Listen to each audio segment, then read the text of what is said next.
Okay, let's start.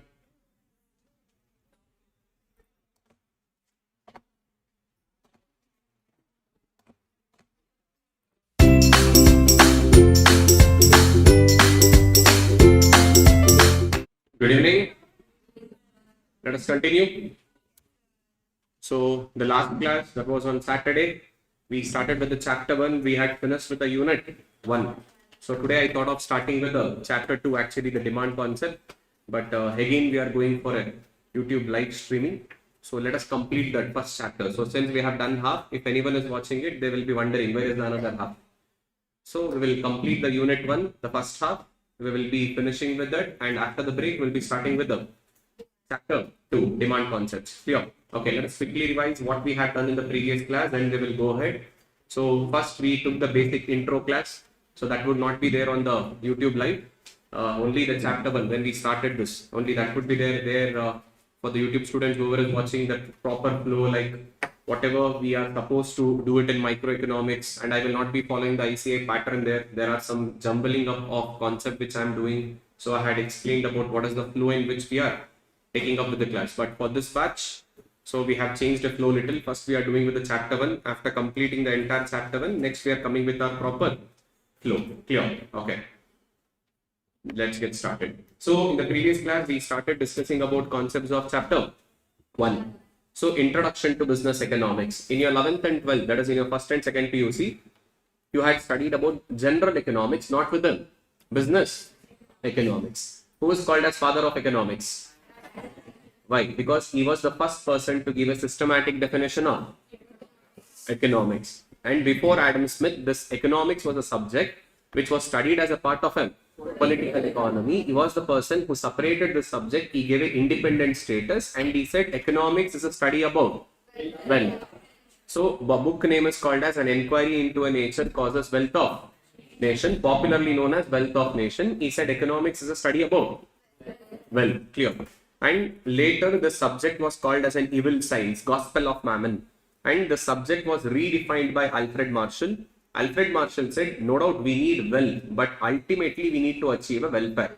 So we need wealth to achieve a welfare. That is Alfred Marshall definition of welfare of economics. Like this, even some small topics was there. I said you, earlier there were 4 definitions in your syllabus: scarcity definition, growth definition, like this positive statement, negative statement, like Lionel Robbins gave a positive statement, Alfred Marshall and let's say Adam Smith, that has a negative statements. Now they have removed it. But if you solve the RTP and MTP questions like very old, like 2019, 20, 21, 22, during those time questions, you will also find certain questions which is not a part of your present syllabus.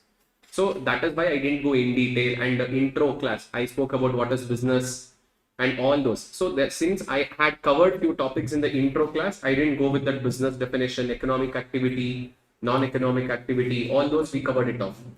Okay, next. The fundamental premise of economics, there are 2 important elements. Number 1, human wants are unlimited, and means to satisfy those wants are, that means resources. Resources are scarce. Human wants are unlimited. Now with the limited resources, we try to satisfy our unlimited want. This is what the general economics speaks about, the basic premise of general economics. And later we started discussing about the concept of business economics. Who defined business economics? John Dewey. So he was the one who defined business economics, which goes in the same parlance. In general economics, human want was unlimited, resources was even in the business organization, resources, that means our factors of production, land, labor, capital and organization, which are scarce. Clear? So we are going to consider that limited resources, and we need to have a proper choice. That means by utilizing these limited resources, land, labor, capital and organization, we try to satisfy the organizational goals, that is achieving profitability. What happened? One sec. Okay. So what is business economics? It is a rational business decision making. So that is taking right decision at right time to achieve organizational goals. That is called as business economics. If you remember, Shashikiran is a Cadbury CEO. In front of me, there are 3 options. Let's say the other stakeholders will suggest me, why don't we start with ice cream also, since we are already in the chocolates. Someone will suggest, no, why don't we start with stationery business, like how ITC has a classmate. and someone said, no, we will start with a cafe. Now all this cafe culture, coffee cafes, how coffee got originated, what a specialty coffee, like how coffee got introduced to India, all that history, tour and all, like that, why don't we do with the chocolate? So we'll be speaking about dark chocolate, milk-based chocolate, like what are the benefits of dark chocolate, all those, cafe. Now in front of me, 3 options was there, but I can't start all the 3 because my resources are scarce. My resources are limited in nature. Is that clear? So remember, by using these limited resources, I need to select such an alternative which will help me to achieve my organizational vitamin M, profitability, wealth maximization, profit maximization, long-term objective, vision, all those achievement of. So in short, we need to evaluate the feasible alternatives, what all alternatives are available. Out of that alternative, I should collect the basic information for a dash judgment. Rational judgment, and by using this available resources, that is land, labor, capital, organization, which are limited, it should be employed into an that is best to suitable use. I can't start everything together. So therefore, most effective alternative should be chosen and less effective alternative should be. And we also said business economics is dash in approach. Along with the theories, we also consider the business practices. Like we don't just follow the theories that is given by Alfred Marshall, Adam Smith, 1776, 1821, 100, 200 years ago. We also consider the present problems that the business is going to face. The present practical solutions has to be come up with, not just following the theory. We should also consider the business practices. Now, which also integrates economic theory along with business practices, for which business economics is highly dependent on microeconomics. Which economics? So we consider a lot of economic tools like demand, supply, cost, price, competition. All of this are a part of a dash economics. And later we discuss the difference between micro and see 3 simple differences I asked you to remember. Microeconomics is studying of dash aspect in detail. Macro is an entire economy as well, like national income, unemployment, poverty, inflation in the country, the whole aggregate economy as a whole. But here we understand individual aspects in detail. We go in detail to the topic and we will understand A to Z in it. And microeconomics is an macroeconomics is an microeconomics is full of and unrealistic in nature, but macroeconomics is, and there is no assumptions. And we spoke about the scope of business economics, what all are the components that comes under internal, that is also called as operational issues or internal issues. Next we spoke about macroeconomics. So in detail we also took up the ICAI material and we studied from that. And next we started with whether economics is science or whether economics is it science or is it an art? Both. So it is science as well as art, but economics is not an. It is a, because the last condition, 5th condition is not satisfied by economics. It is not universally acceptable. The first 4 conditions are satisfied. That is systematic body of. Answer should be measurable. Answer should be, there should be tools to measure the answer and universally acceptable. So it will not satisfy the universally acceptable. So henceforth economics is a partial science, not a pure. And practical application of knowledge into a business is called as an art. Is it clear? So that means science will teach us in theoretical way, art will teach us in a practical way. Science will make us to know things, art will make us to do things. Even in economics, we follow the features of art. It's not only just learning in a theoretical and adapting way, we will also implement that in order to attract customers, sell the goods and services. We try to instigate them, offers, promotions, buy one get one free, flat 50% off, Big Billion Day, Amazon Festival Sale. Like this, we try to attract. So art is nothing but practice of knowledge. So economics is both science in its methodology and art in its. And later we discussed about positive science and normative science. Doctor examples, senior doctor is like a positive science, junior doctor is like a normative science. And if you remember, Shashi Kiran is a patient, unable to eat, water, drink, food, symptoms. I first go to the senior doctor, they will ask me to go get the blood test done, scanning done. After looking into the blood test and scanning report, they are tuppifying me. Why, stupid fellow, you are drinking alcohol too much, because of that liver is getting damaged. Now I will say solution, they will say operation, I say no money, they will say tata bye bye honey, get lost. I go to the multiple senior doctor, it happens the same. And all the senior doctors, the main objective is being, they are uniform and they will exactly define what is my problem. They only and only just define my problem. So they are called as a descriptive science. They don't give any kind of value suggestions. They don't pass any.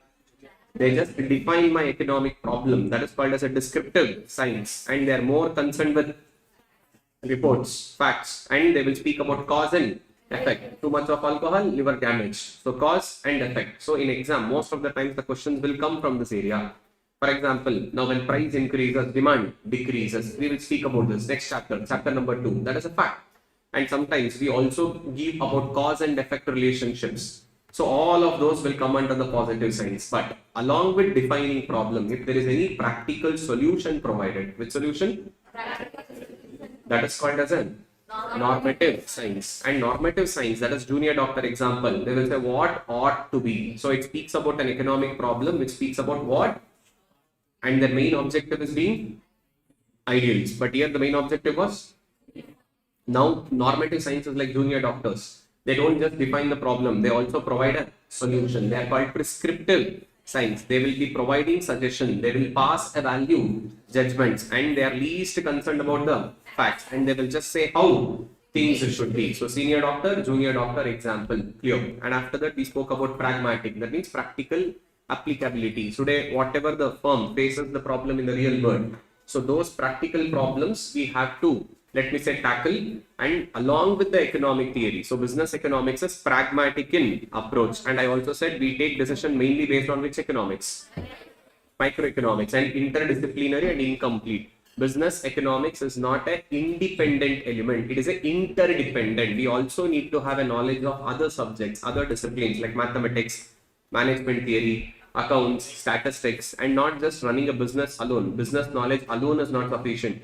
You should also need to know about other parameters of your economic environment. Like for example, we should know the general price level in the country, because this defines about the inflation, income earning capacity of the people. What is the employment level? Is there still unemployment problem? Is it more or is it less? Government policies, tax rate, interest rate, industry relations, and industrial policies. All of this knowledge should also be there whenever we are operating a business activity. Is that clear? So these are the topics that we discussed in the unit 1 of chapter 1 in the previous class, that is on Saturday. Clear? So now I also asked you to go through that like a newspaper once. Difference between general economics and business economics. Dash is an applied branch of economics. Business economics is an applied branch of economics, which is most wider concept. General economics. One of the element of general economics is business economics, and we also saw the exam questions in the previous class. But most of the exam questions from chapter 1 will be from unit 2. Usually 5 marks. That is the average weightage of chapter 1. In that, 2 marks will come. 2 marks will come from unit 1. Approximately remaining 3 marks will come from the unit 2. Let us get started with unit 2. Okay, online students, any doubt? Previous batch of yours before me, and I could only attend for the first 3 chapters and discontinued later because of the health issues, and I have mentioned notes. Could I make the notes again or continue with the next chapter when you are comfortable? Angel, she is saying that she has already attended my class once, only for first 2 chapters. You can do it once again, not a problem.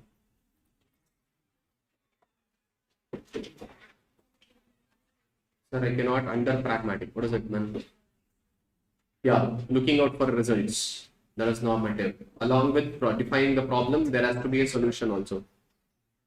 Understand? Pragmatic means we have to consider the practical aspects of it. Along with the theory, we should also consider in reality today what is the business that is facing the problem. Now, whatever the technical issues comes up while running a business on a day-to-day basis, now even we need to consider, see, we say that 100 years ago, 200 years ago, when theories were given, technology remains constant. But today, is technology remaining constant? No. Every single day, the technology keeps on changing, getting advanced day by day. So today, the threat may be a technology, or advantage can also be a technology. So we need to tackle the practical solutions for the problem what we are facing in today's world. Not only just following the theory. Yes, theory is important to understand the base, to go with the concept, but theory alone 100% will not apply in the present scenario. Things have changed. Things have drastically changed in the business environment. So we should consider both theory as well as practical. Is it clear? Ishika, clear? Okay, done. Let us go to the unit 2. There are only 2 topics in this unit 2. We shall be finishing with these 2 topics. After that, we will go ahead with the chapter 2. Okay, give a heading. Basic problems of an economy. Basic problems of an economy. Basic problems of an economy. Okay. So if I ask you, what are the problems in India? What all would you list it out? Population is the first problem. Unemployment, poverty, corruption, limited resources. Or infrastructure is another biggest issue. They will say we are bringing full high-tech technology. One rail, highway is only divided into two parts. Next, income inequality, poverty, pollution. Okay, paper leak. Need paper leak. Not only just one need paper leak. We have many paper leak, but unfortunately, no solution will be provided. Simple. All dramas will be made. But ICAI, no issues, no issues like that. Don't worry. Professional courses, CA, CS, and CMA usually. Okay. Information failure. Not failure. In India, information itself is myth. What you get sometimes is totally unrealistic in nature. The best example you people only see. In your college, when you are joining, they will ask income certificate of your parents. The real income might be 10 lakh, 8 lakh, 7 lakh, but in income certificate, how much is shown?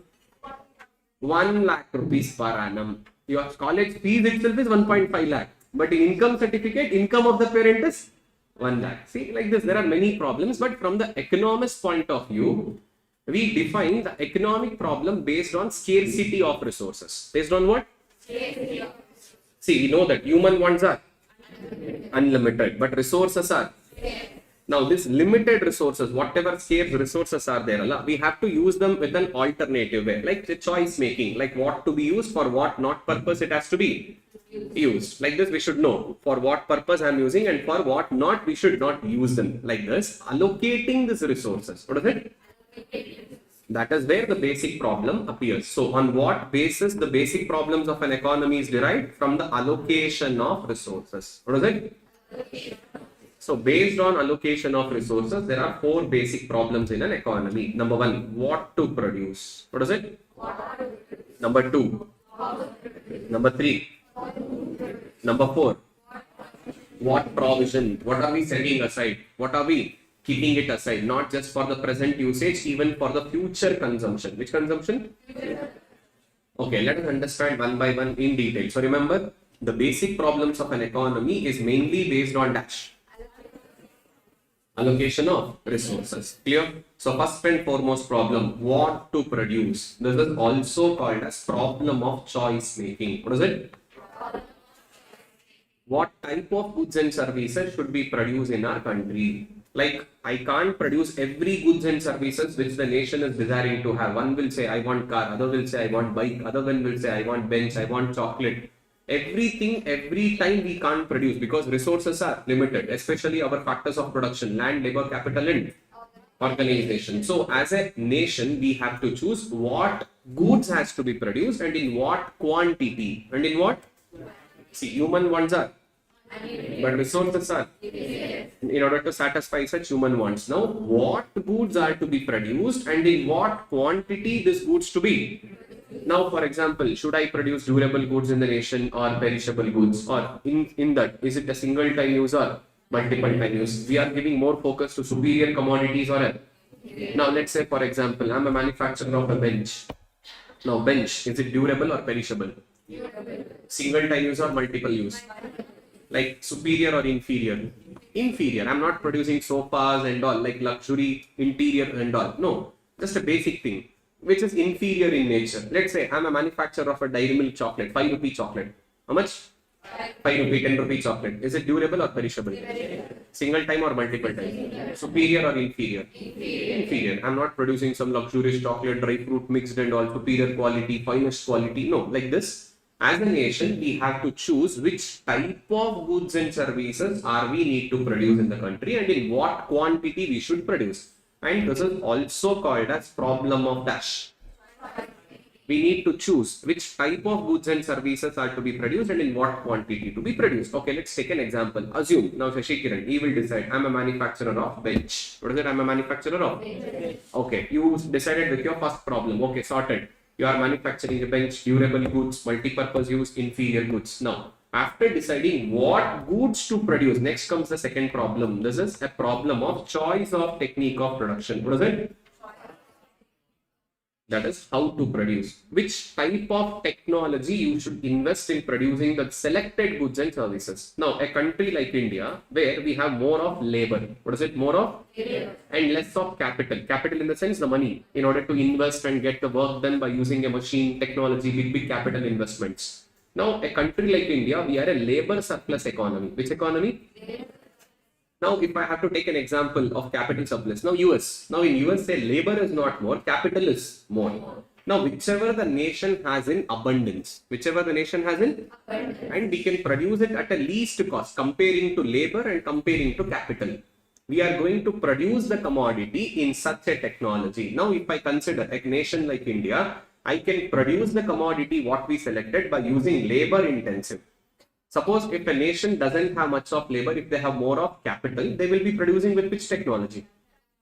Capital intensive technology, which the nation has in abundance. See, the problem is related to the problem of choice of technique of producing a commodity. Now, an economy has to choose between labor intensive and capital intensive. Now, an economy has to decide about the technique of on the basis of cost of labor and cost of in their nation, which particular, let me say, resource cost is lesser. By using such particular resources, we will produce. Now, a labor surplus economy will choose, and a capital surplus economy will choose capital intensive technology. Is that clear? Understood. Now, a country like India, which do we have in abundance?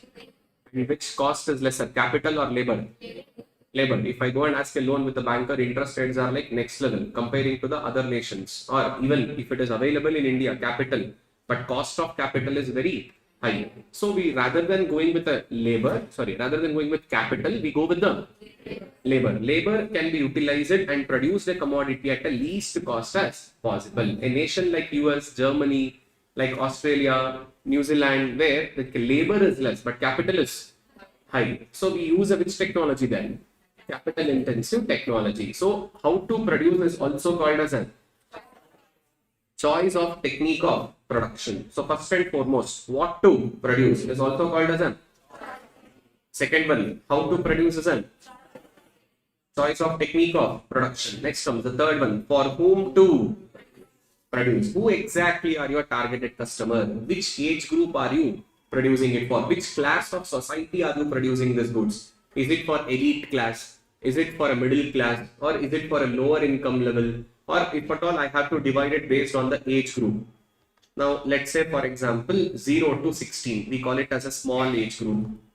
16 to 60. This is called as a middle age group. 60 plus, we call them as a senior citizens. And especially the middle age group is also called as a working class. Which class? Working class of population. Now, suppose I am a manufacturer of electronic gadgets, cell phone, laptops. Which age group am I targeting? 16 to 60, middle age group. Suppose I am into a geriatric care like old age homes, walking sticks, all those 60 plus, hospital services. Hello, for everyone. But predominantly my customer base will be small age group and senior citizen. They are the most frequent customers. Now, let's say if at all I'm manufacturing, let's say for example, any consumer durable lifestyle goods, it is applicable for everyone. See, it's up to me which classification I'm going to take, which segment of the population I'm going to touch. It can be based on religion, Hindu, Muslim, Sikh, Jain, Christian. Now like this, I can go on a religious basis, or I may go on the segment of classification based on income. Like for example, if at all I speak about aviation sector. Now business class customers, economic class customers, like this classification on what class of society or on what targeted customer. So this targeted customer is nothing but segmentation. What is it called? For which segment are you producing? Let's say Shashi Kiran is a bench manufacturer. Now I don't come under this class of society. Now it is particularly for a specific industry, that is education industry I'm producing, or maybe even for a co-working places, even at home for a study table. So I'm going to focus on a particular industry or a particular sector now. Same way, whatever the price that you are deciding, thus the people have an ability to purchase. What is it? I should also consider income earning capacity in that nation. You will say your one single bench is 1 lakh rupee. How many of them can afford in the nation like India? At least a top 1% or maybe 2%. Okay, 10 I will reduce 10,000. Okay, sir. Most of them. What is it? Most of them. One more zero less. 1,000. Many of them. What is it? Many of them. Now I will be, let's assume, manufacturer of watch. I will say SK watches. What is it? SK watches. 1 crore rupee. You will be like, Shashi Kiran, get out of the country. Don't even come here. Hardly very few. Okay, 1 lakh. Still. Hardly very few. 10,000. Some may. What is it? 1,000 rupees. Everyone, almost everyone would like to enter. That is what Titan cracked did. Especially the fast track series. That is what they understood the psychology. They understood the mindset of the people, their ability to spend on the particular goods and services. The product which I am selecting and whatever technology I am using, whether capital intensive, labor intensive, and after understanding how exactly we are producing and who exactly are my target customer, you should also understand their ability to purchase in order to determine the share of different people's share in the nation's goods and that means this speaks about GDP, gross domestic product. See that it decides about the share of a different people in the nation's goods and services. So these are the first 3 problems. Hope you have studied all these 3 problems in your school or maybe in your second PUC college. But the new addition to that 4th problem, which you might have not studied. What provision should be made for economic growth and development? What is it? What provision should be made for? This is called as sustainable development practices. Anyone heard about this concept, sustainable development? What is it? It's basically producing outputs in a sustainable manner such that it helps the nation. It helps the nation. Super. Without affecting the future. Now you would have seen this everywhere, Instagram, everywhere. Now new brands, whichever is coming up, we produce sustainable products. We don't harm mother environment. Or Apple now, they know how to fool people by these words. They said, we remove charger from the box. We remove? Why? Because see, our customers now, one who buy our product, if the box is big, after buying the product, anyhow they will throw the box. And that waste was increasing. Waste was. So we remove charger from the box so that box becomes slimmer. Box becomes. So now wastage is going to reduce. Wow. When you sell charger, you don't sell with that box. You will give charger from hand to hand like this. Their new box will not come. Again, new slip will not come. See, that is what the brands will portray like that. In the name of sustainable development, sustainable practices, we are saving Mother Earth. Literally, the CEO of Apple gave the same statement. Why did you remove the charger? They said, we already, our customers have a charger. They are already repeated customers, most of them. So in order to reduce the size of the box, after buying, the box will be thrown away. So it is creating lot of waste. In order to save the earth from this garbage getting dumped, especially these papers which are getting dumped, the box, cardboard boxes. So we are reducing the size so that the box becomes a slimmer, wastage becomes lesser. Wow. After that, they will sell the charger, as I said, only with the charger socket. They don't put the box, they don't again create a bill, nothing. See, that is how many brands are there, not just about Apple I'm speaking about, which claims to be something, but which does something. But there are few genuine brands who spoke about sustainability, like for example, packing materials. Like there are many brands. Now, for example, rather than using a plastic, now they are using a compostable bags. Have you heard about compostable bags? That is made out of a cornstarch. It looks like a plastic, but it is not a plastic. Now, almost like majority of the big brands, like even Amazon, Flipkart, Myntra, whatever the package parcel that comes to your home, that looks like a plastic, but it is not a plastic. That is an edible. That will be like, for example, it is decomposed within 365 days. Even if it goes to the landfills, it will easily get decomposed within 1 year. And there are also other brands. Now, rather than chopping up of, let's say, for example, trees, so they are taking rice husk. What is it? Rice husk. After growing the paddy, after extracting that grain, whatever the outer layer, husk is remaining. By using that rice husk, they are, let me say, producing furniture. There is one brand called as Indo Wood. I will just show that. They are basically from Chennai. Indo Wood Furnitures. Yeah. See, all this furnitures, which is made up of rice husk. 1 second. Indo Wood Furnitures of rice husk. Yeah. See, from the rice husk, whatever the grains, after separating the grains, whatever the leftover is there, that includes a lot of fiber part. So by using that fiber part, they are manufacturing the plywoods, and with the help of that plywood, they are converting that into a furnitures, and which is much more durable, which more long lasting and termite free, all this. And they said that every year, on an average, the company claims that because of this rice husk, whatever we are using, we have saved around some particular trees that is getting chopped off every single year. See, sustainable practices, meeting the needs of present generation without compromising the needs of future generation. See, compostable bags. See, this is made up of edible starch corn. That means a sweet corn, a corn. From the corn, they will extract that particular liquid, everything, and it looks like a plastic, your garbage bag or your packing bag. So Bharat Compostables is one such organization which is producing at a large scale. Now there are many brands, not just Bharat Compostables. So these are the kind of changes slowly the brands are adapting. And even like for example, there are many new startups. Like even today, whenever you order something, rather than sending it in a plastic bottle, they will send it in a glass bottle.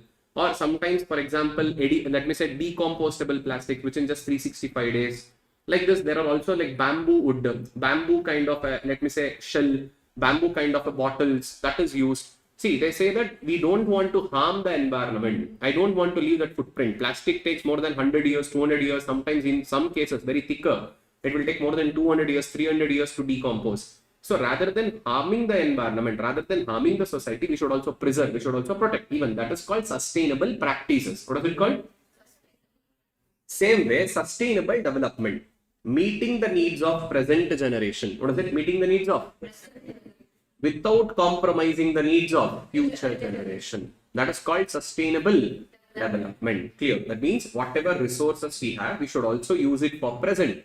Protect them, preserve them. And we should also make sure that we are using it in a sufficient manner. Optimum utilization of resources. What is it?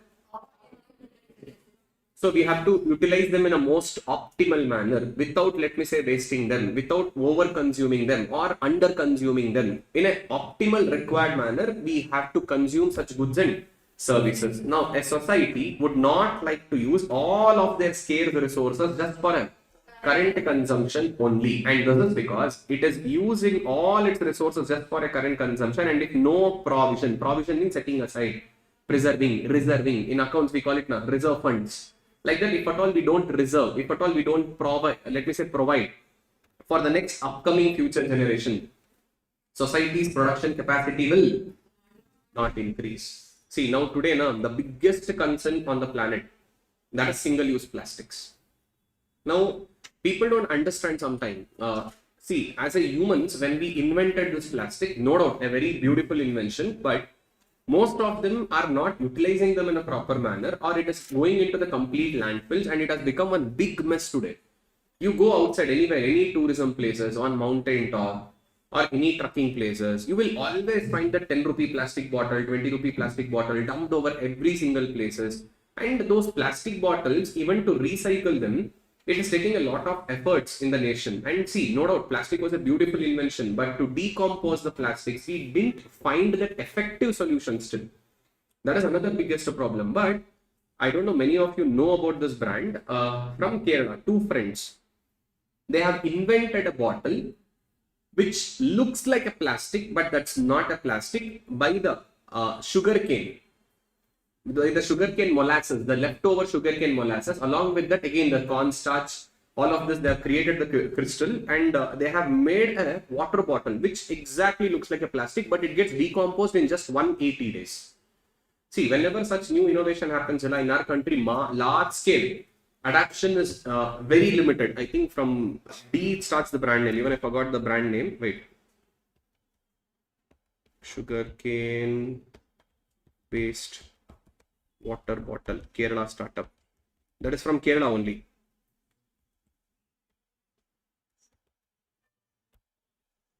Yeah, this was one. Bakwa, sorry. The brand name was Bakwa.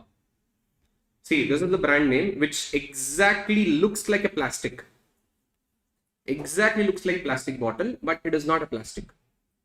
It is made out of sugarcane molasses, that is sugarcane bagasse, whatever the leftover is there. For that, corn is used, and they are making it as a crystal. which looks like a plastic but easily gets decomposed within 180 days. Now, such kind of large scale adaptation has to be happened in our country.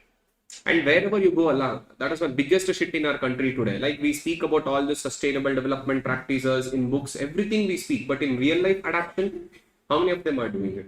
And even see, today sugarcane, everything is used for producing ethanol. Even though it knows that that is affecting the vehicles, E20 complaint. Yes, E20 complaint, but still vehicles are getting affected, mileage is getting dropped. But still, if at all the same thing has to be considered for, let me say, sustainable practices, one of the other alternative option. By using the sugarcane molasses, we can produce water bottles. And it is not plastic, environment friendly. And these kind of large scale adoptions are still not happening. Even when the government comes up, they say we provide initiatives, we give all this MSME schemes, startups, we will get all the fundings and all. But still, it is not going in a very large manner. It is still restricted to one locality. And many people don't know about this at all. How many of them knew about this brand? Bakwa?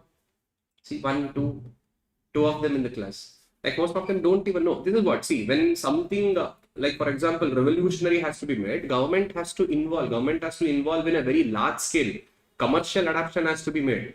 But for unwanted things in our country, all commercial adoptions will happen rather than wanted things. And this is one such thing. And I don't know, many of you know this or not. By any chance, has anyone visited Andaman Nicobar? They will be knowing. In Andaman, you will never get half-liter, 1-liter water bottles.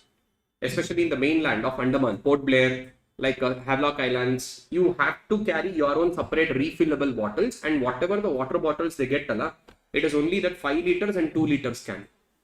And you will never get half-liter, 1-liter in Andaman. And that is really one amazing initiative. And because of which, especially this water bottles getting crushed and throwing away into the tourist places, all those are reduced. And that is one beautiful initiative that has to be implemented in the mainland. Even in few places of India also, now they have come up with a glass bottle, especially the 1-liter bottle, rather than coming with a plastic. Especially if you are visiting Tirupati, you will be knowing, near the temple premises surroundings and all, you will not get that plastic water bottle. Now they have replaced it. You have to come back and give that glass bottle. They will take 5 rupees extra and they will give back that 5 rupees. See, like this, a large scale adaptation has to be made. If not, we only speak about all the sustainable development practices.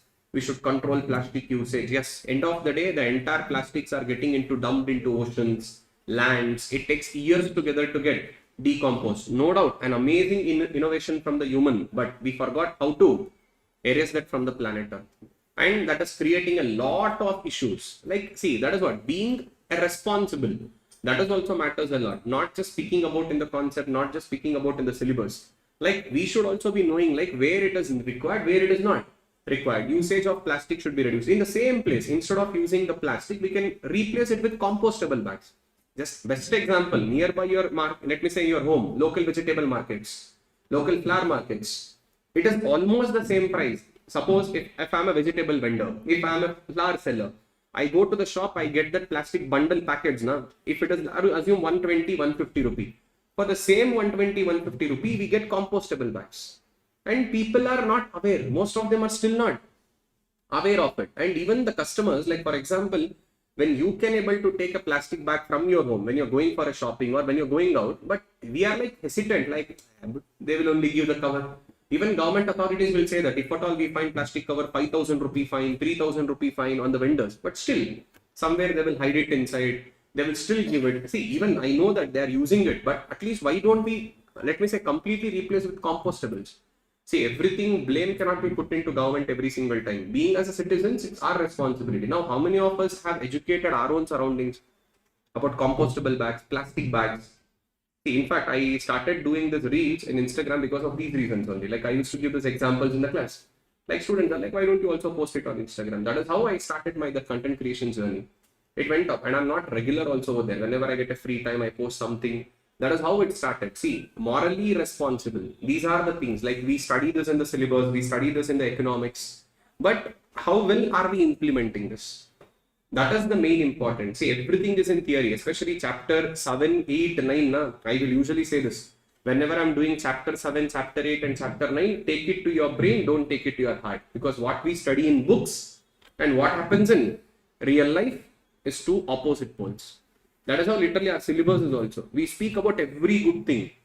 but in real life, nothing is going to happen over there. So adaptation also matters. So sustainable development practices. Which practices?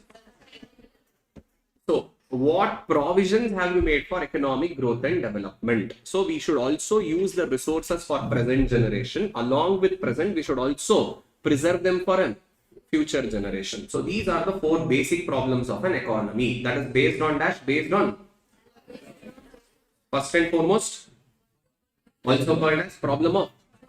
Second one, problem of technique of.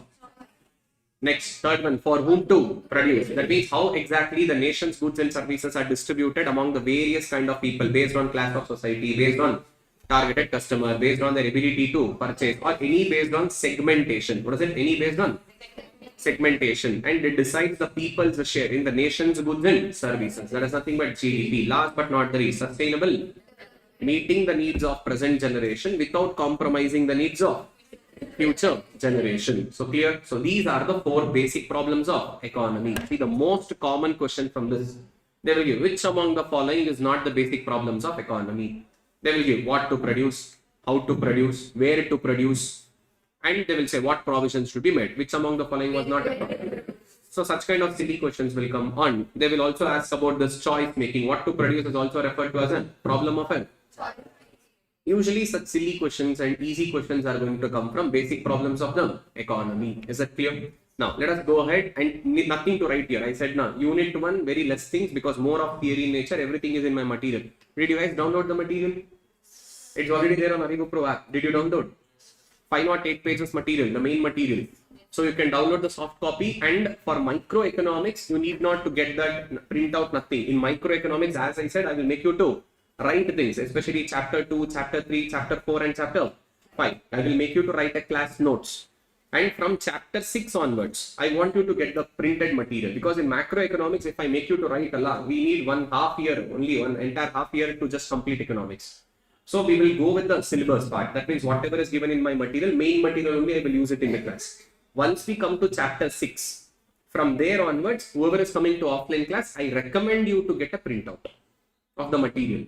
For microeconomics, not required. ICAI material, should I bring it to the class? Not needed. After going back home, once you understand the concept, once we are done with the classroom, the notes, after understanding, read ICAI material again.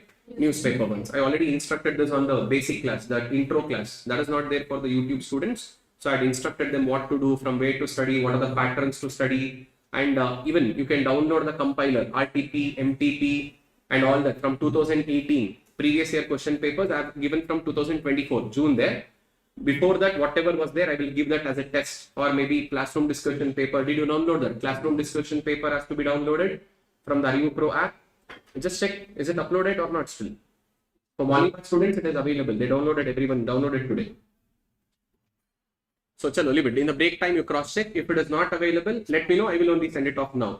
Anyhow, on the very first page, my contact number is also there. Someone text me up, or I will only give my number.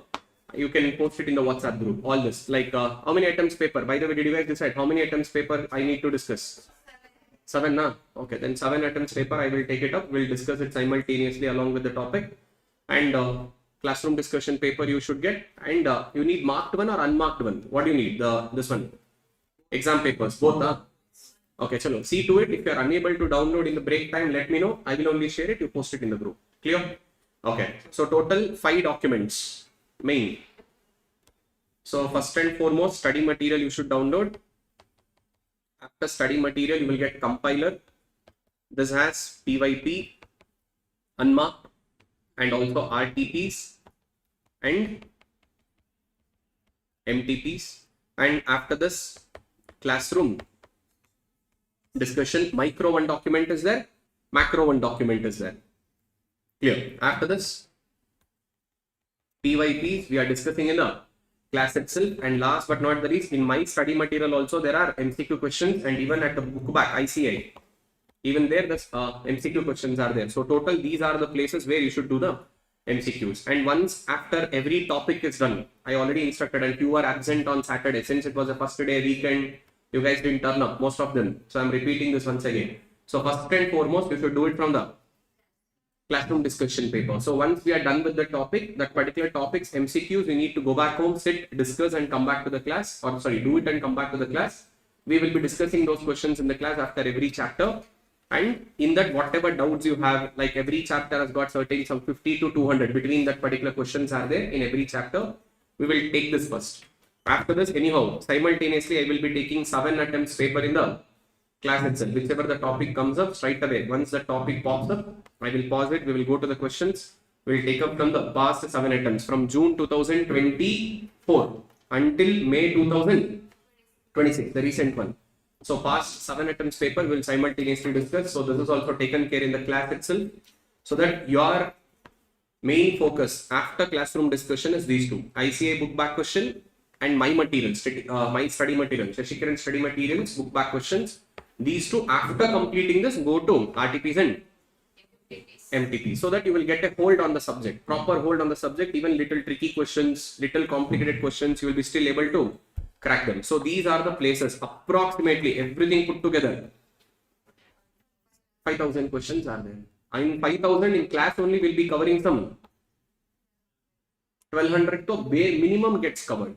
That is bare minimum. Sometimes I may go up to 2,000 questions in class itself. See, now past 7 attempts paper, 100 into 7, 700 here only. Classroom discussion has around 1,000 questions approximately. In that, still, if you consider 300 questions, you have a doubts. Still 300 discussed in class only. 700 plus 300, 1,000. And here in this PYP is already done. ICAI material questions, you will be having some doubt. Here you will be having some doubt. And some questions I will take up test papers. We will also conduct a test in the class. Those test paper discussions. So approximately 1,000 to 2,000 questions, we will do it in the class itself. Remaining 3,000 questions, you have Khazana with you. Now you have to solve it with yourself. And any doubts, you can anytime. I said now, fastest reply usually comes in WhatsApp. Better text me up in the WhatsApp. I will usually reply faster. If I am at class, I will be little delayed. And if not, ArivuPro portal. ArivuPro portal also you will get a reply within 24 hours. WhatsApp little within 12 hours. Or sometimes you can also ask your friends only in the group. They will only instruct it. They will only become substitute of Shashikaran. Okay, chalo, let's get started. We'll continue the topic. Society's production capacity, in the sense, what is our nation's capability with the full employment? What is it? Full employment capability. What are we capable of producing? Potential GDP. What is it? Potential GDP, we call it as. Society's production capacity. Everything. That means only for present. What is it? Without preserving, without protecting. If at all we use resources, everything just for a current consumption. Now, for example, drinking water. Now, we know that on the earth, whatever the water is available, in that 95 to 98% is salt water. The fresh water reserves are only just 1 to 2%. We have to protect them. We have to also preserve them for next future generation. Now, in the name of AI data centers, we are exploiting. WHO has clearly given a warning. We are almost at the verge of completely collapsing with the water resources. Next 2 years down the line, if at all we don't protect, if we don't preserve, one way deforestation is happening. We are chopping up of the trees. And even that the rain creation is also going to happen based on the forest, that evaporation process, cloud formation, even that is going to reduce. And one way we are over exploiting the water bodies. And in India, no comments at all. River is never treated as a river. River Ganga, next level exploitation. Kaveri River, here also in south. Krishna River. So rivers are completely filled with today all our ritual practices, everything, and rivers are totally destroyed. That is what water bodies has to be preserved, protected. See, we have to also use it for present and also use it for future generation. That is what potential capacity. In that we can't use it everything. We have to protect, preserve. That is what sustainable development practices. Clear? Let's go to the next topic. Online students. Okay, sir, in app only the study material is available. Okay, I will share. No worries. Sir, from which year RTP, PYP, MTP should be given more priority? Usually past 5 attempts. How many attempts? 5 attempts, but still we are taking 7 attempts here. We are also coupling 2 more extra papers, not an issue, but in general practices, at least 5 previous attempt papers you should cover. And without solving RTP of your coming attempt, that means, for example, if you guys are writing this in the month, let's say next September 2026. Now, without attending RTP, don't go to your exam. Straight away, 10 to 15 questions, copy paste will happen. Control C, Control V in the exam paper. 10 to 15 for mandatory questions will be there. So without skipping RTP, never ever go to the exam center. And sometimes same question in different RTPs, question is same, options are different. So they will do it. Usually chapter 4, they will give types of oligopoly, next types of market only. Same question. They will change the option. So such questions are also there. So usually general practice at least 5. RTP, MTP. Still, if you feel you want some more questions to solve, in ICAI website only there is a model test paper. 9 papers are there in every subject. You can also start solving from that, and most of the questions are repeated there. So approximately 5,000 to 6,000 question, you have a resource access to you. So utilize it. Clear? Okay, let's get started. Types of economic system. What is it? See, mainly there are 3 types of economic system about which we are going to study now. Capitalistic economy, socialistic economy, and mixed economy. So in the capitalistic economy, so here there is a dominance of private enterprise. What is that? In the socialistic economy, there is a dominance of a public enterprise, and we call such public enterprises as CPA, Central Planning Authority. Capitalistic economy, where the dominance is of private enterprise. The second one is socialistic economy. Here the dominance is of public enterprise, and such public enterprise is called as a CPA, stands for Central Planning Authority. Do not write. Later I will give you enough copy timings. First understand. I will also write some short notes here for your better understanding. And next comes mixed economy, cocktail of both. So one by one we have to discuss. See, even before coming with this economic system, if we go back to the ancient times, like 200, 300 years ago and all, we had a rulings, different types of ruling, like monarchy, oligarchy, tyranny, like this different types of rulings was there. But presently, if you see the entire world as a scenario, North Korea is a totalitarian state. That means one family has a control over the whole country. What is it? One family has a control over?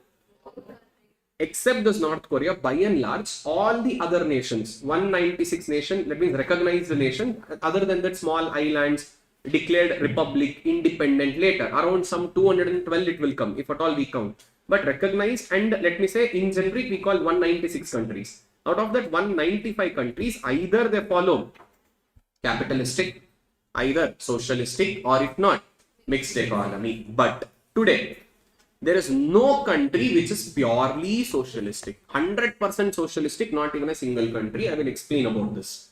So first and foremost, we will be understanding about what? Capitalistic economy. See, first I will give you the general highlights. What are the general characteristics which you need to remember, especially science students? Please raise your hands once again. How many science, non-economic students? No, you guys have to focus little more. So this is one of the base elements. So hereafter in multiple places we will take this references like capitalistic, socialistic, mixed economy. So you should be knowing the entire background of this. Capitalistic economy. It has got 3 more different names. Can you tell me what are the 3 more different names? Free market economy. What is it? Or private run economy. Which run economy? Or laissez-faire economy. Laissez-faire. One second, that spelling is little different. Laissez. Oh,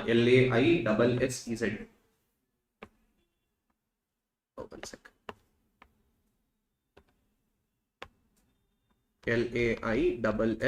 Laissez. Laissez-faire economy. So these are the 3 different names of capitalistic economy. Same way, there are 3 different names even for a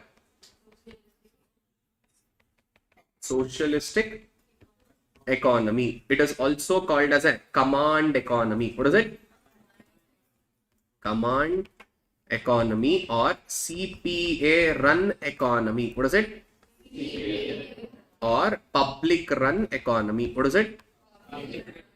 So 3 alternative names or a different names. Clear? So capitalistic economy is also called as free market economy, private run economy, or laissez-faire economy. Socialistic is also called as command economy, CPA run economy, or public run economy. Okay, now characteristic features, let us discuss one by one. majority of factors of production and economic resources. What is it? Majority of and economic resources are in the control, of private enterprise. Which enterprise? Control of private enterprise. Now, being a private enterprise, what is the main purpose you produce goods and services? Profit motive or welfare motive? Which motive? So we have a dash motive, profit motive. And what is this very first word? I didn't use a word complete. I'm just using a word. Majority of the factors of production and economic resources will be in the control of which enterprise? That means there is a predominance of a private enterprises in an economy and they are a dash motive. And point number 3, market forces. Which forces? Long ago, very long ago, some 10,000 years ago, on your first day intro class, basics, we did this. What is that? Market forces are also called as demand and supply, price mechanism. That means demand and supply will be operated in the economy. That means the economy is operated mainly based on demand and supply. Market forces are still operating in this type of an economic system. And point number 4. Now this is important. There is something called as right to property. What is it? Now you can own as much as property as possible. Being a private enterprises, there is no restriction from the government side. Yes, we can also be the owner of a property. We can own assets. We can create assets. There is no restriction. What is it? There is no restriction. And private enterprises have a full freedom. What is it? Private enterprises have a full freedom. Either very minimal intervention of the government or zero. We say it as almost zero. What is it called? That is what we call laissez-faire economy. Government intervention is very minimal, like almost zero. What is it? That is called as a laissez-faire economy. In this, private enterprises have full freedom. What is it? Private enterprises have full freedom, and that is government intervention. Which intervention? Government intervention is almost zero. What is it? Or very minimal. And this is what we call laissez-faire approach or laissez-faire economy. Clear? So remember point number 1, dash resources are in the control of private enterprise. Majority. I'm not saying complete. What is it? Majority. And their dash motive. In the economy, still dash is functioning. And there is something called as, yes, private enterprises can own the property. There is no restriction from the government, and you can own, you can sell, you can be creating as much as property as possible. And private enterprises have a dash freedom. Full freedom. That means government intervention is almost zero. And in this type of an economy, consumer sovereignty. What is it? Even that spelling is little different. Sovereignty. One second. Yeah. SOVERE. Consumer sovereignty. Does anyone know what does consumer sovereignty means? Choice making ability to the customer. What is it? Choice making ability. Ability of a customer is not restricted. What is it? Is not restricted. That means as a customer, it's up to you. You can choose the commodity from whichever manufacturer you want. There is no rule that you should only and only buy from this one single manufacturer, only from this one single person. Nothing like that. Customers have a full liberty, and whatever customer is in need of goods and services, such kind of goods and services are produced in this economy. And moreover, the biggest drawback of this economy, point number 7, unequal distribution of income and wealth. What is it? Unequal distribution of income and wealth. That means rich will become more richer and poor will remain poor. In this kind of economy, usually the manufacturers will be more concerned about satisfying the rich people. What is it? So they usually try to satisfy the demands of the rich, and moreover, consumer sovereignty is also not restricted. So whenever you have a profit motive intention, which motive intention? You always try to satisfy as many needs as possible for the rich people, and they will be least bothered or least concerned about the demands of the poor. That means in this kind of an economy, usually poor people or the poor customers' wants or their demands are never heard. It is never heard. And private enterprise, their main motive is dash profit motive. And moreover, there is also existence of, they would be liking to create as much as property, as much as wealth as possible by having more and more profits, by satisfying the demands of which people? Rich people. Now, in our own country, if I have to speak about this inequality in distribution, now, next level, top 1% of India's population almost has 40% as India's wealth. How much? 40%. Top 2% has almost 60%. Top 5% of India's population has 90% and above. Still, it is not an exact figure. They say greater than 90% of India's wealth. Top 5%. Remaining 95% of India's population approximately just own 10% of India's wealth. That is the high inequality of distribution of income and wealth. In such an economy, exploitations will increase. And especially, there is going to be more and more powers in the hands of the private people, especially in a capitalistic economy. Which economy? Capitalistic. But India is not following this capitalistic. We are following a mixed economy. In the name of mixed, now also we are moving towards the capitalistic. And we made a disasters and all after 1947 of independence. In the name of mixed, we were following a.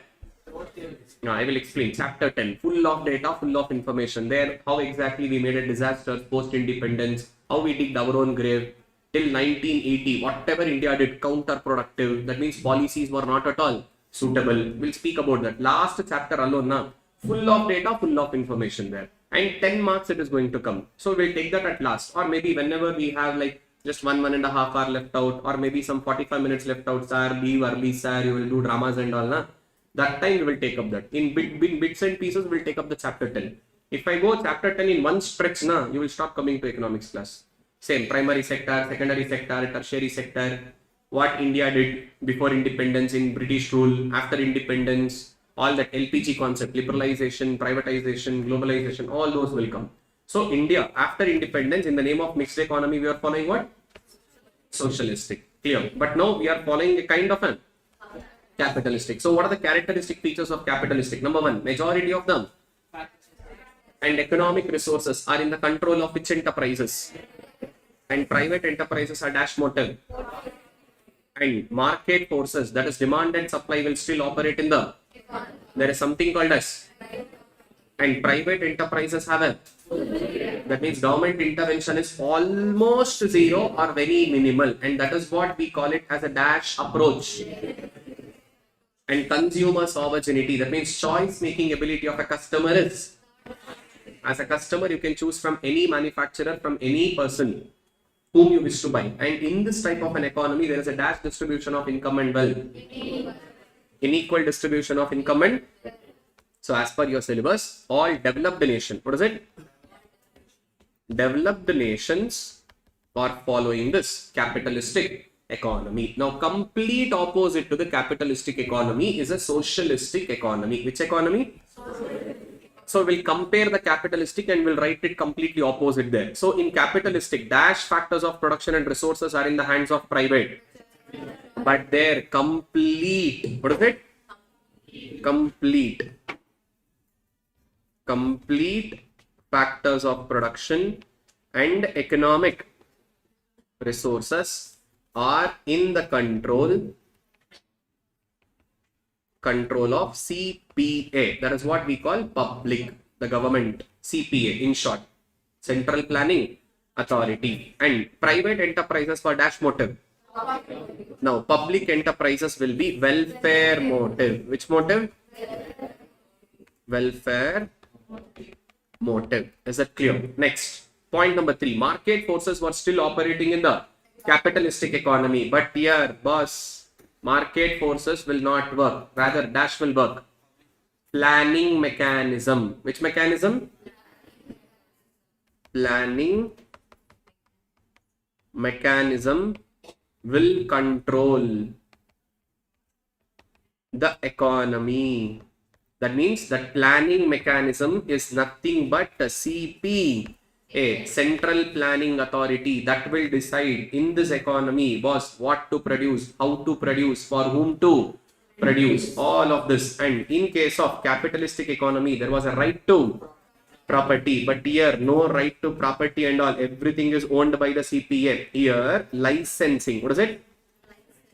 Licensing is existing. Licensing is, that means in a very simple word, if I have to speak about, there is no freedom. What is it? There is freedom to private enterprise.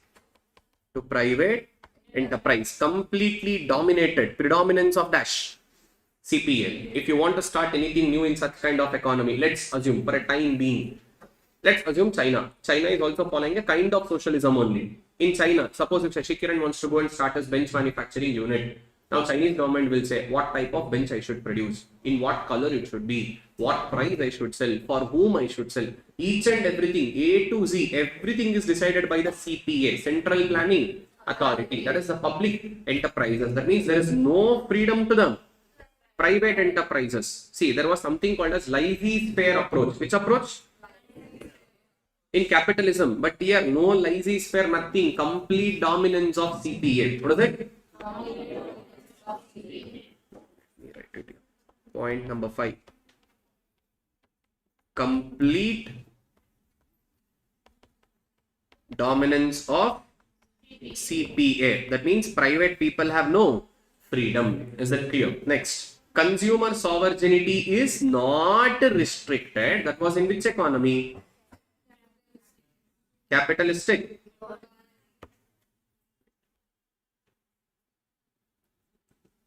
Okay, one sec. Point number 6. Here consumer sovereignty is restricted. That means it doesn't matter whether you are a beggar, whether you are poor fellow, whether you are rich fellow. Everyone is going to get same type of goods and no discrimination, nothing. And in this type of an economy, in socialistic economy, there will be equitable distribution. In capitalistic, unequal distribution. But here we consider there is an equitable distribution of income and wealth. Since CPA is operating, point number 7, there will be equitable distribution of income and wealth. See, in this complete dominance of CPA. What is it? Complete dominance of CPA. Clear. So this is the characteristics of socialistic economy. See, let us compare point by point. Capitalistic economy, majority of the factors of production and economic resources were in the control of. But here, complete factors of production and economic resources will be in the hands of a, that is public enterprises. In capitalistic economy, the organizations were. But here, in capitalistic economy, market forces, demand and supply was still operating in the. But here, dash will operate. Planning mechanism. Such planning is called as a Central Planning Authority that will control the whole economy. In capitalistic economy, there is a right to. But here, no right to property and all. For everything, dash is existing. Getting the license from CPA is meeting the guard in person. Even that is not possible. This is also not easily possible. And in capitalistic economy, private enterprises had a, almost government interferences or very minimal. We call it as laissez-faire economy. But here, no freedom to complete dominance of CPA. And in case of capitalistic economy, consumer sovereignty is. But here consumer sovereignty is restricted, completely restricted. No choice making ability, nothing. Whatever CPA decides, only that good is available throughout the economy. Whether you are a beggar, whether you are poor, whether you are rich, whether you are an influential person, it doesn't matter. And in this type of an economy, that is capitalistic economy, there was a distribution of income and wealth. And but here there is a dash distribution of income and wealth. Equitable distribution of income and wealth. So remember, this concept of socialistic economy is introduced by Karl Marx and Friedrich Engels. Who introduced it? In their book called as Communist Manifesto, published in 1840. Presently, there is no country on earth which is purely long ago. That is between 1917 to 1990. USSR, United Soviet Socialist Republic, presently called as, used to follow pure socialism only between 1917 to 1990. But in today's world, there is no country which is. But as per your syllabus, they say the elements of socialism is still followed by even Laos, Indonesia. There are still more countries. But as per your syllabus, they say elements of socialism is still followed by which nation?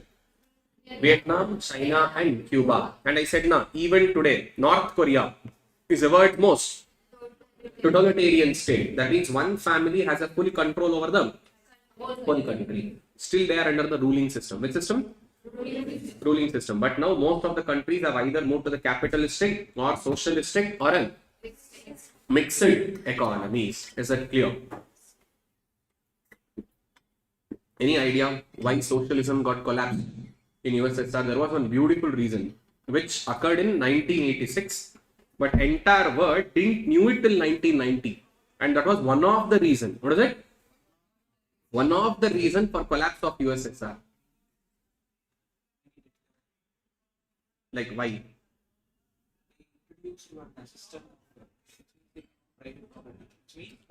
No, I'm not speaking about that. Let's see. How many of you know about the history, the geopolitical histories? No. You know Hiroshima, Nagasaki? What happened in Hiroshima, Nagasaki? Atom bomb, nuclear bomb was dropped by whom? America. So Japan attacked on Pearl Harbor. As a reaction to that, in the Second World War time, they dropped that Fat Boy, that is a nuclear bomb on Hiroshima, and the entire world knows this is one of the biggest massacre, one of the disastrous thing that has happened in the world. But there is one more biggest disaster which is much more larger scale than Hiroshima, Nagasaki, which happened in a place called as Chernobyl. Presently, it is in Ukraine. But earlier, Ukraine was a part of USSR, Russia. Nuclear power plant burst. Because of two engineers' mistake, nuclear power plant got bursted out, and the core of the reactor was exposed. Even today, that entire Chernobyl surrounding, they have certain like 50 or some 100, I'm not sure about the kilometers, that is declared as a dead zone. Any living organism enters that zone, their lifespan or life expectancy is going to decrease, whether it is a rat, whether it is a cat, dog, bird, human. Even today, nuclear radiations are surrounded in that place. And there is one web series based on this. If you guys are interested about the histories and all, you can watch this, Chernobyl.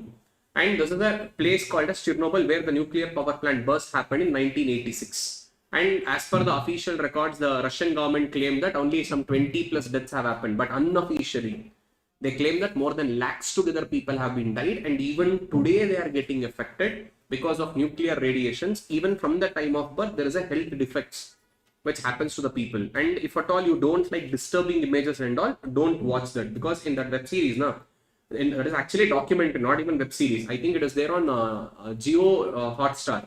When I saw it was on Geo Hotstar, maybe now it might be even in the Netflix also. There is a documentary which has been made on this. There is a one situation series that comes wherein which when the nuclear reactor got busted, so the firefighters, the firefighting team who went near to the core of the reactor, so their body started like reacting too much. Like for example, within just 24 hours, their body reacted as if like you have put a kerosene on your body and you have burnt yourself. To that extent, the body started reacting internally. The organs started like getting damaged. The entire skin turned out to be like one burned wounds, and people died within just some 1 week. The firefighters who went near to the core, everyone died. And there was a nearby village. The reactor and the outskirts of that reactor, there was one more village, and this happened during the midnight. When the burst sound came up and the flames were like fuming out, and people who got awoke and who came out and who, let me say, stood down that particular one bridge near that particular village and who saw the flames, none of them were alive after 1 year. And even today in the history, that is called as a bridge of death.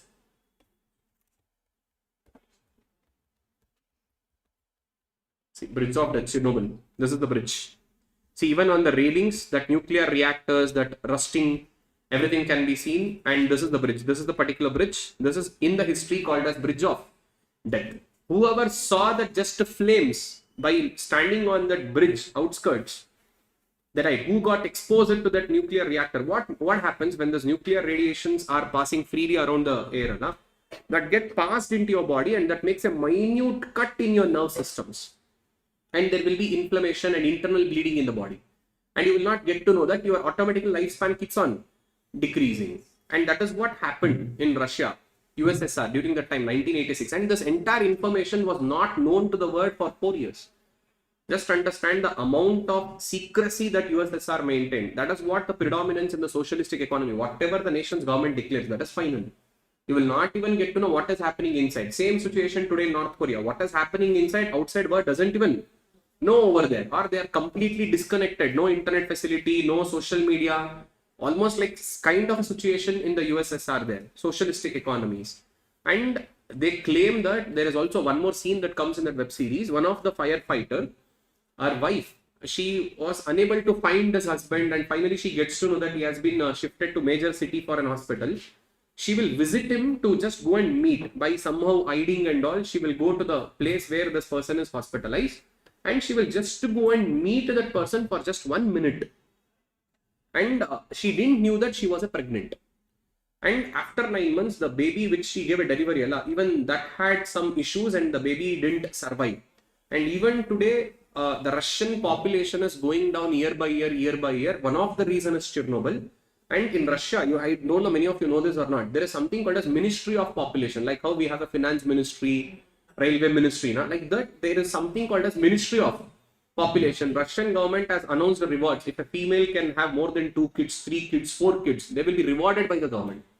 So population is also going down over there, and one of the reason for USSR collapse, there are multiple reasons like this. One among the reason was Chernobyl incident, and especially that entire incident, that time duration, whatever happened, they have made as a documentary. Till date, there is no exact information available to anyone, because it was a socialistic economy. It was completely like closed until and unless the nation's government declares it. No one gets to know. The unofficial record says that there are more than like 3+ lakh people have been affected, and 1+ lakh people have died. And even today, the people are getting affected. And there is one good news for this also, like there is something called as black fungus which is growing in the regions of Chernobyl. And that is, let me say, observing all that radioactive emissions, whatever is revolving around that surface. They say, no, nature will cure itself. When the man doesn't touch the place, nature starts curing itself. Black fungus of Chernobyl. See, this is the black fungus now, which is growing over there in that particular region, and it is actually like neutralizing the effects of the radioactive radiations, whatever is revolving around the dead zone. And even during the time of COVID, like there are many coral reefs, coral shells, which started regenerating, which started recreating itself after decades, almost like after decades, especially during the COVID time, 2020-21. Where the human touch was not there, human intervention was not there. There are many very of the rarest corals, which was almost like extinct from the world. They started growing back. They started coming back again. And corals is another place where the entire ocean is dependent on. And in India, Indian mainland, anywhere, if you see, let's say for example, we call it as a nautical miles. Like if you see up to the 12 nauticals or 15 nautical miles, domestic waters. In the mainland of India, wherever you take the entire south, right from Maharashtra until the tip Kanyakumari, and again back until the Odisha, West Bengal. Anywhere in the Indian mainland, we don't have a proper live corals. 100% live, fresh and natural corals is no more existing. We have totally destroyed. We have totally like disaster. If, let me say, there is one place in Karnataka called as Nitrani Islands, that scuba diving was they do, but not that great. Kind of corals are there, but still dead corals. If anyone has to really experience the corals, like proper corals and proper the sea life, Andaman Nicobar Islands, that is the only place. Even Lakshadweep is really good, but facilities are not that great. People go for Andaman, especially the Havelock Islands, for scuba expenditures, scuba certifications, and the place is amazing, next level. That is the only place which belongs to India where the coral reefs are amazing. Still, they can explore it, but now slowly even Andaman is picking up. And when Andaman is becoming another Goa. So especially now, I don't know like how many of you know about it. Maldives is expensive. So the cheapest version of Maldives for Indian couples is Andaman. Like if anyone visits Andaman, you will be knowing majority of the crowd whom you will be going there right after the marriage, they will be in honeymoon. That's still that entire what do you call that henna, that mehendi will be in the hands, and still that black bangles will be there. They will be roaming around. That is how the Andaman is. Like Andaman is sold as like next destination in India after the Maldives. Maldives is like, suppose Maldives is 100 rupee, Andaman you will complete it in 20 rupee. To such extent, almost 80% cheaper than Maldives is an Andaman. Now Andaman is sold like that, and one of the most beautiful place in India for tourism purposes. But now even that is getting spoiled slowly day by day. There is one place in Andaman called as Radhanagar Beach. Shallow waters are there in that particular place. 500 meters, even if you go inside the sea, you will not, it is not that depth and all. It is a shallow water, like 3 to 4 feet or sometimes up to 5 feet. It depends upon the tides. And that is the place. And sunset from that place is next level. Asia's cleanest beach. One of the cleanest beach of Asia is in Andaman Nicobar. That is in the Havelock Islands, Radhanagar Beach. You will not even find a single leaf from the tree. White sand beach, complete. And the sunset from that location now in the entire Asia, that is one of the best. And people go there for particularly for the sunset. You can't describe by words, or even your photo camera cannot make a proper justice to whatever you are capturing over there. One of those best places, still untouched even in India. Many people doesn't know about it, but slowly that is also picking up now. New international airport was launched recently. They inaugurated the international airport in the Port Blair, Andaman. Now tourism is picking, international tourists are coming up. Now the next alternative of Goa, whatever the Goa got the hype, next they are making that alternative of Goa is Andaman. That is one of the place, and Lakshadweep will take a lot of time to still develop infrastructure facilities, all those. But even today the coral reefs which are live, amazing, only and only in Andaman.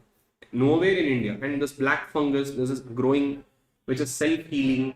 So like this, nature will heal itself when human intervention starts decreasing. And one of the biggest disaster in the mankind till date, which people don't know much about, is a Chernobyl incident.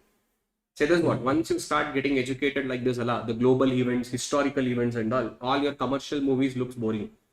What is that commercial movie? Same hero, same heroine coming and fighting. When hero hits villain, background to Tata Sumos will fly in the air.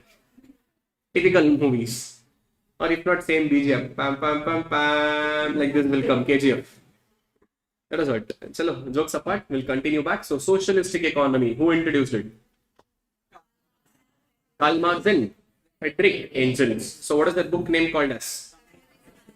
Published in. Now, today, presently, there is no country which is purely socialistic. But the elements of socialism is followed by Vietnam, China and Cuba. Once upon a time, between 1917 to 1990, which was the example of socialism? US. Clear? So these are the characteristic features. So remember, there is no country on earth. Let me write this. When you are writing a summary notes, also include that. No country is purely socialistic. Clear?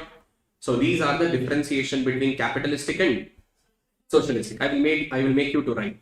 See, in this I have just given a summary notes. See, whatever that we have discussed till now, same to same things are given in the form of pointers. And see, we will connect this basic problems of an economy with the types of economy. What are the 4 basic problems? How to produce, for whom to produce, and what economic provisions has to be made. See, be it any economy for it matter, they will face this basic problems of an economy. Now, who will be solving this problem in a capitalistic economy? Private enterprises. They will decide like what goods to produce, how to produce, for whom are they producing. So all these basic problems are taken care by the market forces, that is private forces. Private economies will take care of that. But in socialistic economy, who will handle this basic problems? CPA, public enterprise. In a mixed economy, intervention of both together, public as well as private, both will decide. See, usually you will get the connection, interconnection between these two topics, basic problems of economy and the types of economy. Depending upon who controls that economic system, they will be giving solution to the basic problem. See there, private ownership of property is there. That means what? We explained about this. And freedom of That means private has full freedom. Government intervention is zero. And dash motive. Existence of. Yes, since private people are there, they will be competing between each other. But in the CPA, there is no concept of competition. Everything is decided by CPA. Consumer sovereignty is.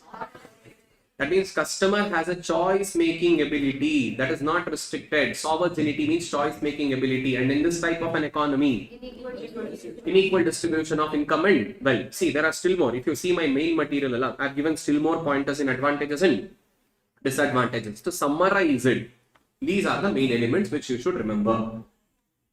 Merits in capitalistic economy encourages the economic activity. That means buying, selling, all those economic activity will be encouraged and economy will start growing faster and maximizing the efficiency of the production, utilizing of, let me say, optimum utilization of capacities. But the economy will be very dynamic. That means it keeps on changing every now and then. Any problem happens, automatically it gets shifted to the other country very faster, and also economy fluctuates. See, taste and preferences of people will not remain the same. It keeps on changing. What you like today, people may not like it after 1 week. See, there was a time when I was at your age, or maybe even lesser than your age, school, when we used to go to the bakeries and all, I used to crib for that honey cake.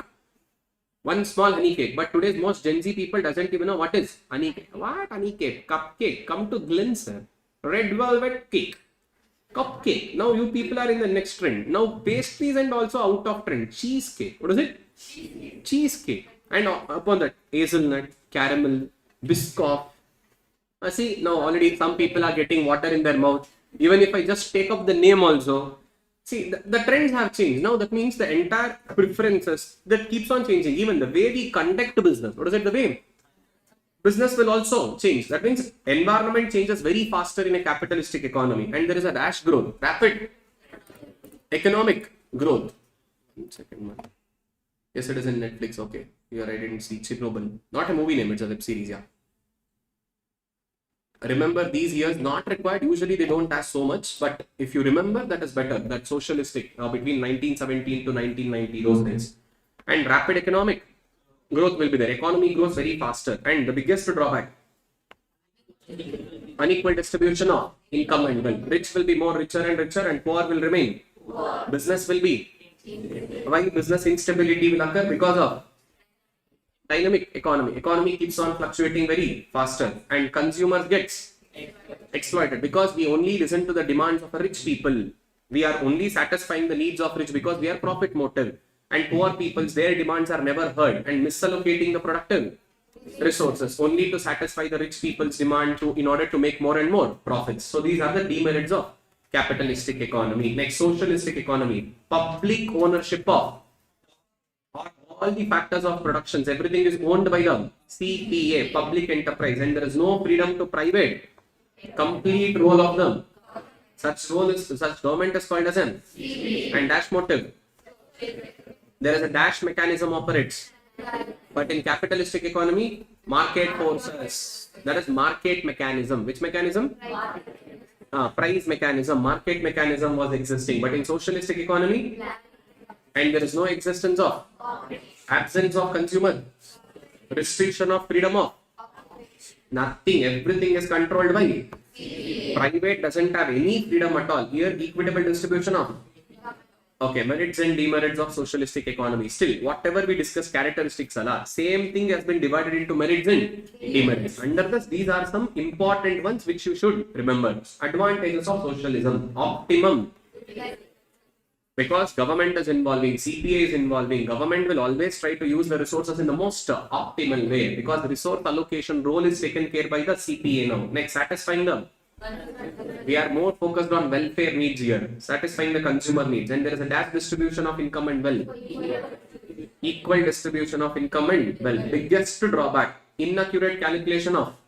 Government will never calculate the cost in the most appropriate manner, and always delayed, late, lagging, and bureaucratic setup. Powers are not with the one single person. Multiple persons' hand is there. MP, MLA, corporator, like this. In India, how we call different structures are there, like that. In socialistic economy, different structure, different layers are there.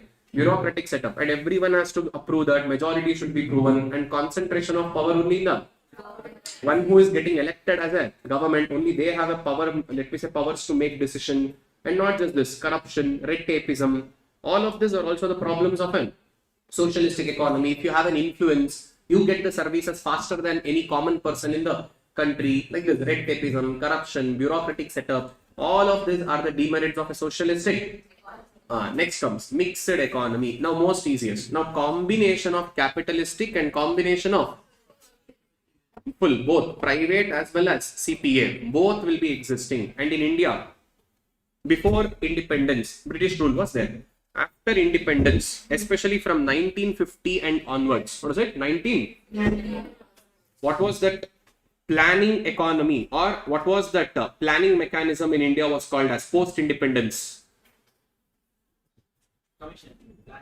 Planning Commission of India, PCI, 5-year plans. Have you heard? Sir, somewhere we have heard about this, that only. PCI. What is it? Planning Commission of? From 1950 and onwards. That was existing. But in 2014, we replaced it with Niti Aayog. Presently, we don't have a 5-year plans. Now we have a long term, 15 to 20 years of objectives, not just a 5 years of midterm objectives. Niti Aayog is there. That is operating in India as a planning commission. Which commission? Planning mechanism. See, now mixed economy. There is a combination of both market presence as well as command presence. That is CPA, public as well as. Now ownership. Someone is holding very nicely. Maybe Prime Minister Modi. Okay. Ownership of property will be in the hands of both private as well as public sector. See, there is a coexistence of both private as well as public enterprises, and we believe that both of them have an equal access and the joint handling. What is it? Equal access and the. But usually in India, if at all I have to speak in a very frank, yes, no doubt, coexistence of both. But sometimes control is done by Ambani, Adani for everything, everywhere. Next comes planning. Still, planning mechanism will work. I said now, CPA, Central Planning Authority, was existing, 5-year plans. Now we have replaced it with Niti Aayog. All the public sector, public works are controlled by the Planning Commission. And private enterprises also has a freedom to fulfill as per the demand and supply. And next, there is a balanced regional development. Which regional development? That means usually the cities are concentrated more by the private people, and let me say the rural places are concentrated by the government. That is CPA. So we are focusing on both rural as well as the cities, urban as well as rural. Both are concentrated. See, in the mixed economy, balanced regional development is possible. Public sector enterprises may be located in the backward region as to ensure its development. Further way, subsidies are also provided by government. Incentives are provided to the government, like tax holiday, free electricities, like this we provided. SEZ, special economic zones, especially created in the port areas, backward areas. We encourage private sector also to establish in the backward regions and develop the industries in where? Have you heard about this Narega program? Mahatma Gandhi National Rural Employment Guarantee Scheme. 100 days of minimum of wages will be provided, and all the small scale MSME, micro, small and medium. Now we are providing more and more benefits for them. If at all they are moving out of cities, we will only give subsidies, incentives, free electricity, tax holidays.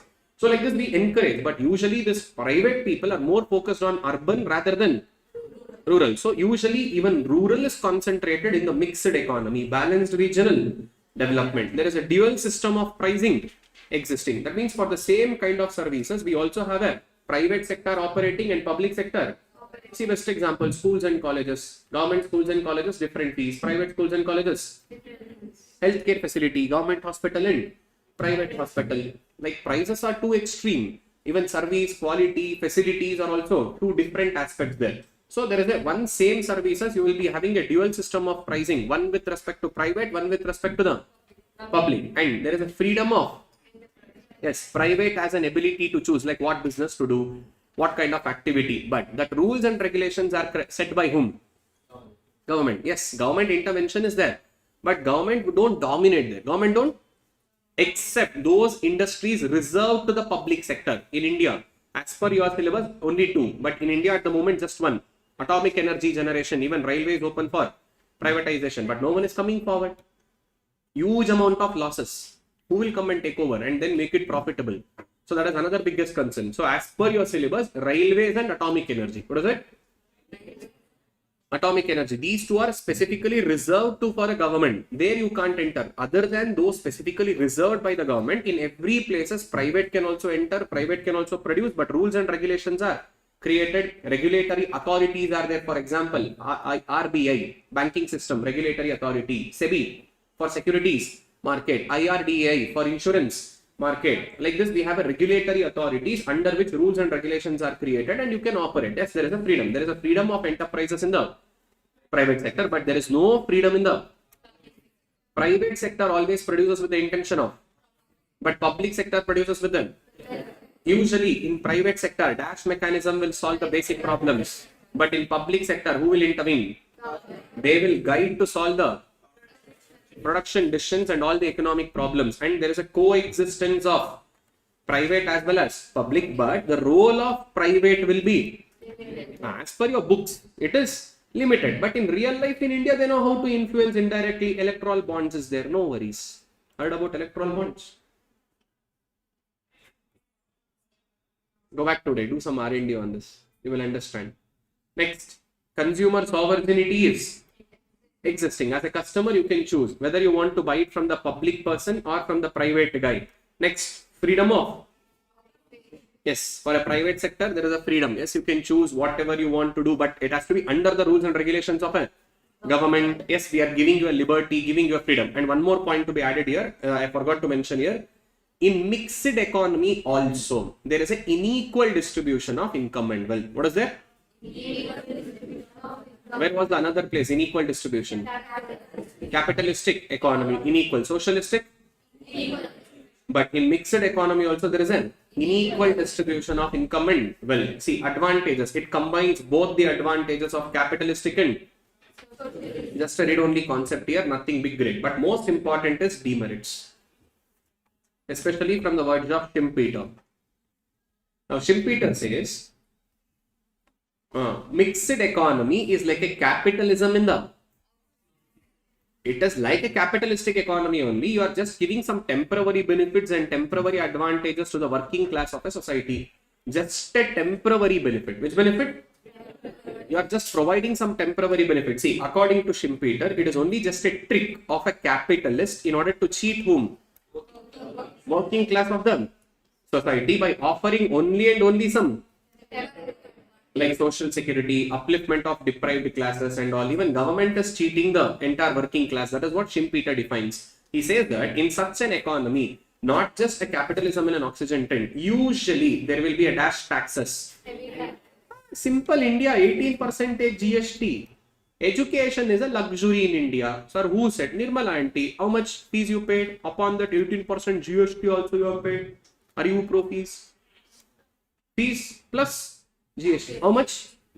18%. Sir, education necessary na? Nirmala aunty says private coaching center is a luxury. What is it? Private coaching center is a luxury. If you want that necessary, come to our government schools and government colleges. Teacher is only not there. Sometimes roof will only be not there. If you turn on the fan, it may fall on your head. Or sometimes some ceiling, old 100 years, 80 years old building, maintenance is not there. Sometimes brick will only fall on your head. In Rajasthan, it happened. Entire ceiling only collapsed onto the school kids and most of them died. And even in Karnataka, Gulbarga, there is one place where in the government college, female government college, while class was going on, entire that top ceiling, whatever that cement plastering was there, that literally fell down. And many incidences are there. But we don't want to repair, we don't want to develop and all, because we are most concerned with the private institution. Why? That private institution is also belonging to same politician, stupid fellows. They are only running that schools and colleges. They are only creating that new universities. Like you observe in India, more than 60% of the educational institutes, hospitals, pharma companies, that is indirectly or directly owned by politicians. And we guys expect that, wow, government schools and colleges will be better, it will be improved and all. See, our own state chief minister, they have their own educational institute. Her own daughter is running it. And same CM, now we say that we are going to advance the government schools and colleges. Even in dreams, it will not happen. We know it. See, if these guy advances the government schools and colleges, then who will go to private schools and colleges? His business will only go down, na? That is why destroyer create facility there. And today private schools and colleges are no less than just a business center. You will get, let me say, uniforms there. You should only buy shoes in that school. You should also buy them books in that school. You will get all multi facilities like AC classroom is there, with the canteen facility with 2 different continental dishes. Everything is there except education. For that you should go separate tuition. Was it for that we should go separate? See, how many of you have went for tuitions for 10th standard? So-called turning point of your life. 10th standard tuitions, 12th standard, second PUC, so-called turning point. See, then why did we pay schools and school fees, college fees and all got to 1 lakh rupee, 1.5 lakh rupee, 1.8 lakh rupees? That is actually the literal fees. In Bangalore, no less than starts at 80,000. Bare minimal itself is 80,000. And average prices 1 lakh rupee fee per year for your first PUC and second PUC. And after going to such reputed colleges and all, still people go for tuition. Why is are not able to understand in the college? And same faculty will be teaching in the private coaching academy also. There you can come there. There they will teach you better. Business. There will be heavy taxes. Usually in the mixed economy. Example, India, 40% GST on ultra luxury items and all. You buy a car, 40% tax. You buy a vehicle, 350cc above bike, 40%. Anything less than 350cc, okay, normal, 18% GST. Anything above 350cc, luxury, you want super bike, come. Will superly tax you. 40%. See, they are only agreeing there will be heavy taxes. Education. That is what the maturity is when we understand that in India, education is no more remained as a necessary. Education has become a luxury. It is technically a luxury. You go, you pay the fees, you check the fee. On that fees plus 18% GST. If education is a basic necessary for everyone, then why is that 18% GST coming? And Nirmala Aunty clearly says, private coachings are luxury. Where is the government coaching, by the way? Even if it is existing, teacher is not there, infrastructure is not there, facility is not provided. But end of the day, you want 18%. Nirmala Aunty is like very simple. You do whatever you want. Please contribute my share. I am like a sleeping partner. In partnership firm, there will be sleeping partner. Na? It doesn't matter. You do trading, securities transaction tax, long-term capital gains, short-term capital gains. Risk is yours. Analysis is yours. Everything is yours. But in profit, share should come to government. And there will be dash control. Excessive. Example, India. Each and every place, Nirmala Auntie's presence should be there. If not Nirmala Auntie, Ambani or Adani's presence will be there. And Nirmala Auntie is like a complementary. Ambani, Adani will also be there. Along with that, Nirmala Auntie will follow. Hello, my share. See, you buy popcorn, tax. Caramel popcorn, luxury. Sweet is a luxury. Sugar, 18% tax. Paneer, butter, masala. Paneer different tax. Butter different tax. Masala different tax. Simple. Now, see, in a mixed economy, there will be excessive control and heavy taxes that is prevailing under the mixed economy. There will be discouraging them. When there is a heavy taxes, usually we don't want to produce or we are not interested in producing, and you can't help it. In mixed economy, usually there will be excessive control of the government. For namesake, we will say, even government, private, both will be interfering in the decision makings, and they will control, they will solve the basic problems. In some areas, now 51% control I can say to the government, 49% private. Now, when it comes to Adani and Ambani, 99% they will only say what to do, what not to do. And recently, if you have seen that Vedanta Agarwal case, Vedanta groups, they had bidded for one of the tender, even though quoting the very least prices than everyone, still Vedanta groups didn't get the tender. And they filed a case against in the court. And right immediately after that, ED raids started happening on Vedanta Agarwal's house. Entire things got messed up. See, our government knows how to favor some business politicians because electoral bond is high contribution for the political party from them. So they will favor it, no issues. So next, there in a mixed economy, it is very difficult to operate because balancing and adjusting both private as well as is often difficult. See, at your home, if you guys have a sibling, either brother or sister, your mom balancing between two only not possible. In the country, balancing between public as well as private is not an easy task. It is always and always an difficult task in the mixed economy. So disadvantages of mixed economy is important, especially this one, Schumpeter. Sometimes now, I said you in the previous class also, why I will ask you to read an ICAI material like a newspaper is, sometimes some particular economist might have given his word suggestions where I will show that yesterday we took that resource material now. Yeah. See like this, in your material now, they will give a highlighted words like this. See this bold highlighted words will be there now. Usually chances of expecting the question will be high from that area, and especially if any particular economist, if he has given his views, see like this, they will speak about the scarcity, like highlighted areas will be there. Na? That is important. Where I will show in multiple questions in chapter 2, 3, 4 and 5 and all, especially chapter 3 na, they will ask such questions. That is why I usually ask the students to read even the ICAI material. In chapter 2, 3 and all, it is there. So some highlighted words will be there, some particular economists. For example, I will do this in chapter 3. Relationship between input and output is expressed. We have a limited input. By using limited input, we should produce a maximum output. Who expressed it? We usually think in that chapter now, we speak more about the Alfred Marshall. So you will think answer should be Alfred Marshall. There is one more topic, Cobb-Douglas production function. Either Cobb-Douglas or Alfred Marshall. But in reality, that statement is given by Schumpeter. Which stupid fellow? Schumpeter has given it. Now, you will be like amazed, hey, stupid fellow, Alfred Marshall. Who? Schumpeter, where is this IC material? Some nook and corner sometimes they will pick up a question. Usually, such questions will be there in every paper, some 5 questions. How many questions? See, especially now, chapter number 7, chapter number 8 and chapter number 9. In these chapters, sometimes information will not be in the main content. Some information they will give it in summary. And from that summary, they will ask a question. So that is the reason I usually say, and students will be usually texting me, they will be asking, sir, I find your material easy to understand, sir. If I only and only study from your material, sir, how much marks will I score? I only say them 95. Up to 95. I don't guarantee 100 and all. For the very reason, your ICAI know how to do ICAI things. From nook and corner, from some corner line, somewhere, some notification, or maybe some summary, somewhere they will pick up some question. It will be there, or some GK questions will come.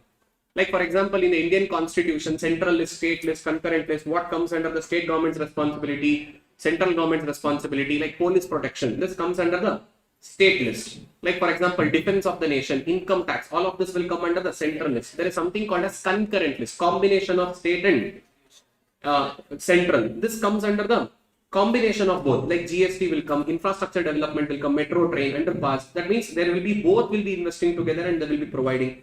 Such kind of GK questions will come, or some nook and corner of the material somewhere in some nook and corner, some line they will pick up and they will ask questions. Such 5 questions in every paper it will be there. That is why I usually don't say 100. And if your intention is to score somewhere between, like for example, 80 to 90, or consider 60 to 80 only, easily you can go. Simplified version of ICAI material is my material, or whatever class notes that I am providing. Even if you are just studying from that, you will still crack it. But if your intention is to score like 90 above, 95 and above, like a recently topper, our own Kormangala branch student, he was like, he took it in online. He was an online student from Madurai. He topped it in economics, and we had one more, AIR, All India ranking 17. Same, Kormangala branch student only. And these guys scores, if you see that AIR 17, he scored 95 in economics, and Rakesh, he scored 96. He's from Madurai. ArivuPro Kormangala branch student only, he took it in online. Now, when I recently spoke to him, the podcast which I said the day before yesterday, he has spoken about it in that. So I knew 96, I attended 96. But he said 1% luck will also matter sometime. It's not only about the hard effort, because whatever that I have studied from the ICAI material, luckily I also got the same question in the exam. I said now some 5 question nook and corner somewhere, it will be there. So some nook and corner it will be provided, and you can't sometimes expect that what you have studied only will come. So that is why I don't guarantee it. If your intention is to score 90, 95, 98 till then, the top is 98. In my teaching, 98. There is one more student who scored 99, but unfortunately he failed in that attempt, science student. 99 in economics, 98 in maths, and 65 in law, 37 in accounts. That attempt he lost. It was 37. So I don't consider that 99 as the top. I don't consider, because he didn't clear. In the next attempt he cleared. He got 92 in economics in the second attempt. But in his first attempt he got 99, but he could not able to make that. So that is why I usually don't consider 99. There is one more student from Coimbatore who scored 98. That is the top till now. So 96 is the second top, and there are many students in this 90 to 95 brackets. So if your intention knows that I want to push my score beyond 90, 95 and all, then I expect you to read ICAI material like a newspaper once, including summary. What is it? Over and above my material, after understanding the concept from my material, I always want you to read it once. So no sir, my intention is between 60 to 90. What is it? Sir, if I skip ICAI material, is that okay? Yes. It is like a Greek, Latin and French printed in English. I know that. But if you are not covering MCQs, then it will be under a trouble. At least MCQs you should solve. Even from my material, if you are studying, preparing everything, classroom notes, up to 90, though, definitely. See, scoring 60 in economics is a chiller. There is nothing in it. Bare minimum is 60 marks. If you have attended the classes regularly, without bunking, if you have understood, not by hearted. What is it? If you have, that means learned economics without by hearting. Now, 60 is a chiller. Bare minimal. 60 is a bare minimal. After going back home, if you have practiced MCQs, if you are putting your efforts, 60 to 80 to guaranteed. Up to 80 to for sure guaranteed. 80 and above, sir, what should I do? Little in-depth knowledge about the subjects, like interconnections between the concepts. And I said, nah, in economics, there will be never called as difficult question. There will be only tricky question. Which question? Some 10, 15. Consider 15 marks only. Only some 15 marks will be tricky questions. So it will be 80 plus 15. How much is that? Some 5 questions from nook and corner of the material. GK question. That will come. So that is what I said. Scoring 80 is not a difficult in economics. 60 is like bare minimal. 60 to bare minimal it is. So 60 to 80 your efforts. 80 to 95 little tricky will be the option. Sometimes question is easy, options is little tricky. 2 answers will be there. Most nearest answer you should choose. That is how question will come. And last but not the least, segment that 5 marks. Also 1% of luck matters. Whatever nook and corner that you have studied, if the same question comes, you will be able to crack. And chapter 10, one more irritation is there. Full on data, full on information. 10 marks it is going to come. Chapter 10, 10 marks. There easily you can crack 7. 7 to 8 to easily you will crack if you are just reading like a newspaper once also. So on an average, if you personally ask me, this is definitely achievable. 60 to 80 ratio is definitely achievable. And 60 to bare minimal. That is like ground zero level in economics. 60 is a bare minimal in economics. This is how the concepts are. Here, okay, let's move on to the last part, and after this, we'll take a break. A break I will give, don't worry, Varsha. People are more concerned about the break than the concept. Okay. Difference between all the three: capitalistic, socialistic, and mixed economy. So, in the capitalistic economy, ownership of property, who will be having the ownership? In socialistic, public ownership, and in the mixed economy, both private and public ownership will be there. Next, freedom of enterprise. That means private enterprise, where there is a freedom to do a business operation to run. In capitalistic economy, there is a freedom existing. Socialistic economy, there is no freedom existing. Everything is controlled by CPA. In mixed economy, yes, freedom is existing only in the, but no freedom in the. Next comes motive of production. So in the capitalistic economy, what is the motive? Socialistic. Here, profit in private and welfare in public sector. And who will govern the production? That means who controls the production in capitalistic economy? Demand and here. That is CPA. Here both price mechanism as well as. Next, competition. Where is competition existing? In private, yes. In public, there is no. In mixed economy, yes, it exists only to the extent of a. Next, distribution of very unequal, very highly unequal distribution in capitalistic, but here equitable distribution in considered unequal in socialist, mixed economy. Which economy? Even in a mixed economy, we consider that there is a unequal distribution of income and wealth. And role of government in capitalistic economy, laissez-faire approach. What do you mean by laissez-faire? Or zero intervention or very minimal intervention of government. So no role at all. Next up, complete role in the socialistic, but here full role in the public sector and limited role. That is to set rules, regulations, authorities, all this. Limited role in the private sector. Clear? So by this, entire chapter 1 comes to an end. Kindly write this down. After that, we'll go to the exam question. Hardly it will take 5-10 minutes. Don't worry. We'll finish this and we'll take a break. Or would you like to write this later in the break or now? Now, okay, write this down. After this, we will go to the exam question. We will see what all chapter 1 questions have come. We'll finish that and then take a break. You can download the PDF already. Akhil from ArivuPro app.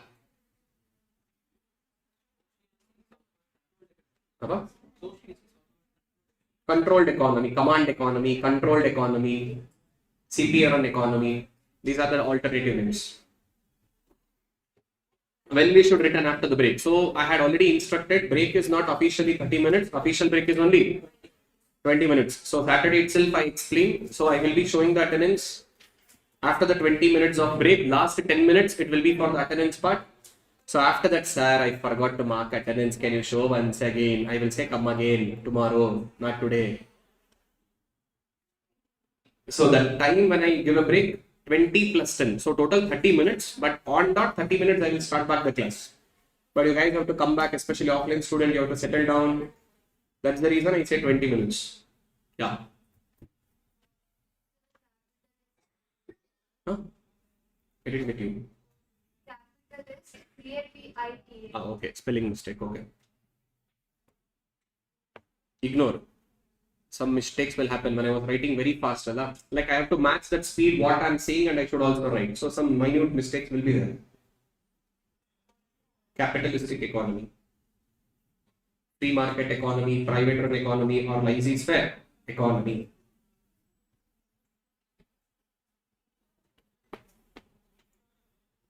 So kindly maintain a class notes like this. See, these are like a summary notes.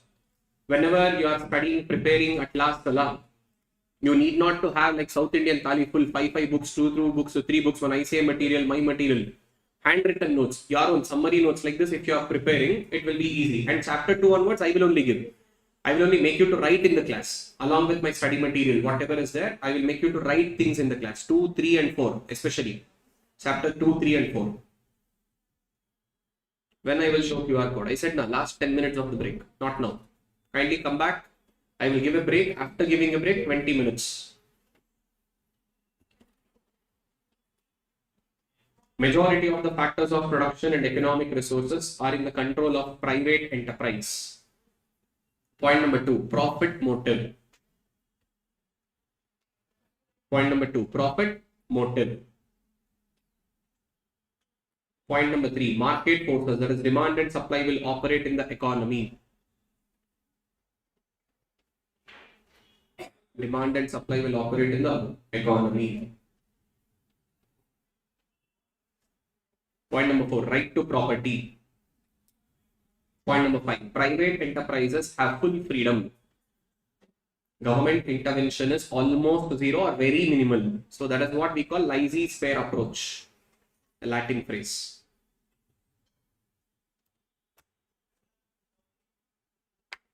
Yes, everything is there in my material also. This is just a summary notes for your last moment revision purpose.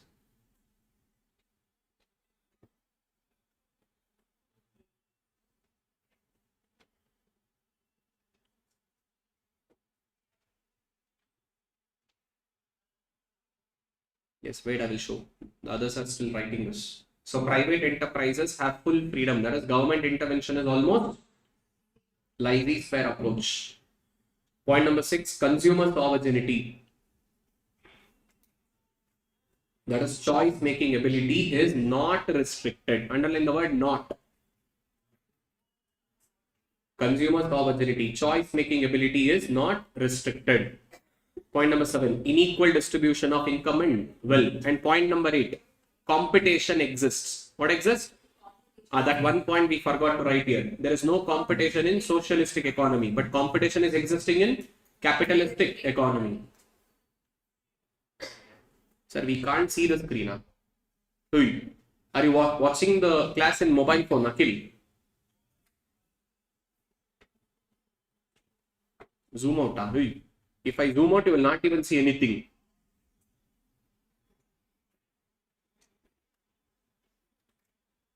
No, in tab. That's the reason. Done. Finished. Example for capitalistic economy. All. See, today, even developed nations are moving towards mixed economy concepts. But as per your syllabus, the example of capitalistic economy is developed nations. Done with this? Next, give a heading: socialistic economy. Socialistic economy. Socialistic economy. Also called as command economy, CPA run economy, or public run economy.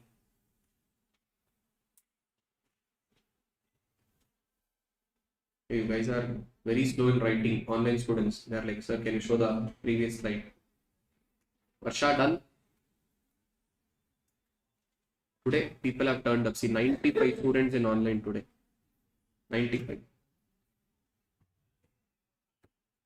Okay, done with the three alternative names. Okay, below that, write down socialistic economy. It was introduced by Karl Marx and Friedrich Engels. Who introduced it? Karl Marx and Friedrich Engels in their book called as Communist Manifesto, published in 1848. This can be questioned in an exam. And this point, in today's world, there is no country which is purely socialistic. Elements of socialism is followed by Vietnam, China, and Cuba. Just write this, and these 2 pointers should be sufficient. Others, not at all important. And you know this. Once upon a time, which was the example?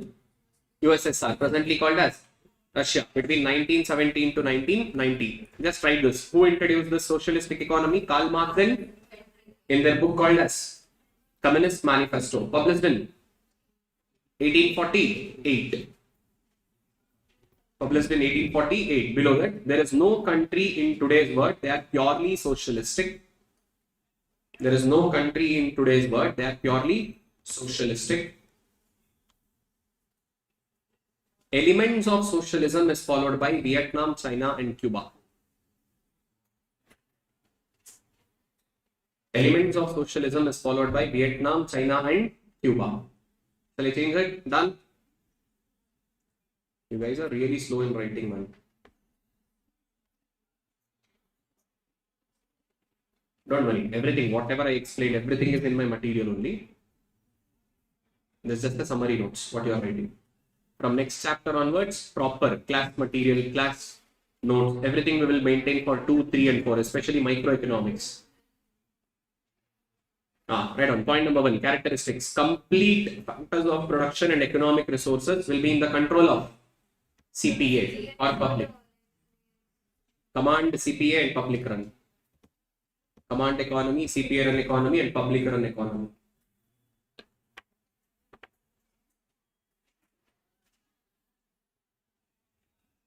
So most of them might have joined because it is a break time. Will show attendance. Everyone are used to it. Pakka, during break time only attendance is shown. Now, there is one problem. 60% if you maintain attendance, you will get recorded backup. If not, you don't get recorded backup, right? Now I think they have increased it to 70 or something now. Still 60 only. Yeah. But morning batch they have informed 70% now.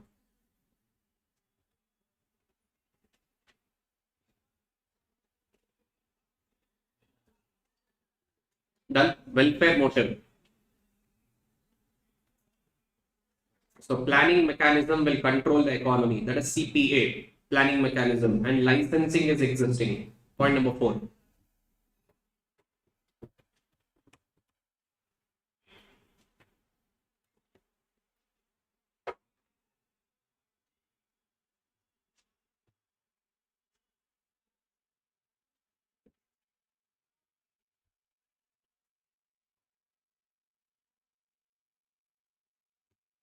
Completed. Point number 5, complete dominance of CPA. There is no freedom to private enterprise.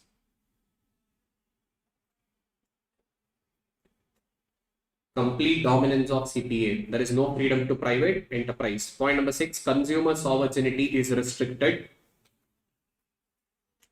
Point 8, equitable distribution of income and wealth. Point 8, last one, there is no competition in this market. That competition 1 point we have missed out here. There is no competition in socialistic economy.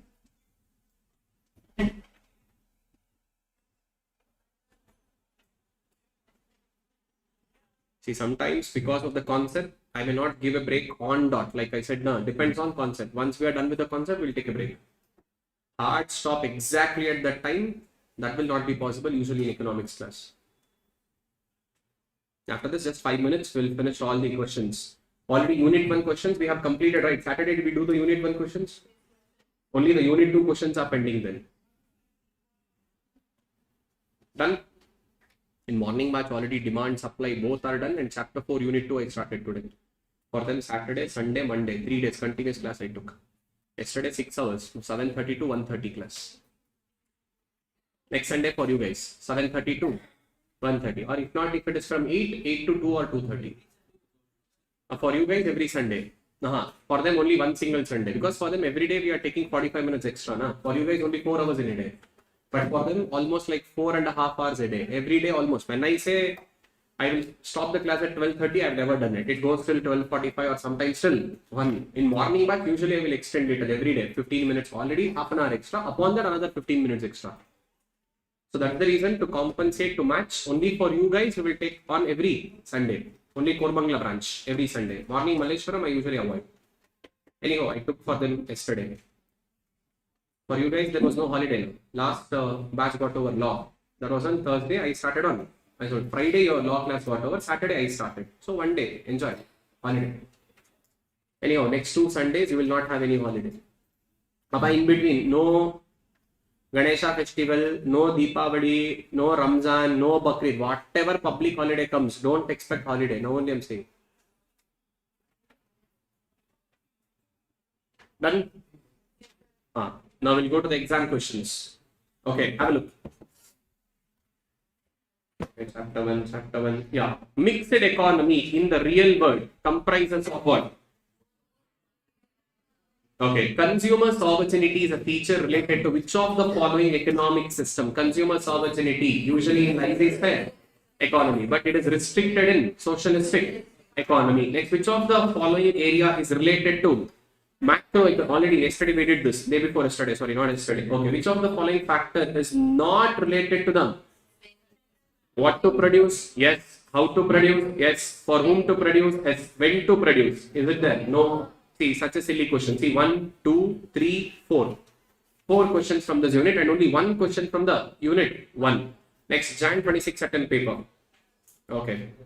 Match the following. Capitalistic economy, high degree of operative efficiency. That means for a private people, there is a freedom given. They will produce at an efficient level. Next, socialistic economy, also called as a mixed economy that encourages private enterprises and also the risk-taking ability. Competition is there. They will be experimenting things, all of those.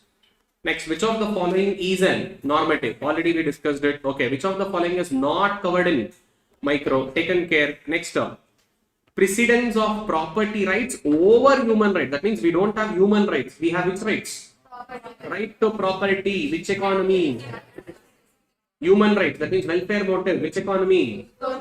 Socialistic economy. According to Pigu, I said some nook and corner of the material, one or other question will be there. They will ask. One of such question was asked in the Jan 26 attempt from chapter 1. According to whom? AC Pigu. What is it? Modern business activities are based on anticipations and expectations of business community. It is there in the ICAI material. Some nook and corner somewhere it would have been given. It is from unit 1. Where? Unit 1. That's it. These are the 5 questions. Next, September 25. Okay.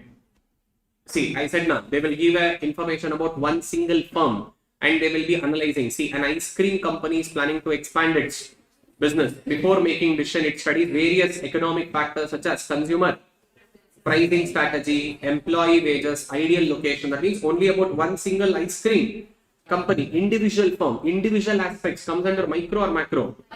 But after seeing this now, employee wages, strategy, location and also are macro. Wrong. One single company, one single. Next.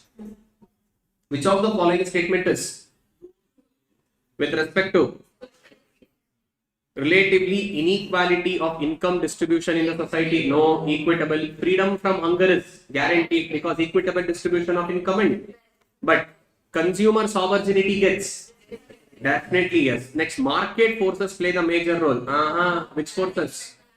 Planning mechanism. Buyers will ultimately determine the goods and services that to be produced in what quantity. Consumer sovereignty is restricted. So only statement 2 is the answer. Now, the important feature of it, coexistence of private as well as public. Next, which one of the following is not the characteristics of capitalistic economy? Profit motive, yes. Competition is existing, yes. Freedom of enterprise, private people have freedom, yes. Collective ownership. Collective ownership comes under public. That is CPA. Collective. Everyone owns together. Everything belongs to public at large. That is collective ownership. Option D is not. See, observe. Which unit questions are coming more in the chapter 1? Unit 2. Basic problems of economy and types of economy. Next, May 25 term paper. Now, which of the following is not a merit of capitalistic economy? Not a merit. That means they are not an advantage of capitalistic economy. Collective ownership, no. Socialistic, na. Next, faster economic growth, yes. High degree of operational efficiency, yes. Increased innovation and technology, yes. Private enterprise. Competition is there. They will innovate technological advancement. This is not. Next. The microeconomic theory does not deal with, already we spoke about this yesterday. Business cycle comes under the macro, not under the demand, production, cost, inventory will come under the micro. Scope of business economics, micro, operational issues, internal. Next, which of the following is not a correct for business economics? Already we did this day before yesterday. Command economy is also called as socialistic economy. That's it. These are the 5 questions. One sec. Here. Buyers will ultimately decide which goods and services should be produced and in what quantity. This concept is called choice making ability of a customer. Which of the following is not one of the 4 basic economic problems of an economy? What to produce for whom, what provision is there, where to produce this? See, from basic problem till now, only odd one out questions. Which of the following is not a basic problem? That is what silly questions will be asked. Next, which of the following is an example of normative already taken care Saturday class? Okay, which of the following is not business already taken care? Abstract and purely theoretical, analyzes economic phenomenon under unrealistic way, completely based on microeconomic theory. That's it. We've only 4 questions they have asked in this attempt. Usually 5 will come. Somewhere nook and corner, one more question should be there. We'll search. See, questions are easy, so I'm going little fast. If questions are little tricky and all, I will fall down. Okay. Price in capitalistic economy is decided by. Next, Sarah runs a lemonade stall. Her decision making involves assessing the demands for her lemonade, pricing strategy, maximizing her with the limited scope of a small business. We are only analyzing about a Sarah's lemonade stall, not about the whole industry, micro or macro. In which economy material means of production, that is factors of productions, are only owned by the community, that is by the state. Here the state means power. Socialistic. Yes, usually. Yeah. They usually don't complicate like that. They will be giving straight away simple questions here.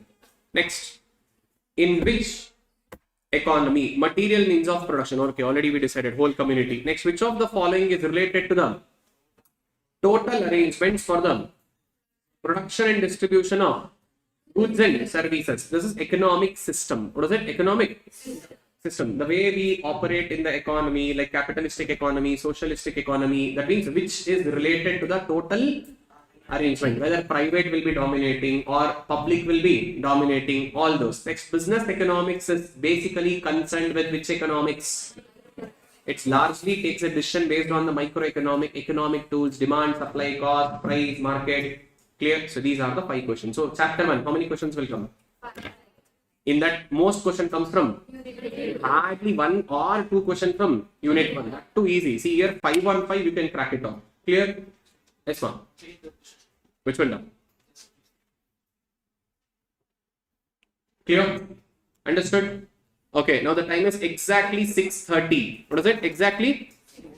Come back at 6:50. 6:50. I will show the attendance at 6:50. 6:50.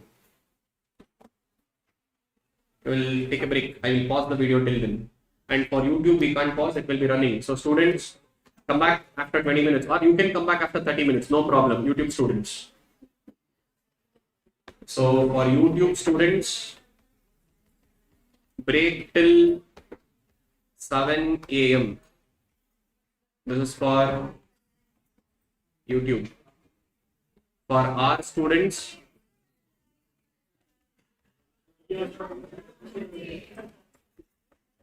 till 6:55 p.m. I will show the attendance at 55. Okay.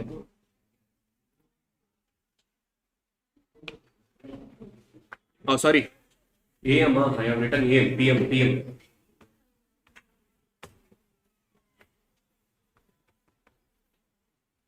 Mistake do happens, human error.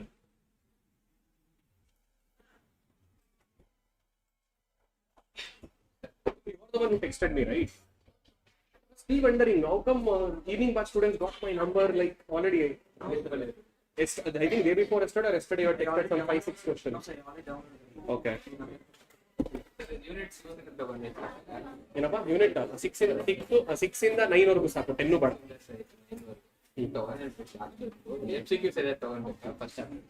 ಮ್ಯಾಕ್ರೋಲ್ MCQ ಕೊಟ್ಟಿಲ್ಲ ನಾನು, ಬರೀ micro ಕೊಟ್ಟಿದ್ದೀನಿ. One second, capitalistic economy notes they want in the break.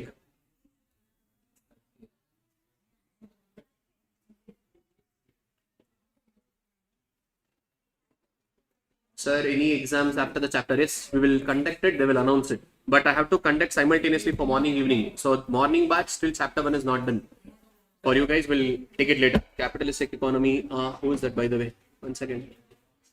Chanukya, which one? Should I zoom out like this or what? Is that? ಮಾಡ್ಕೊಳ್ಳಲ್ಲ ಸುಲಭವಾಗವಲ್ಲ. Zoom out. Like this both or wow? Chanukya, like this, huh?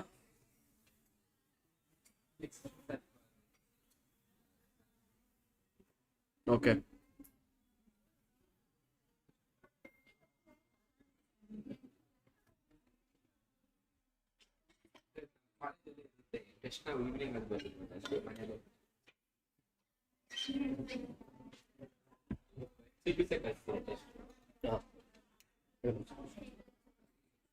Business economic implies, that means how business economics will function usually. See, it will be speaking about the manufacturing activity and applied economics. That means it is a part of a economics, combination of business and trade. Trading is buying and selling. It is included in the business also.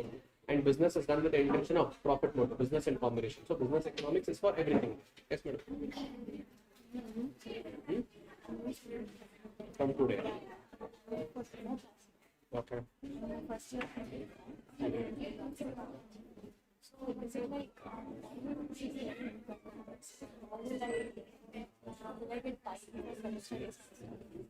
See, to be frank, there is nothing big in e-commerce study.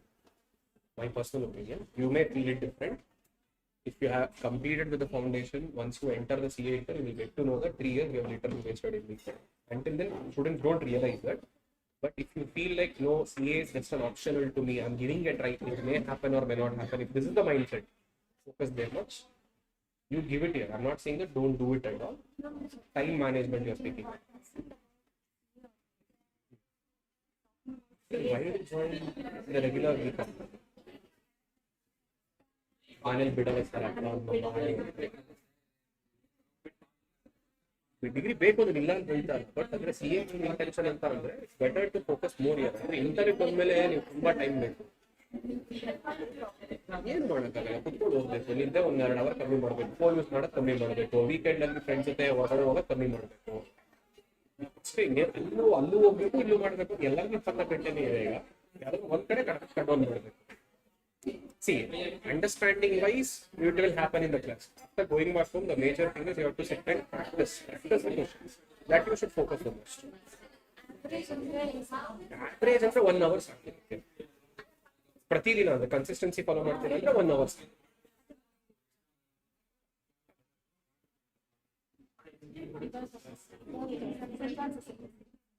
Where? Koramangala. Okay, there is one more in Bannalli. I I got bumps on the electronic city road. You can do it, not a problem, but you may have to just balance between your BCom and the CA part. Foundation is not a concern at all. You will crack it off. When you come to Inter, you need a solid time in Inter. You have to dedicate. They told me, sir, that you I said if HOD changes, principal changes, any of the people changes, then they can't assure that. Now, whoever is there, if the same person exists even in the next year, they may. I will never trust in this BCom people, especially management of BCom colleges and all. They will say yes for everything, admission code. Later, they will bring new rule. See, first stop worrying. 1 hour a day, this is sufficient. But main thing is you should understand the concept rather than by hearting. By hearting and all will never work. You should understand the concept. If you know the concept, you will easily crack. You are only seeing the exam question, how stupid it was. That is how literally economics paper can never be difficult. It will never and ever be difficult. First chapter. ಯಾರು ಹೇಳಿದ್ರು ಏನು ಇಲ್ಲ ಒಣ್ಣು ಎಲ್ಲದರಲ್ಲೂ ಅದೇ literally ಏನೂ ಇಲ್ಲ I will only show when I'm taking it you will only understand just check out my students course ಅಷ್ಟು complicated ಯಾರು ಹೇಳಿದ್ದು silly oceans have provided marks score ಮಾಡೋದು ಬೇಡ ಅಟ್ಲೀಸ್ಟ್ 14 ಆದ್ರೂ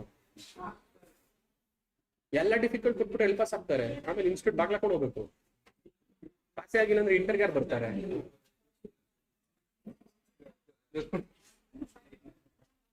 ನೀವು ಎಲ್ಲಾರನ್ನೂ ಫೇಲ್ ಮಾಡ್ಬಿಟ್ರೆ ಫೌಂಡೇಶನ್ ಇಲ್ಲೇನೆ ಇಂಟರ್ಗೆ ಯಾರು ಬರ್ತಾರೆ ಎಲ್ಲ ಡೈರೆಕ್ಟ್ ಎಂಟ್ರಿ ಅವ್ರು ಬರ್ತಾರೆ ಅಲ್ಲಿ ನಮ್ಗೆ ಇನ್ನೂ ಕಷ್ಟ ಅವಾಗ ಡೈರೆಕ್ಟ್ ಎಂಟ್ರಿ ಅವರೇ ಬಂದ್ರೆ ಫಿನಿಶ್ ಮಾಡ್ಕೊಂಡು ಬರ್ತಾ degree manage it, not a problem. Demo or still yet to take admission? Demo. See, you take a call. See, that is what my preference. If you say that no traveling and all will be too hectic for me, already ನನ್ನ time ಕಡಿಮೆ travelling ಎಲ್ಲ ಮಾಡೋಕ್ಕಾಗಲ್ಲ ಅನ್ನೋದಿದ್ರೆ ಒಂದಿನ attend ಮಾಡಿ. ಈಗ ಬರೀ recording ತಗೊಳ್ಳಿ. ನಿಮ್ಗೆ ಯಾವಾಗ ಕನ್ವೀನಿಯಂಟ್ ಆಗುತ್ತೆ ಕುತ್ಕೊಂಡು ರೆಕಾರ್ಡಿಂಗ್ ಓದ್ಬಿಟ್ಟು but you have to be consistent. That is only one thing. If you are consistent you can do it. ಇವತ್ತು ನೋಡೋಣ, ಇವತ್ತು ಮಂಗಳವಾರ ಒಳ್ಳೆ ದಿನ ಅಲ್ಲ, ಬೇಡ ಇವತ್ತು ಹಬ್ಬ ಇದೆ, ಒಂದು ವಾರ ಬಿಟ್ಟು ಮಾಡ್ತೀವಿ. ಟೈಮ್ ವೇಸ್ಟ್ ಮಾಡಿದ್ರೆ ಏನು ಮಾಡಲ್ಲ. If you are consistent enough, you can definitely do it. See, you check with your convenience. If coming to class is convenient to you, or watching online is convenient, or if you are comfortable with recording, whichever is most convenient, you opt for it.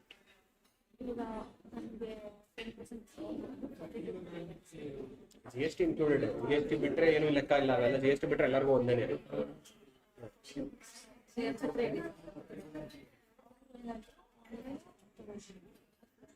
ನನ್ನ personally ಕೇಳಿದ್ರೆ ನಿಮಗೆ ಏನ್ convenient ಅನ್ಸುತ್ತೆ ಅದನ್ನ ಇವತ್ತು ನಾನು ಹೇಳೋ ದೊಡ್ಡ ವಿಷಯ ಅಲ್ಲ ಕ್ಲಾಸಿಗೆ ಬನ್ನಿ ಅಂತ. If at all you are killing more time in travelling at all and more over 8:45 you will leave.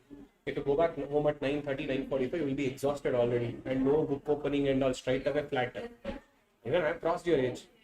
So which is more convenient to you opt it. Simple. Online ಬೇಕಂದ್ರೆ ಆನ್ಲೈನ್, ಆಫ್ಲೈನ್. ಕೆಲವೊಬ್ಬರು ಮಾಡ್ತಾರೆ ಗೊತ್ತಾ, ಏನೋ ಜೋಶಲ್ಲಿ offline ಬಂದು join ಆಗ್ಬಿಡ್ತಾರೆ. ಆಮೇಲೆ ಹೆಂಗಿರು ಯಾರಲ್ಲಿ ಯಾವ ಬೇಕಾದ್ರೆ ಅಟೆಂಡ್ ಮಾಡ್ಬೋದಲ್ವಾ ಬಿಡು ಅಂದ್ಬಿಟ್ಟು ಆನ್ಲೈನ್ ಆಲ್ರೆಡಿ ಎಷ್ಟು ಜನ ಇದ್ದಾರೆ ನೋಡಿ, 95 people.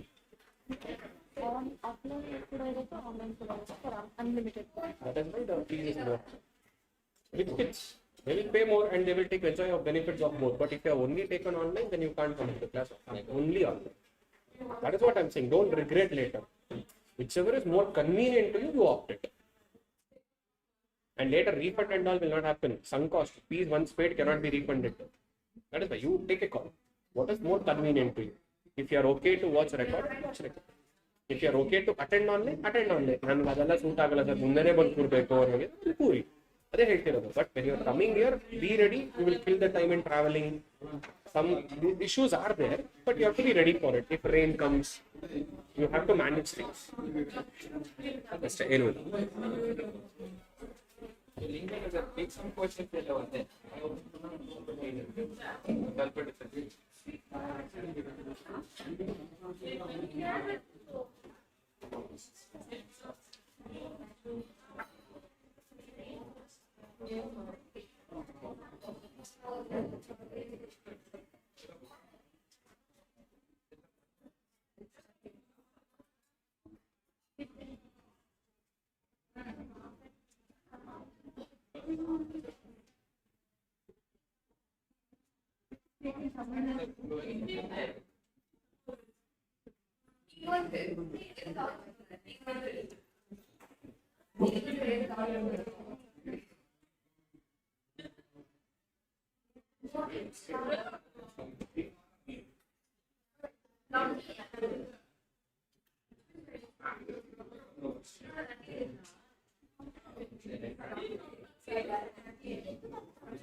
Hello. Hey, there is an error still in the portal. Actually, I have to show the attendance, but still it is in the Saturday's log only. It is not getting checked out. It is stuck.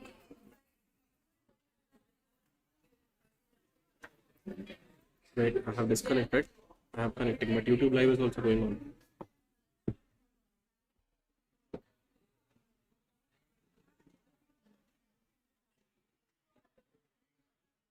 Can you check your on the screen?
There is some issue with the attendance.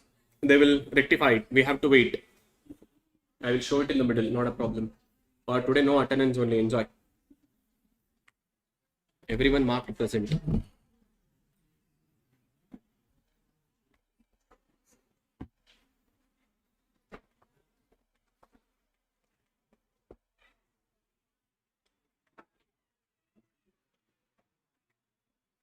Wow, amazing.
Hey, 1 second. What is this?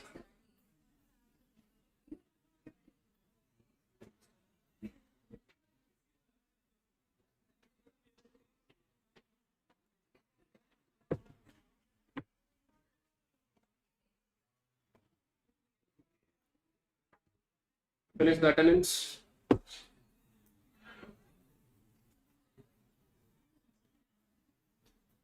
Once you guys are done, let me know. We'll go to the next unit. 8 people are marked out of 94 in online and 60 in offline. Let's see. Hey, what is this? 1 second.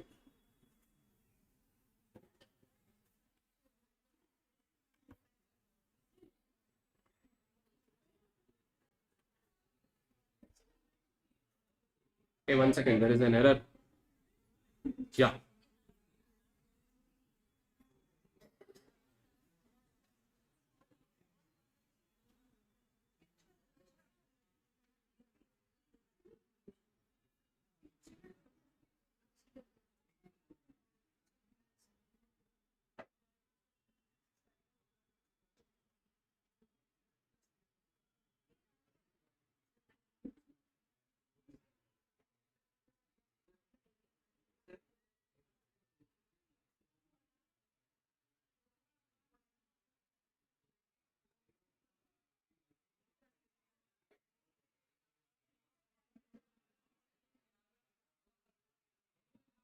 Hey, what is this? Why is it going back again and again? Not marking. Is there error? One second.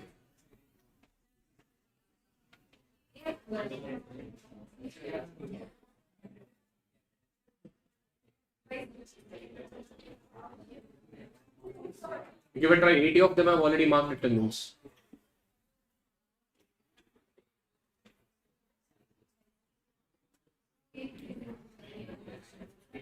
Hello.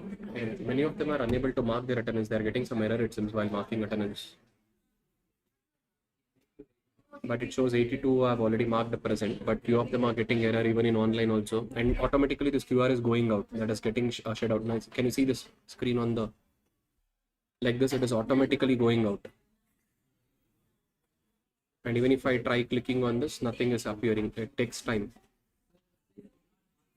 Yeah, that is what I'm informing them. Give a try. If marked, well and good. Maybe some technical issue is there with the portal. They're rectifying it. Whoever is unable to mark, send a mail, help@arivupro.com. Inform them. Unable to mark attendance, take that screenshot whenever you are doing it. Whatever error code comes, send it to them. They will give the attendance.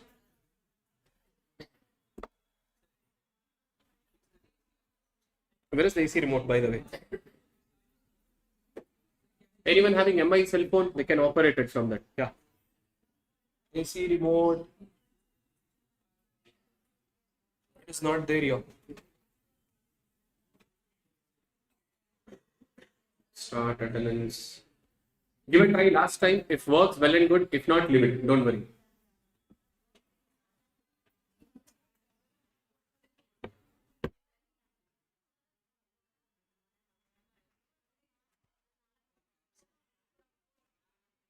No, I like usually that MI phone, they can control the AC. They have that remote facility. There is one application. Just check if anyone has an MI phone, it has an inbuilt. You can control the AC switch remotes and all. Just check outside. Maybe it should be in the outside. Keep it in the wind. Like what do you want? Increase, decrease. What is it?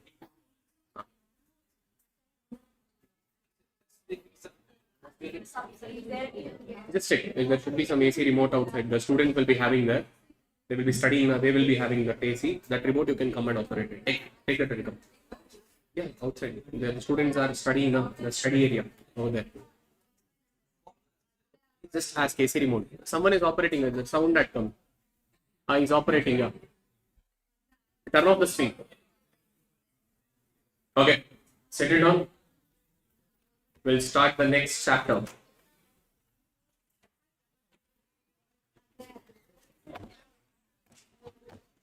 Wait, I have to. Yeah, some error is there with the attendance. Do not worry. If you are unable to mark, do not worry about it. Send that error code message to help@arivupro.com. Send a mail to them. They will rectify it. They will give you the attendance. Not an issue. That's sorted.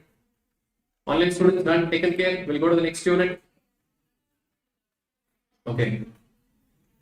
We can project it at the end of the class. Okay, once again, I will show the attendance at the end of the class.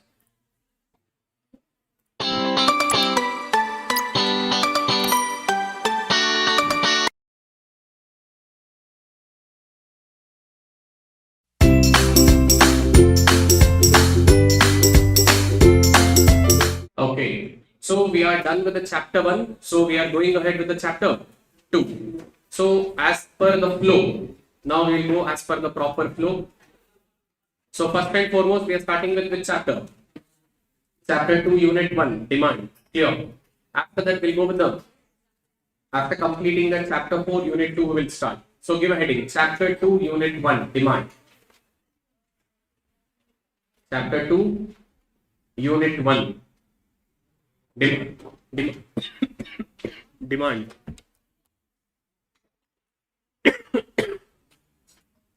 Someone is scolding nicely. Maybe online students who could not mark attendance. Let us start. Close your books. So usually whenever I start any new chapter, I will always tell you a small story, and based on that story or maybe the example, I will connect you the topics. Clear? So I will give you enough time to copy down. So first listen, first understand the concept, later you can copy it down. Clear? Okay. Madam, what's your name? Bhavadarini. Okay. Assume tomorrow is Bhavadarini's birthday. She wanted to give chocolates to her classmates. Same like school. They used to get the chocolates and they used to distribute. Now, assume she wanted to give chocolates to everyone in the class. For all 60 plus also online students. Now she will go to a, let's say, Reliance Mart, where the chocolates are kept in that particular lane. She will go and pick up a chocolate. Which chocolate do you like the most? 1 rupee toothpick. Kacha mango bite. Kacha mango bite chocolate. She will pick up a packet. 2 packets of kacha mango bite. And she will turn behind. And when she turns behind, she can find one giant teddy bear. What is it? Copyright reserved. You cannot draw a diagram like me. You should draw a proper diagram. 3 fingers here. No, 3. Teddy bear has only 3. You observe that bear only 3. Now she will see the price tag. The price tag says rupees 9,999 only. What is it? Rupees 9,000. Now Bhavadarini is like cheap product. She will keep it aside and she will only buy the chocolates and she will come out. Okay, after that, you know what's her name? Nivash. Nivash, which is your favorite car? Audi. Assume this is Audi car. 4 zeros are there here. Or Audi, some particular sports car of an Audi. Now let's say, for example, you will go to the Audi showroom and he will inquire about the particular car, the model which he likes the most. And the salesperson starts explaining about the car, the features, everything. And finally, when the price, let me say the price commercial part comes, he will say, sir, this car is just to 2 crore. How much? Just to 2 crore. Now Nivash is like, okay, I will come tomorrow. I will come tomorrow. We don't straight away, Indians will say, no, I don't want and all. Now let's assume, you know what's the name now? Jeevan. Let's assume Jeevan is the son of Mukesh Ambani.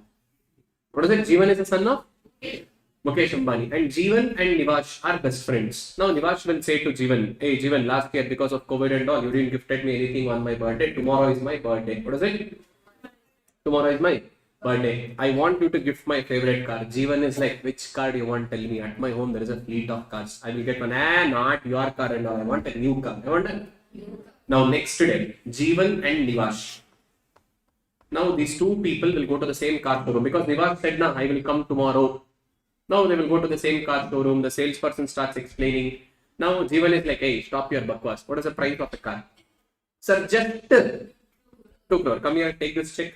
Give the car to my friend. I wish I had a friend like Jeevan. Then who is their friend? So to get half plate gobi manchuri, 100 times they will think.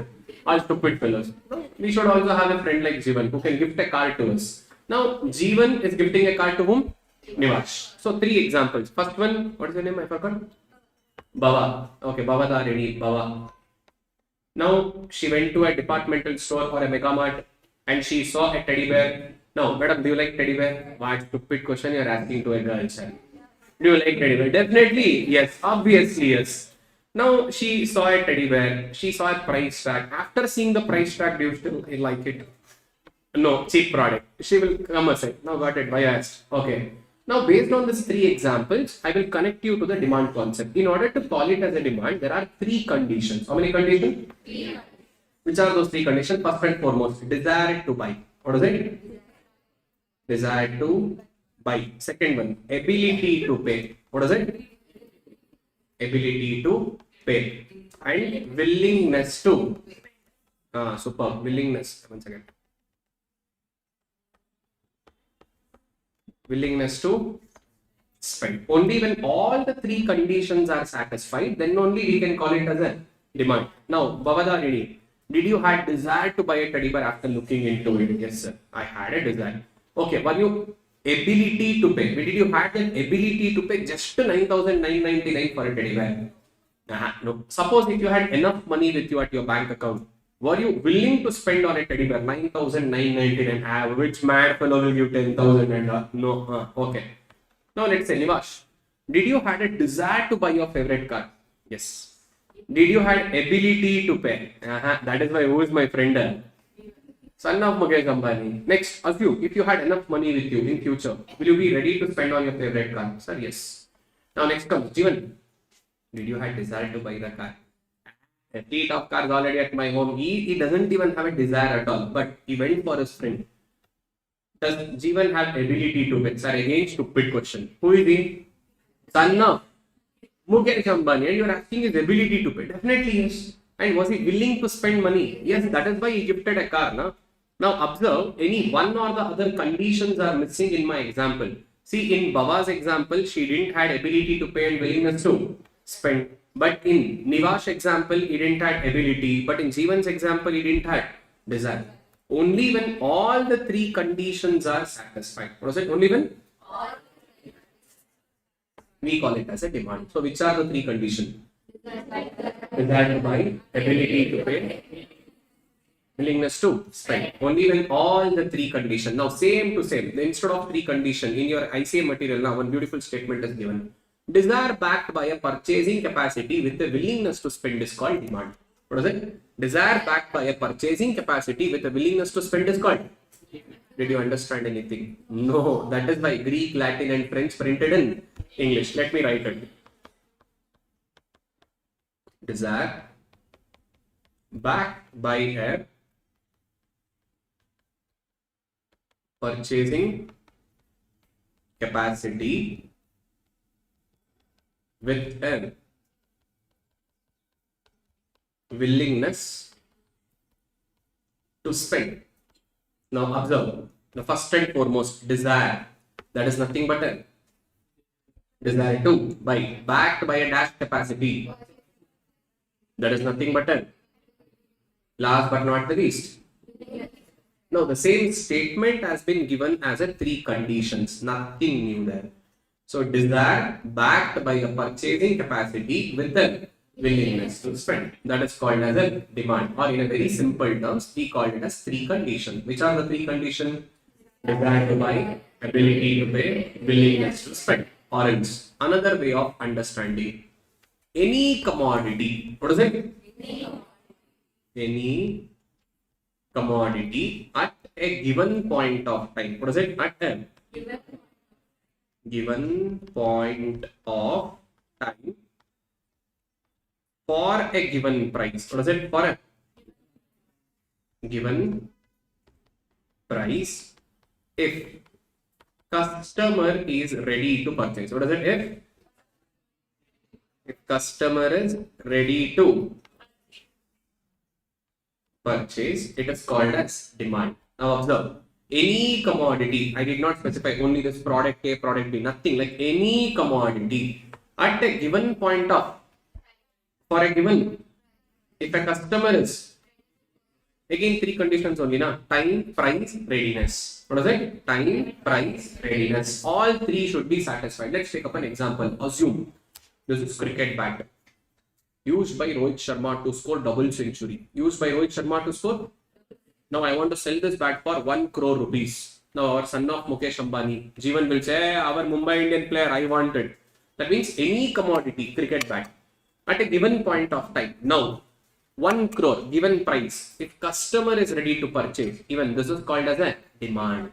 See, readiness, time, price. All three has to match. So example, Rohit Sharma's double century cricket bat. Cricket bat. Who used it? Rohit Sharma's double century bat. So remember, any one, either this three condition, desire to buy, ability to pay, or willingness to spend. Or if not, if you feel this is confusing, no worries. You can go with this point. Any commodity, there is nothing called as only this product A, product B, product C and all. It can be any commodity at a given point of, for the given, if customer is, even that is considered as a demand. Is it clear? Okay. Now, after understanding the meaning of demand, now we will go into a most important topic. So today's class, I will not take much detailed topics in demand. I will only go with this one concept, determinants of demand. There are 8 important pointers there. We will go little slow, we will understand, because whatever that I am going to do today, continuation will be there from tomorrow. In every random topic of demand, I will be taking these elements of determinants. So I can't go fast here. And there are few out of the topic discussions also in order to understand the topic, whatever examples out of the topic that I discussed. Again, I will connect the topic in the appropriate time whenever the chapter 3, chapter 4, chapter 6, chapter 7 comes. See, any examples, like even you may feel that we are going out of the topic, but I will be connecting those things to the concepts in the later part of the chapters, because one or the other way interconnection comes. Is it clear? So today I will not take much detailed discussion since it is the very first day of a demand. Usually I start with this concept whenever I start economics. This particular class, whatever I'm doing, since you guys, we started the batch on Saturday, we started chapter 1. If not, this is the topic which initially, opening only, we should do it. Okay. The topic name is called determinants of demand. What is it? Determinants of demand. So what exactly does determinants refers to? Determinants means those factors. What is it? Those which will change demand. What is it? Which will change demand. When I say change, either demand can increase or demand can decrease. So determinants are factors. What is determinants? Factors. Clear? So stop writing, listen first. Later I will give enough time to copy down. Pustak mein nahi, mastak mein likho. Point number 1. Price. What is it? Remember, price is the most important determinant. It affects demand to maximum extent. What is it? It affects demand to dash extent, maximum extent. Now let's take up an example. Assuming you wanted to buy a chocolate, Cadbury chocolate, dairy milk, 10 rupee chocolate. Now stupid fellow sir, Cadbury people have increased its price. Now from 10 rupee they made it 13 rupees or 15 rupees. When the product price increases, would you buy more number of units or lesser number of units? That means when price increases, demand will. Now opposite, let's assume product price has gone down. From 10 rupee now it is just 7 rupees or 5 rupees. Wow, super sir, every day I will buy one product now. Every day one chocolate. When price decreases, demand. This is the main thumb rule. Which rule? Thumb rule. Now what is it? First and foremost, price will change. That means whenever price, demand. Whenever price decreases, see, whenever I'm explaining you the concept of demand with respect to price, first importance should be always given to. Second importance should be given to. That means price is an independent factor. Which is price? And demand is a dependent factor. So price is which factor? Demand is, or we can also call like this. Price is a variable factor and that is first and foremost changing. That is a price is a primary factor. What is it? Price is a primary factor, and which is the secondary factor? So demand is a secondary factor. So can I say demand is dependent on price? What is it? That means whenever there is a change in, there will be a change in. So dash is an independent factor. Dash is a dependent factor. So in exam, there will be a question. Dash is dependent on dash. Demand is, but our intelligent fellows will be there. Sir, you only said no. Price is a primary factor. Demand is a secondary factor. So price is dependent on demand. Literally, they will write answers like this. So remember, be careful. That is a trap. Beautiful trap. They will set like this. So which is an independent factor? Which is dependent factor? So dash is dependent on dash. Demand is dependent on. Get ready. Tomorrow I will ask this question and observe in the class. Now only I am saying how many will say the wrong answers. Even after explaining the whole concept. Tomorrow when I ask dash is dependent on dash. Price is dependent on demand. That's how literally they will answer. In exam they have done it. They will give a statement. Demand is dependent on price. The above statement is true, false, partially true, none of them. False. Because in Kiran you said price is a primary factor, demand is a secondary factor. First dash should change, price should change. Next what should change? Demand should change. So price is the one which changes first, demand should change later. So price is dependent on demand. True. Literally that is how they will make the mistakes. So remember, dash is a primary. That means first and foremost dash has to change. Later dash will change.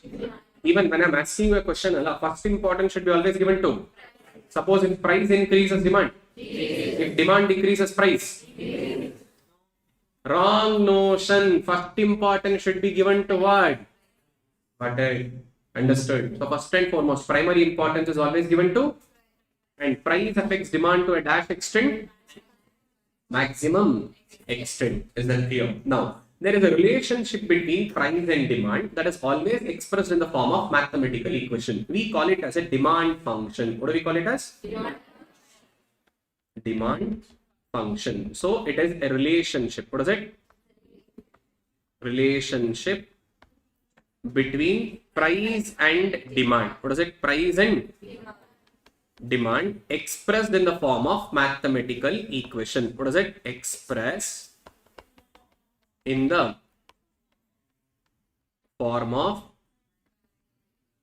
mathematical equation that is called as a demand function. So what is this demand function? D is equals to function of price. What is it? Here D stands for, P stands for price. Now functional relationship is of two types. How many types? Direct relationship and indirect relationship, or this direct relationship is also called as positive relationship. Which relationship? Indirect relationship is called as, or inverse relationship. Which relationship? What was the main thumb rule of a demand chapter? Whenever price increases, whenever price decreases, observe the arrow mark. Are they in the same direction or opposite direction? Inverse relationship, negative relationship, and in most of the circumstance, which circumstance? We have an indirect relationship. That is why we called it as a dash rule. In most of the scenarios, this thumb rule will apply. Demand and price is negatively related. What is the demand and? Only and only in few circumstances. Which circumstance? There will be a positive relationship. That means even though when price increases, demand will still. Even though if price decreases, demand will still. Only and only in few circumstances. We will discuss this in detail, especially this topic now, direct relationship. One of the favorite question to ICAI. Exceptions to law of demand. There is a concept. We will speak about that tomorrow. And most repeated question, expected question will be from this area only. So remember, in most of the circumstances, which circumstance? Which relationship is applicable? Or that is what we call as a thumb rule. Inverse relation, negative relation. Only and only in few circumstances. For example, now favorite product of all the females, what is it? Gold. All females, I said. Female, not girl. What is it? Female. Gold. Even though gold price increases, have you ever seen your mom, Chittamma, Dodamma, grandma, auntie, or Pakkadmane auntie? Anyone stopped buying gold? Even though price increases, demand will still increase. Clear? Like this, still more products are there. I will explain in detail in tomorrow's class. Clear? Price decreases. Let's assume that there is still prices are going to decrease. Would you like to buy now? Yeah, everybody could go and buy. If price keeps on decreasing like this, will you still go and buy? Or will you wait until it goes down much? We wait now. That means if prices are increasing, upward trend now, everyone will go rush to buy. When it drops down, what about few will buy? If price keeps on decreasing continuously like this, how many times will you go and buy? That means demand is decreasing at the moment. That is, they know that boss, still prices are going down. Still, there are examples, there are concepts. I will explain. I'm just giving one simple example here. What is it? Simple example. More relevant when the price increases and demand also increases. Gold, prestigious goods, luxury goods will come under this like this. Still, examples are there. We'll discuss in detail. Now, remember, demand function. D stands for, P stands for. F is a functional relationship. How many types of functional relationship? Direct and in most of the circumstances, which relationship? In few circumstances. And remember, in exam, now this demand function is also given in the form of another equation. See, quantity demanded Q is equals to A minus B of P. What is it? A. And numerical questions will also come. We will solve this. When we come to elasticity concept, I will help you, like I will show you how to solve this problems. 3 different types of numerical problems will come in price elasticity. We will discuss in detail. Now I am just giving outline. What am I giving? Today just an outline. We are not going anything in depth. Nothing. Just an outline we are going to go today with. Clear? So remember, instead of giving it as B is equals to function of price, it can also be represented as what? Q is equals to A minus B. Sir, why minus B? Because of inverse relationship. Which relationship? If it is a positive, then A plus B of T will come. Clear? So demand and price, general rule. Thumb rule is dash related. Inversely related or indirectly related. That's the reason we are considering A minus B there. And again, the connection comes in Keynesian theory concept. Autonomous, induced. This A stands for autonomous. B stands for induced. Also called as a slope of the curve. What is it? Slope of the curve. We'll discuss this in detail. Clear up? As of now, just a trailer of the concept I'm speaking about. So, first and foremost, which is the first important determinant? Price affects demand to a dash extent. What is the main thumb rule of a demand factor? When price increases, demand decreases. Wrong notion. Which is the independent factor? Which is the dependent factor? Everyone remains silent. Dash is dependent on dash. Demand is dependent on price. Relationship between price and demand is expressed in the form of a mathematical equation. What is that equation called as? Demand is a function of price. And since price affects to the maximum extent, we are writing it as a price. But we will consider all the determinants. I will explain. So there are two types of functional relationship. Direct and in most of the circumstances. That is why we call it as a dash rule. Only and only in few circumstances we have it. Clear? Understood? Copy this down. Later we will go ahead. Point number 2, 3, 4, 5, 6, 7, 8 like that. First and foremost, come to the story. So write the story. Copyright is there. You should draw your own diagram, not my diagram. I am very big artist. People will faint if they see my diagrams. So all the three examples. Bhavadarini's example, Nivesh example, son of Mukesh Ambani, Jeevan example. Write that example and this condition. This tick marks is based on example. See Bhavadarini's example, first tick mark. Nivesh example, second row of tick mark. Jeevan's example, son of Mukesh Ambani, third row of tick marks. Sir, how many numerical questions will be asked? From which chapter? Chapter 2, usually some 3 to 5. Considering demand and supply put together. Around five questions will be there. And depends. Like in exam, if evaluator likes you guys so much in that attempt, he may give more questions from numerical. If he don't likes you, he may just give 1 or 2. But wherever numerical comes along, jackpot it is. Easy questions that is. If you know the logic, crack. Formula logic. In foundation, they don't complicate your life like that. Come to inter. Now you are at the door. We should welcome you. You are a guest to the ICAI. For guest and all, we don't scare at door. After coming, sitting on sofa, after giving you coffee, tea and all, later we will scare you in inter. In foundation, we don't scare you much.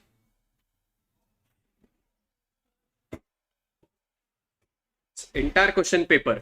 So chapter 2 numericals are there, chapter 3 numericals are there, chapter 8 numericals are there. Approximately around some, depends man, I can't exactly say that. Somewhere from 15 to 20 marks. Chapter 6, 8, 2, 3. These 4 chapters you will get the numericals. National income the highest, 7 marks will be numericals only. Keynesian theory, national income calculations. Wait man, I will come to that respective chapter. I will explain about that. Everyone wants to know everything on first day only.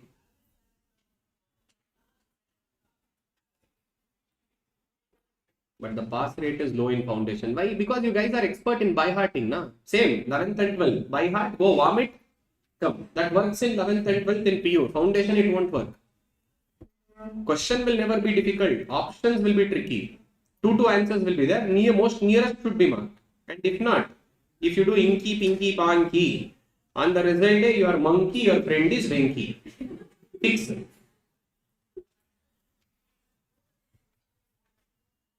We are from CBSE. It doesn't matter. In CBSE, na, you guys will by heart less. State syllabus people, 100% by heart. They will give important questions. Read it and come. From there only, exam questions will come. Where? Where? CBSE. That is what? To some extent, people will still do that. But state board syllabus, you ask your scores now 100, 99, 93, 92, 95 and all will be there. You ask one simple question in economics, concept based, damar. Put your phones on silent mode. How many of them got 90 above in economics? In your 11th and 12th? 90 and above? Please raise your hands. See how many hands are there? Almost majority of the class. Anyone with centum 100 or 100? No one, huh? One student. But in online there are many 99, 97, 90 and above. Many are there. Almost majority, 70% of the class. Let's see, keep the same target for CA Foundation Economics. Whatever your 12th score, keep the same score as a target. You let it be 70, 75, 80, 90, 99, 93, 92. Keep the same target. Sir, Hmm. we start with given point of time. Ava? Given point of time. Hmm. Which means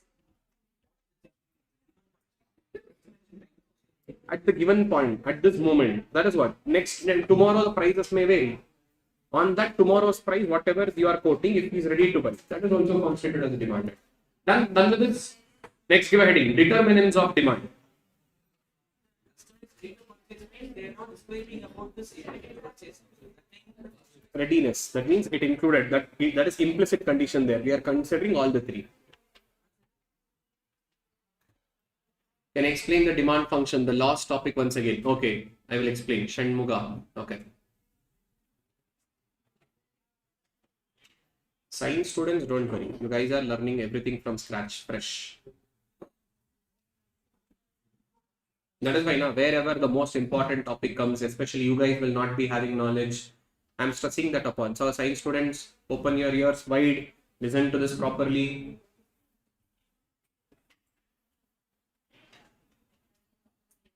Sir, weekend exams will be conducted.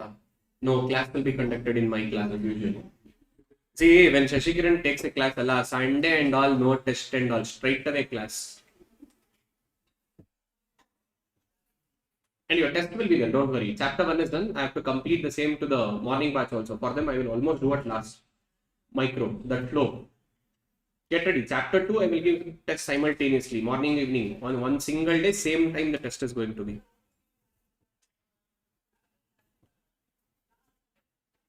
What is it? Any dash at the given. Any commodity at the given point of time. Any commodity. Attendance. Hey, who's this? Looks like people will come for the sake of attendance only sometime. Done, finished? So underline that word maximum extent.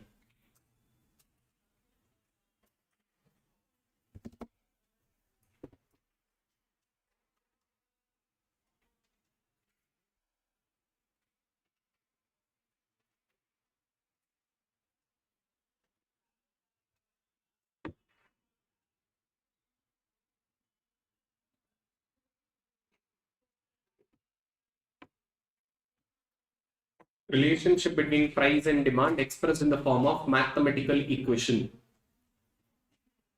Relationship between price and demand expressed in the form of mathematical equation. Okay, demand function. See, someone was asking that doubt here. See, D is a function of price. D stands for demand, P stands for price. And this price has a functional relationship that is of two kinds, direct and indirect relationship.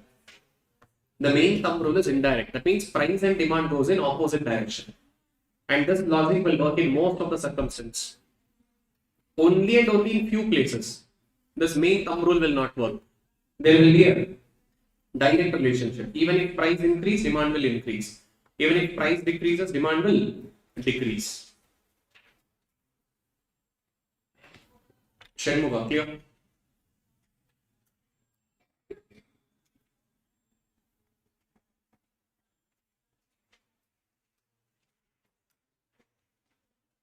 Sir, how to use 3-color pencil, which you said. I will explain. Graph. That comes in the graph, not now. If you want, you can also use like this. If you feel comfortable. Usually for graph, I will make you to use a different colors. That second line, optional lines will come there. Done with this? After this, close your books and look at the board. Next 15-20 minutes, just listen. Don't write anything.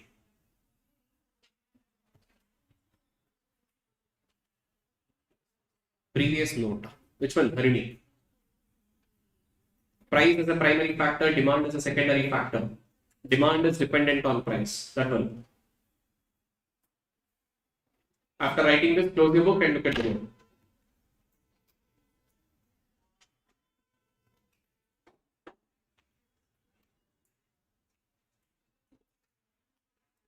So here something have dependent is a variable fixed like we have it. Yeah, Here price is fixed. variable. That is variable. I will explain. Have patience now.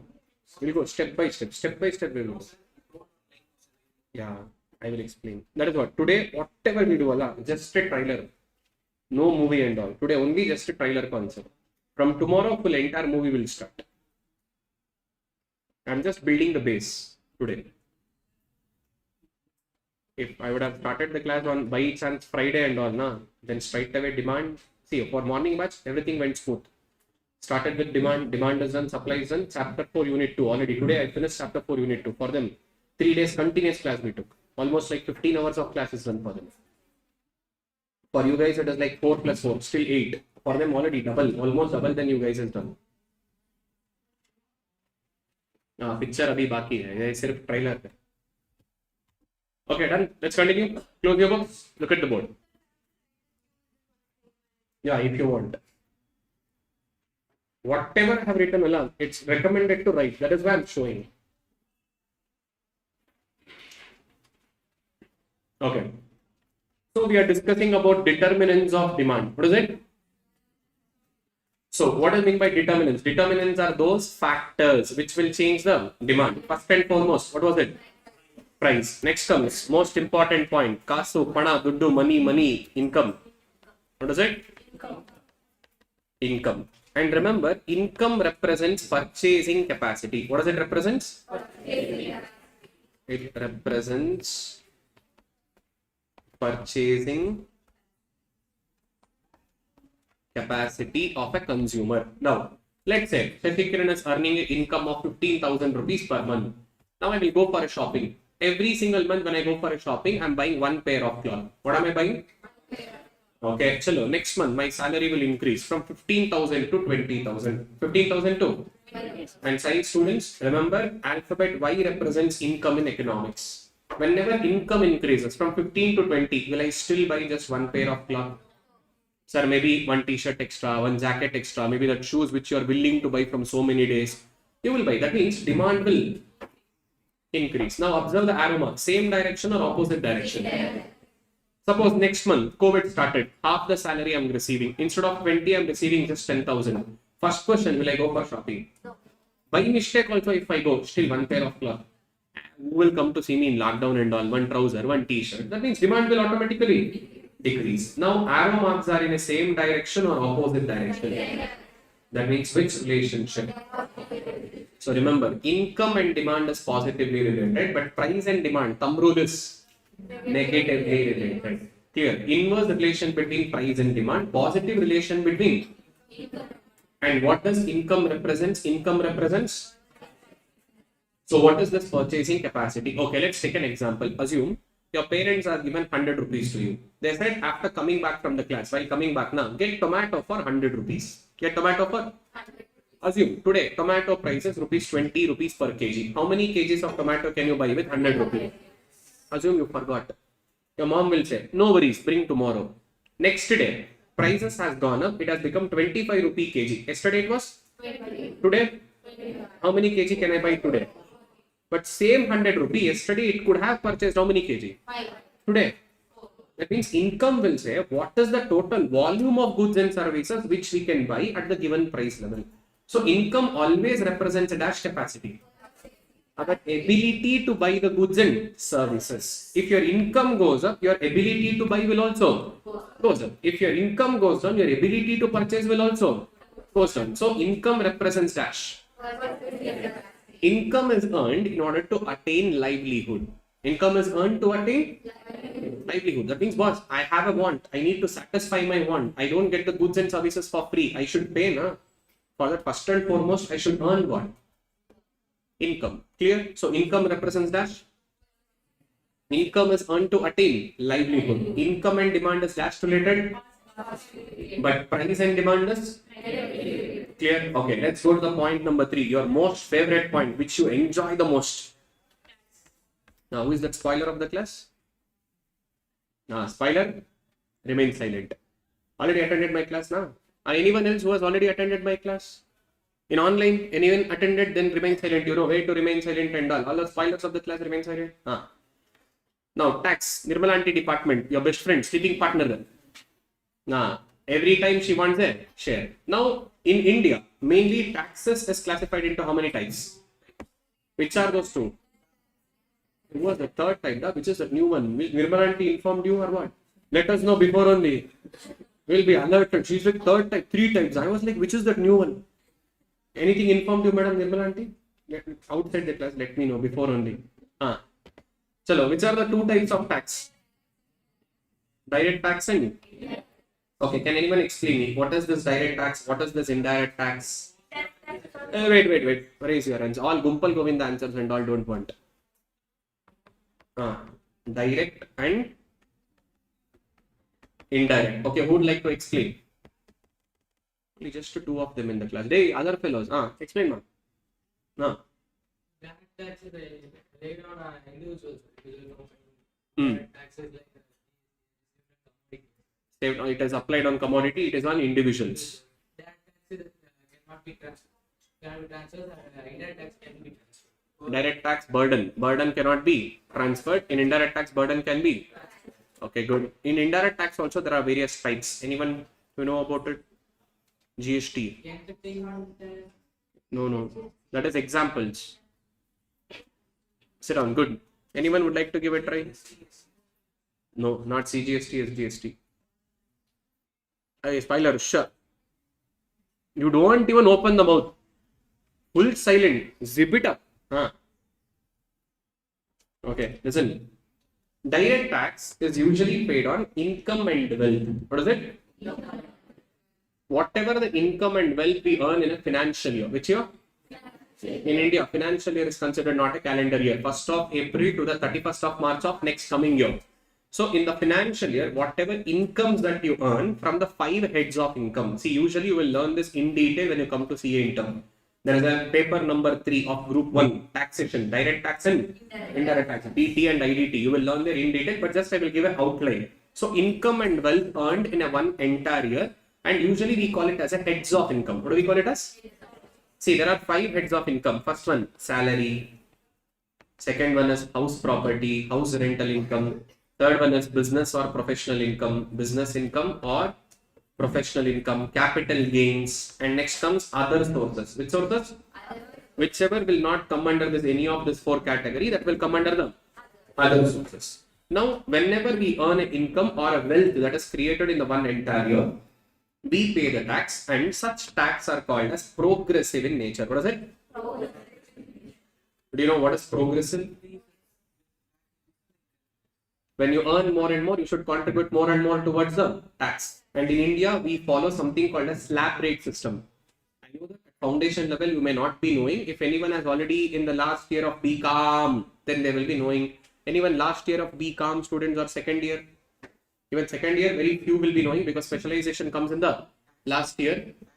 Tax slabs will be there. Anyone know that percentage slab rate? What is the present slab rate in our country?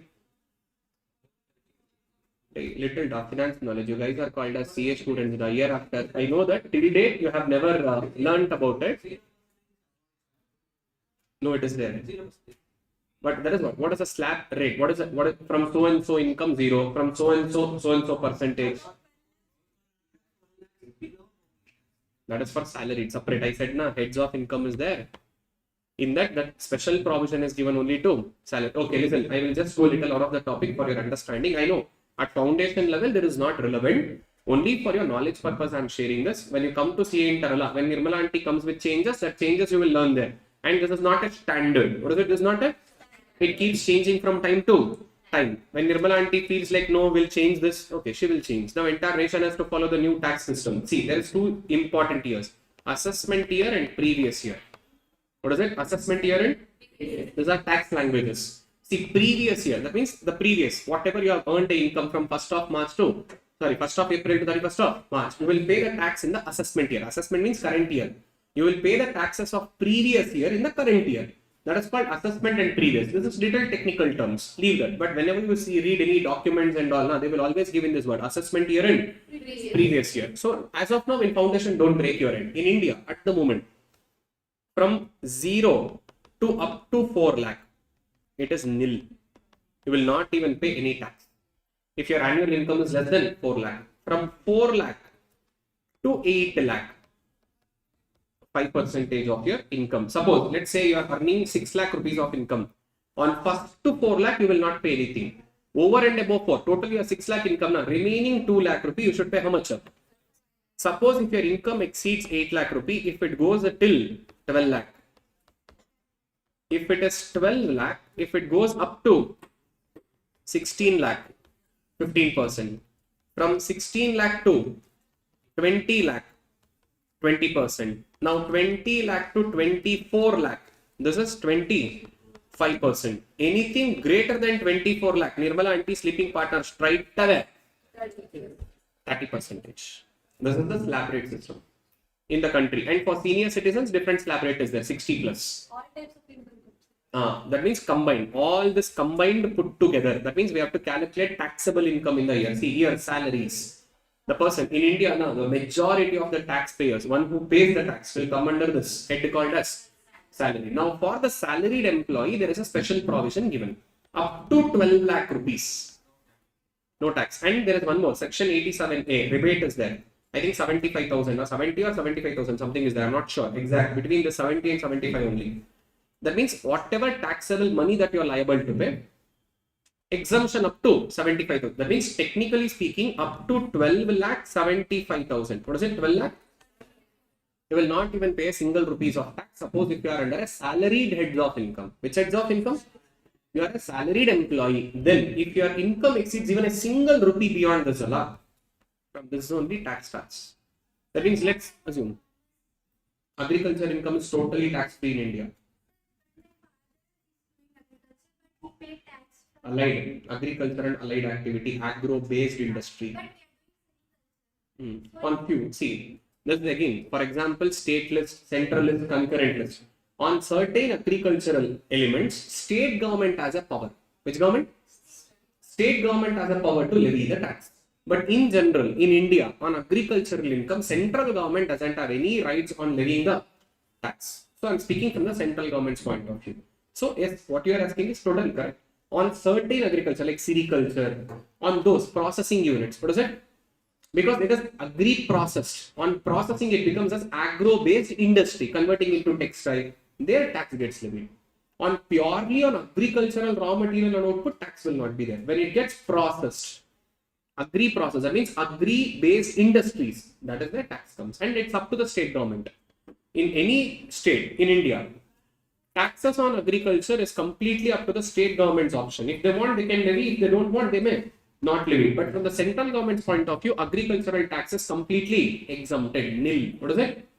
Nil. Even today in India, as per the data, that is 2011 census. Now, whatever the census is happening, 2027 will get the data. As per the 2011 census and updated of 2015, 47% of India's population is still dependent on agriculture. How much? Half of the nation's population is dependent on, almost half, 47%. Now, remaining half, they say, boss, my income will not even exceed 4 lakh rupees. I will not even come under taxable income. Now, just give a guess. What is the India's population, by the way?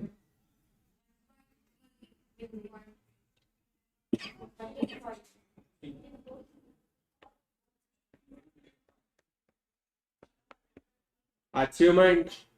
Contribution comes from our grandma and great grandma. Go and ask your grandma how many kids minimum on volleyball team. Her mom, still more legend, one cricket team with impact player, 1 dozen. And my grandma, she has 7 kids. Her mom, legend, 14 kids. My dad is a 50 kid. And I will be teasing my grandma sometime. You don't know family planning and all. She learned few things from me now. If I did family planning, why were you alive? Point only, logical. Fifth kid is my dad. That is why I am alive. If my grandma would have stopped after 1 or 2 kids, why will I be alive? Logical point. Now see, all contribution comes from our great roots, grandma and great grandmas and all. Even our grandpas are not less full hard earners. No, especially post independence, we got independence full on. For what? Increasing population. Achievement. Finally, #1 populated country on the earth. What is India famous for? Stupid fellows, population. Now, just give a wild guess. Just give a wild guess. Out of 145 crore people, how many crore people might be paying this direct tax in our country? 72 crore. If by chance that happens, now Indian government will be richest government of the world, not continent and all, world. How much? 30. Still richest government of the world. Less than 2. That means, listen, this is not actual data, just a random last year data I'm sharing. The updated data is yet to come. See, now July month we are in. Now today we are in July 20. Next, individual tax filings, everything will happen. We call it as ITR. What do we call it as? Income tax returns. In India, last year, approximately 9.5 crore people have filed. Officially announced as 7 crore. They say that roughly 9.5 crore people are disclosing their income. That means, boss, this is my income. This is what I am earning in the whole year. Out of 147 crore, consider round figure 10 crore only for understanding purpose. Hardly 10 crore people will say, boss, this is my income. We are disclosing. What is it? We are? Others will say, boss, my income is not even exceeding. Best example, your BCom students, freshers, when they get campus recruitment, what is the package they get? Less than 4 lakh rupee annual package only, 3.6 lakh per annum, CTC. What is it? Not salary, CTC, cost to company. That is different. There is one more scam which happens there also. Many of them don't know.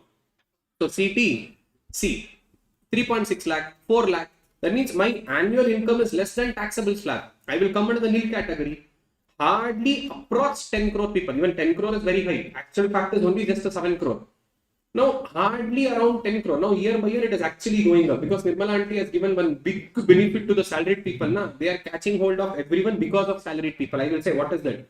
They have created one nice link there to catch hold of others. Now, because of this, it is going up to 10 crore, 11 crore. This year, expected to up to more than 13 or 11 crore. It will get to know by end of like August, September, we'll get to know how many people in the country have filed the ITRs.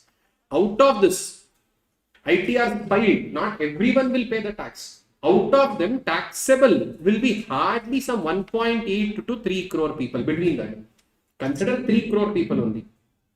2.7 or something odd is the actual value. The 2.7 crore people, one who will pay the tax in the country. Now, most of them will come under the salary. Next, most of them will come under business or profession. Highest taxpayers in our country will come under the salaried slab. This is the head. House rental income. That means you will be having a house property. Every month you are receiving rental income. That is house property. House rental income. Business and profession. We are running a business. We are getting a business income. Profession like doctor, lawyer, chartered accountant, teacher, professional income. Next comes capital gain. Some huge money I got, sir. I sold my land, my ancestral property, my assets in my village. I got a huge money. Now that comes under capital gains. Now, which will not come under this. For example, winnings from horse races. Kaun banega crorepati, Big Boss, all this. To put straight away 30% Nirmala Aunty contribution from other sources. Even gift tax is there up to a certain limit. Gift values are not taxed except in case of your personal event, marriage. At the time of marriage, whatever you receive, exempted. Other than marriage, there is a limit. I think 50,000. I'm not sure about it. We have to cross check. It might have also changed. Up to 50,000. It is tax free. Beyond that, there is a taxable income, and straight away in other sources, it will be 30% tax. How much? So, by calculating all 5 put together in the year, what is your total income earned, total wealth earned? Based on that, we have to pay the tax on the slab system. That's the concept. That is what we call progressive. What is it called? You earn more, you will be contributing more. Especially this word progressive is important. Next, in the upcoming chapters, I will be using these terms. So direct tax is dash in nature, Out of 147 crore people, hardly 2.5, 2.7 crore people will pay the direct tax. Rest remaining are beneficiaries. This is the state of the country. And we call India as a developing nation from 79 years. When my grandfather was there developing, my dad developing, when I am there developing, it's my kid comes also. Stupid fellow, see, agreeing. No, sir, we will develop. Huh? No one will say. Developing only, sir. Okay, so we'll come back to the topic. See, this is another biggest problem. If you see other developed nations and all, at least 10 to 15% of their population will be contributing to the direct tax of the country. But in India, it is less than 2%. What is it? 47 crore people are dependent, 47% of people are dependent on agriculture. Agriculture is straight away tax exempted. Upon that remaining will say, my annual income doesn't even exceed 4 lakh. Basic tax structure only it won't exceed. Remaining people, just that 7 to 9 crore people will disclose, yes boss, this is my income. Unfortunately, all our ArivuPro faculties will come under here only straight away.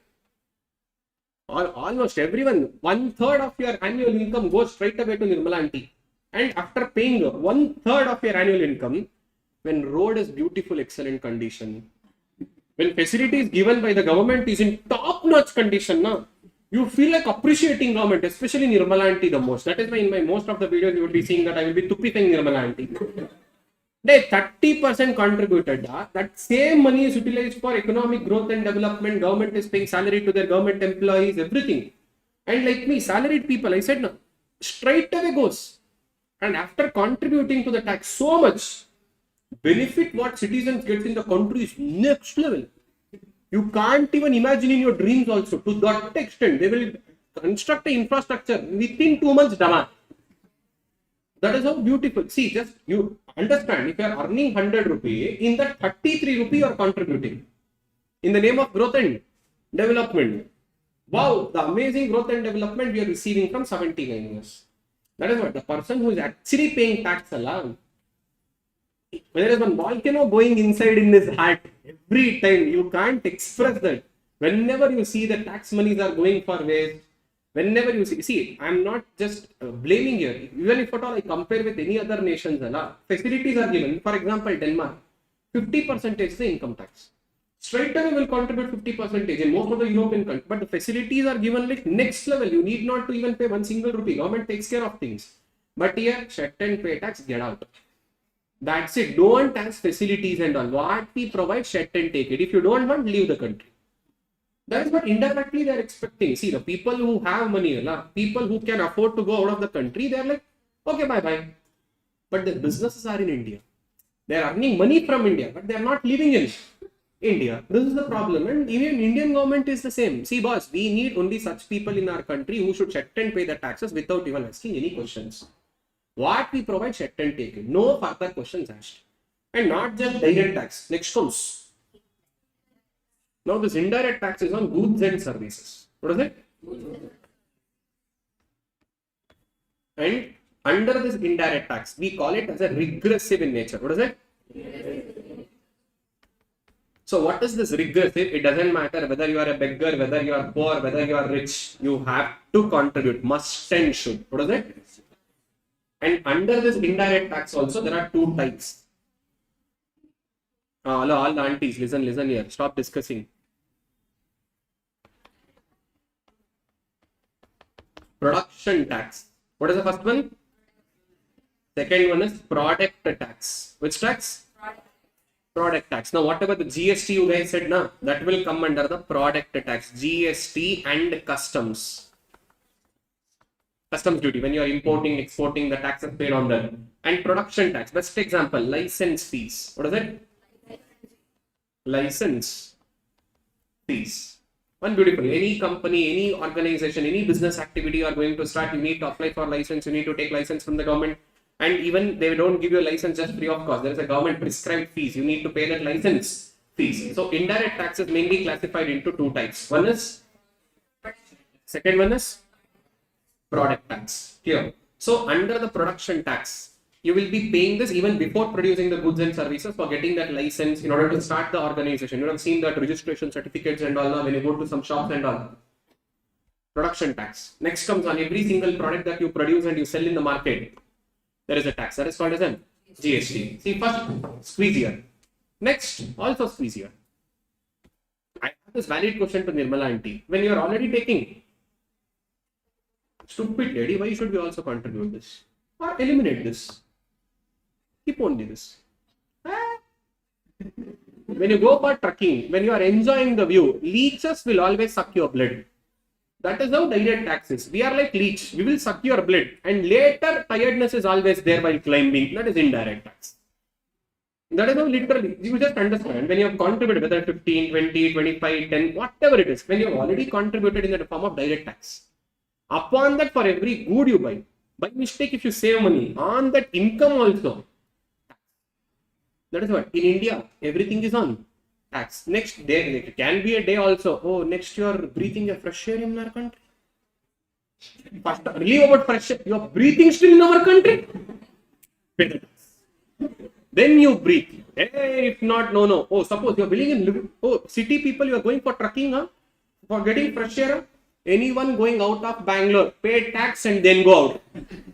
But they may come. When government needs money, they bring all bullshit new rules and regulations. It may be fun today. Tomorrow they may. Already our Karnataka government for every trucking places now, there was no places, let me say, tax entry fees and all. Early only like Kudremukha, like few particular places there was an entry fee, you have to get it registered. But now even outskirts of Bangalore, some small hill you want to go. Aranya Vihara registration mandatory. Just 400 rupees plus GST and facilities given zero. No one single bathroom also. Tax money will collect, everything will collect. And even our people are like that. Whoever goes there now, they don't maintain the place. Tupify, spoil it, plastic, cloth, paper. Even they are like that. Okay, government after collecting money, at least you should provide that facilities now. You are anti-national if you ask all this. Anti-national. Yeah? Not anti-national, anti-national. Someone is like anti-national. Who is it? I know you guys are aunties. So we are discussing about the tax. So now in chapter 6, we will speak about this direct tax concept. Which concept? See, there is something called as disposable personal income. That is where I will take this chapter 6. But at this moment, in chapter 2, we are speaking about which tax? Yes. Now you tell me, when the tax rates are increasing, would you buy more goods or less goods? Anti-nationals, man, you guys are. Papa, Nirmal aunty, where will growth and development happen for the country? When tax rates are more, you should contribute more, na? See, you guys don't have brain at all. When will India will grow and develop? 79 years it is already. See, we are contributing 30%. You should also contribute more, na? But you guys will say, no, sir, we will not buy. Demand will. We are not interested. Why should I pay? Let's assume. Now, Nirmal aunty will come and say, from the month of August, all electronic gadgets, we are increasing tax by another 5%. Already it is 18%, now set and pay 23%. Now we will be like, immediately we will go and buy in this month only. From August it is increasing, we will buy it in July only. Now see, Apple simply gave one trailer. They increased the price of all their other products except iPhone. Everyone rushed to buy iPhone. Next, wow, Apple may increase the prices. That is what, like this trailer government will also give some time. We will say we are going to increase the tax. We are going to. From so and so day it is affecting. Automatically demand will increase in the present moment.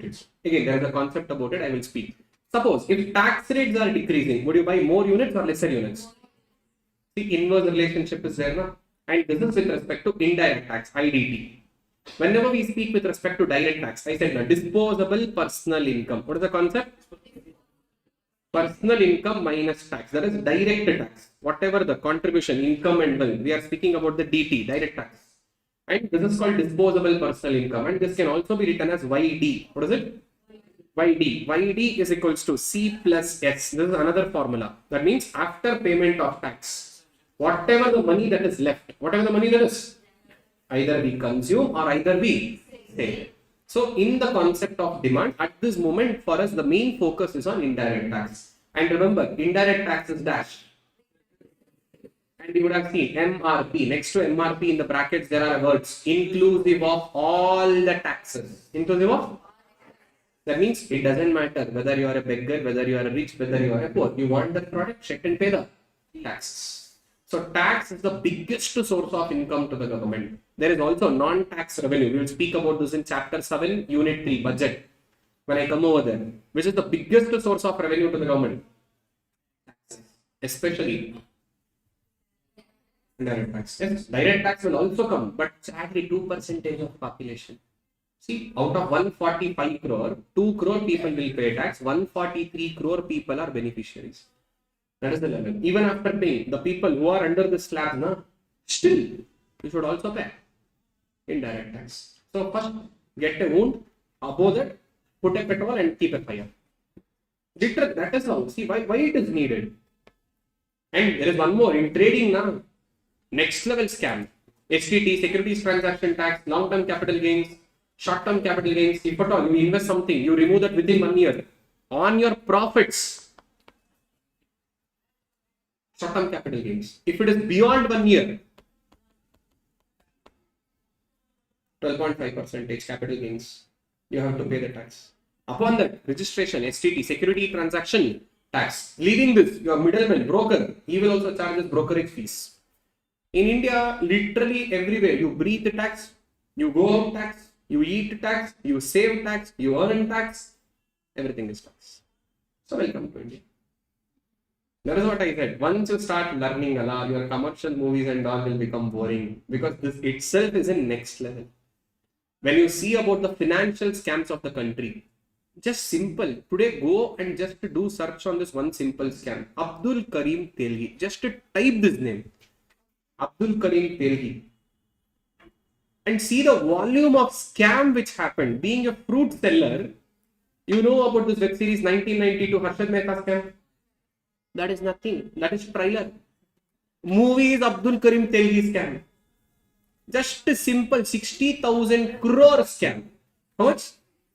60,000 crore. Like this, still it is there. Boffer scam, Colgate scam, 2G Spectrum scam, Commonwealth same scam. Like this list is there in India. Even if you keep on speaking about this, you will be like, bloody taxpayers' money is a joke in India. Literally a joke. And upon that, by mistake, if you ask any valid question, you are an anti-national. You are unfit to be in India. Anti-national. Go out and then comes our Andhabaks. They are next level. कुछ ज्यादा बोले तो विवाद हो जाएगा. छोड़.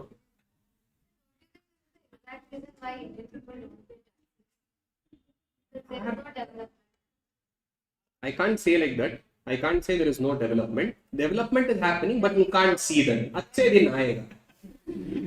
कोशिश करो. By 2047. By 2000. In 2014, someone promised. सिर्फ 5 साल लगेगा. सिर्फ 5 साल. Just 5 years. Next new dialogue came. सिर्फ 10 साल लगेगा. सिर्फ 10 साल लगेगा. After 10 years they said, आजादी की अमृत महोत्सव में अच्छे दिन आ जाएगा. आ जाएगा अच्छे दिन. कोशिश की. And you know whom I imitated? You should never say the words. You should say their actions. Very, very beautiful promises. Only promises. Nothing. Who said we have Vande Bharat Express train, which was good only 3 months. But that now same world up. They display what happened? Hello, excuse me. Your display turned off. Hello. It came back. Fine. Hello. One simple bang, it turned off. Why again? From my income only deduction will happen. Yes. Growth is happening. Who said growth is not happening? You see the politicians, their personal income. Our Chief Minister of Karnataka state, richest Chief Minister of entire India. And that is just declared. Just declared. 1,400 crores. Declared. Undeclared is something. Rama calculation, Krishna calculation.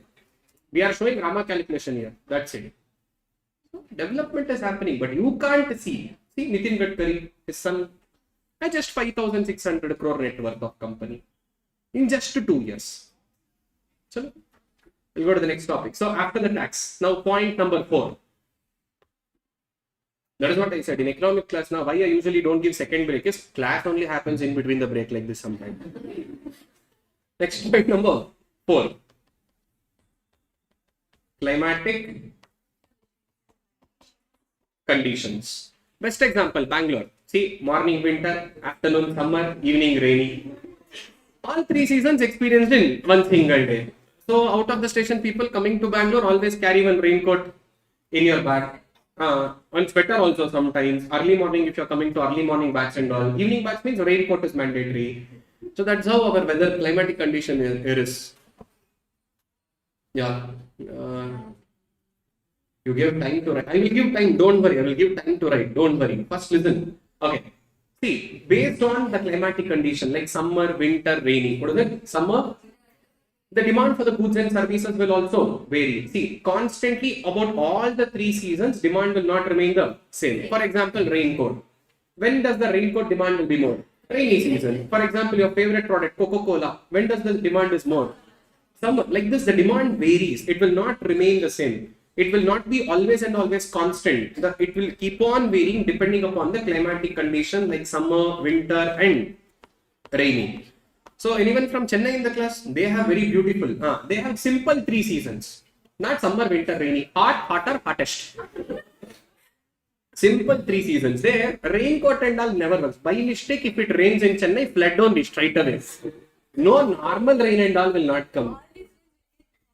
Full 3 days, 5 days.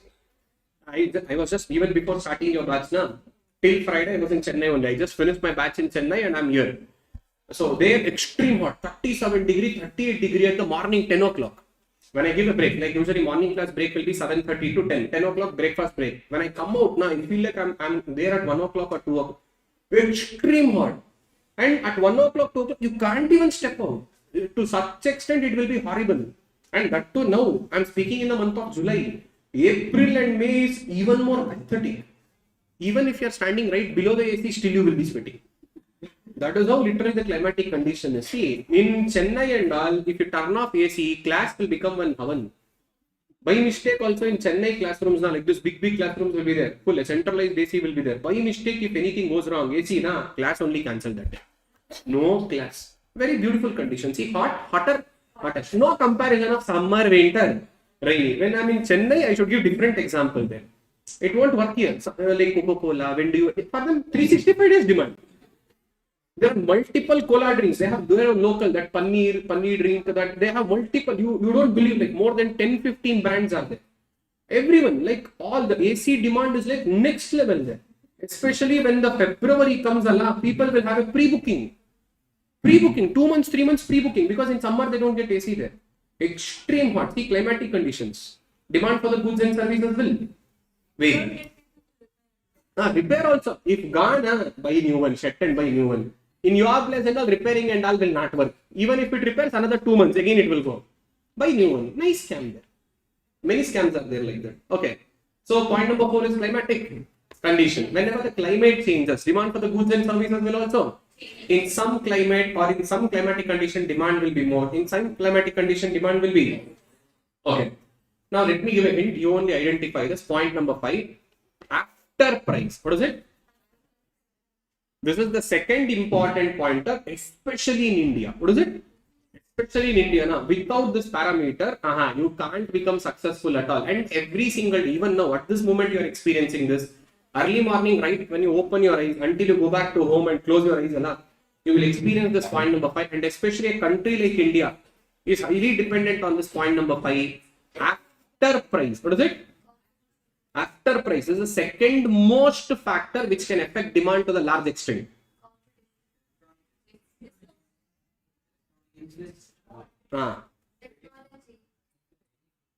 Even at this moment you are experiencing, wherever you left to right to see and all, now you will experience this. What yet? Actually, someone gave answer in online, but I will not reveal that. More than 2-3. Someone said the answer. What is that? Advertisement. See, one beautiful girl will be there. She will be playing around. One small kid will come and say, "Mummy, Santur Mummy." By looking at that, most of the Indian aunties went and bought Santur soap. Only Santur salesmen. They didn't become young lady and also their auntie only. And see, they will bring Katrina cake. They will make her to hold mango in the hand. When droplet starts falling like this, then you people feel like drinking sliced mango juice. Until then, you never felt like drinking sliced mango. There is one more brand. They are criticizing the male community from decades together. Not even a single person has raised their voice. Hammam soap. Have you seen the hammam advertisement? For example, mom and daughter. See, women empower. I will say what is the advertisement now? Say women empowerment. Now, mom and daughter will go to the market. Some boys will be teasing the girls. Now, mom will take her daughter to karate class. Okay, karate is a skill, irrespective of gender, you have to learn. Next, in advertisement. Now, one fine day, the daughter will come and ask, mom, drop me today. Now, she will say, now you are ready to go. Hammam soap, which protects you from germs and diseases. Hey, stupid fellows. In this advertisement, who is that germs and disease guy?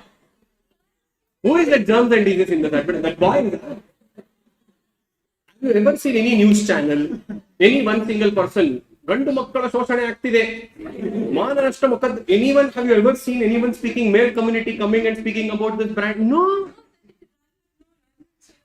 Pollution. What is it? Beautiful and strong. That's right. That is the way of meaning, huh? This is called women empowerment. Yeah, we never knew. And in the background, that boy's image will also be there in the Eve teasing. When germs and diseases, when they say about it.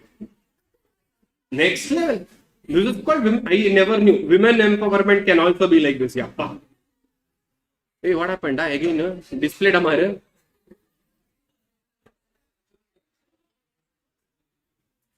One second. The display is gone. Maybe lose connection with the wire.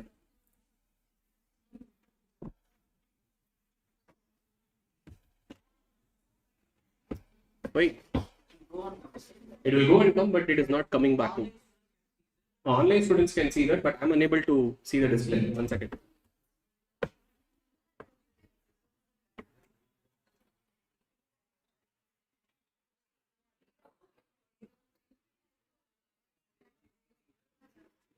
Just a moment. I just checked the online students. Is everything fine? Hey, just do one thing. Anyhow, we are YouTube live. Just go to the YouTube ArivuPro page. If everything is coming good, we'll continue. You saw that, huh? By any chance something goes wrong, then entire recording will be affected.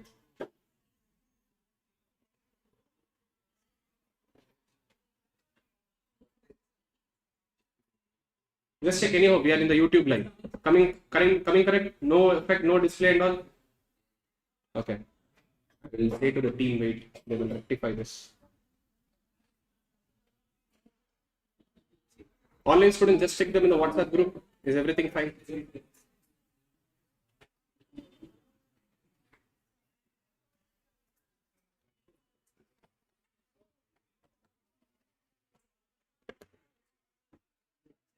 Okay, the monitor display is off in the CA Foundation classroom. I've sent the image. Can you send someone from the academic team?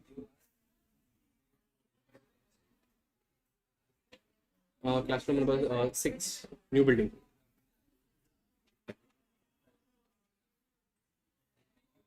Okay, listen.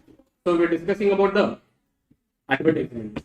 See, advertisement will play a very important role. That means it will pass information about the goods or services. It will pass about the goods or services. See, the main purpose is to pass the information. But today in our country, now, advertisement will instigate the customer. What it will do?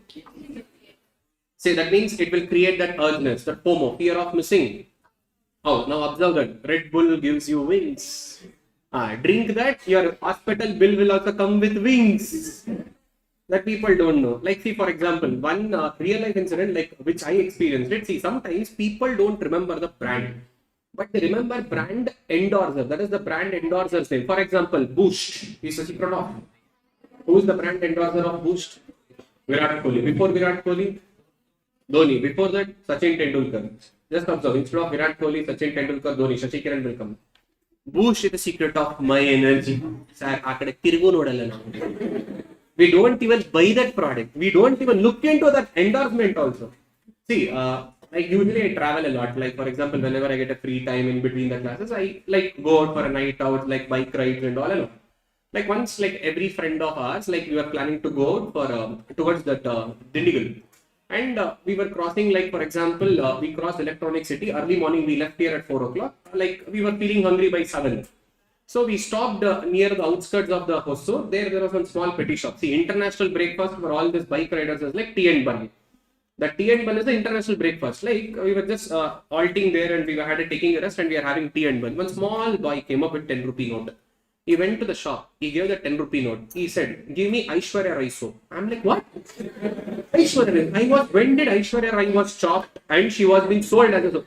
And this guy will take Lux soap from the shelf and he will see, understand, people don't remember the brand name, but they remember the brand endorsers.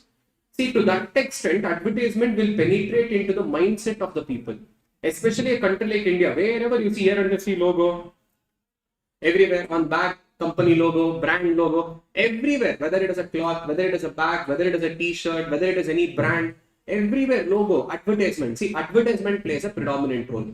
If advertisement is instigating, if advertisement is attractive, automatically demand will increase. If advertisement is not instigating, if advertisement is not that effective, demand will decrease. Especially in India, when it comes to advertisement, especially Cadbury, they have played a beautiful role. Now observe, whenever any new festival comes up, we get to know very well in advance because of Cadbury only. Whenever festival comes up, they will come with a new ad for that festival.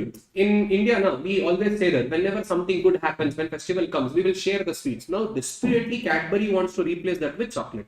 That is why, see, they came up with this celebration.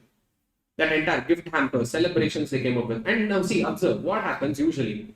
Chocolate, there is one kind of a mindset that chocolate is only dedicated to like small kids. Now just assume, now I am 31 years old. If I go and ask my dad, "Dad, I want chocolate," he will screw me left, right and center. "Stupid fellow, nee magang chocolate kodbak ban nan ked diya." You should give chocolate to your kid when you are coming and asking to me. Just assume, if you guys go and ask a chocolate to your parents, they may scold you, but still will they get na? Now this is the problem with the Cadbury. Now observe the Cadbury advertisements. They will stop using all these kids. Now, if you see the Cadbury advertisement, they are only using youngsters, adults, even old age people. I don't know, many of you have seen this advertisement, that washing machine advertisement. Grandma will be putting clothes to washing machine and she will be scolding to his, for example, his, what do you call, the grandchild. "Yesterday you left your DL or some passport, today you left something, chocolate." And the grandson will come and say, "Grandma, this is for your effort. Hey, stupid fellow, diabetic capital of the world, India." And for grandma, you are giving chocolate. And people will like that. And you would have seen this most famous advertisement of Cadbury. In Kolkata, the Durga Mata procession will be happening. A mother-in-law and daughter-in-law will be in the balcony. Now, daughter-in-law goes and starts dancing on the road. Mother-in-law will also go and join. See, they are literally hacking the decision makers of the kitchen at home. Like, who is the major decision making at kitchen at home? Females. That is your mom or maybe the daughter-in-law. Now they're hacking them. The advertisements are shown like them. And also they didn't even leave the youngsters also. See, Dairy Milk Silk. How far can you go for love? They will create one song.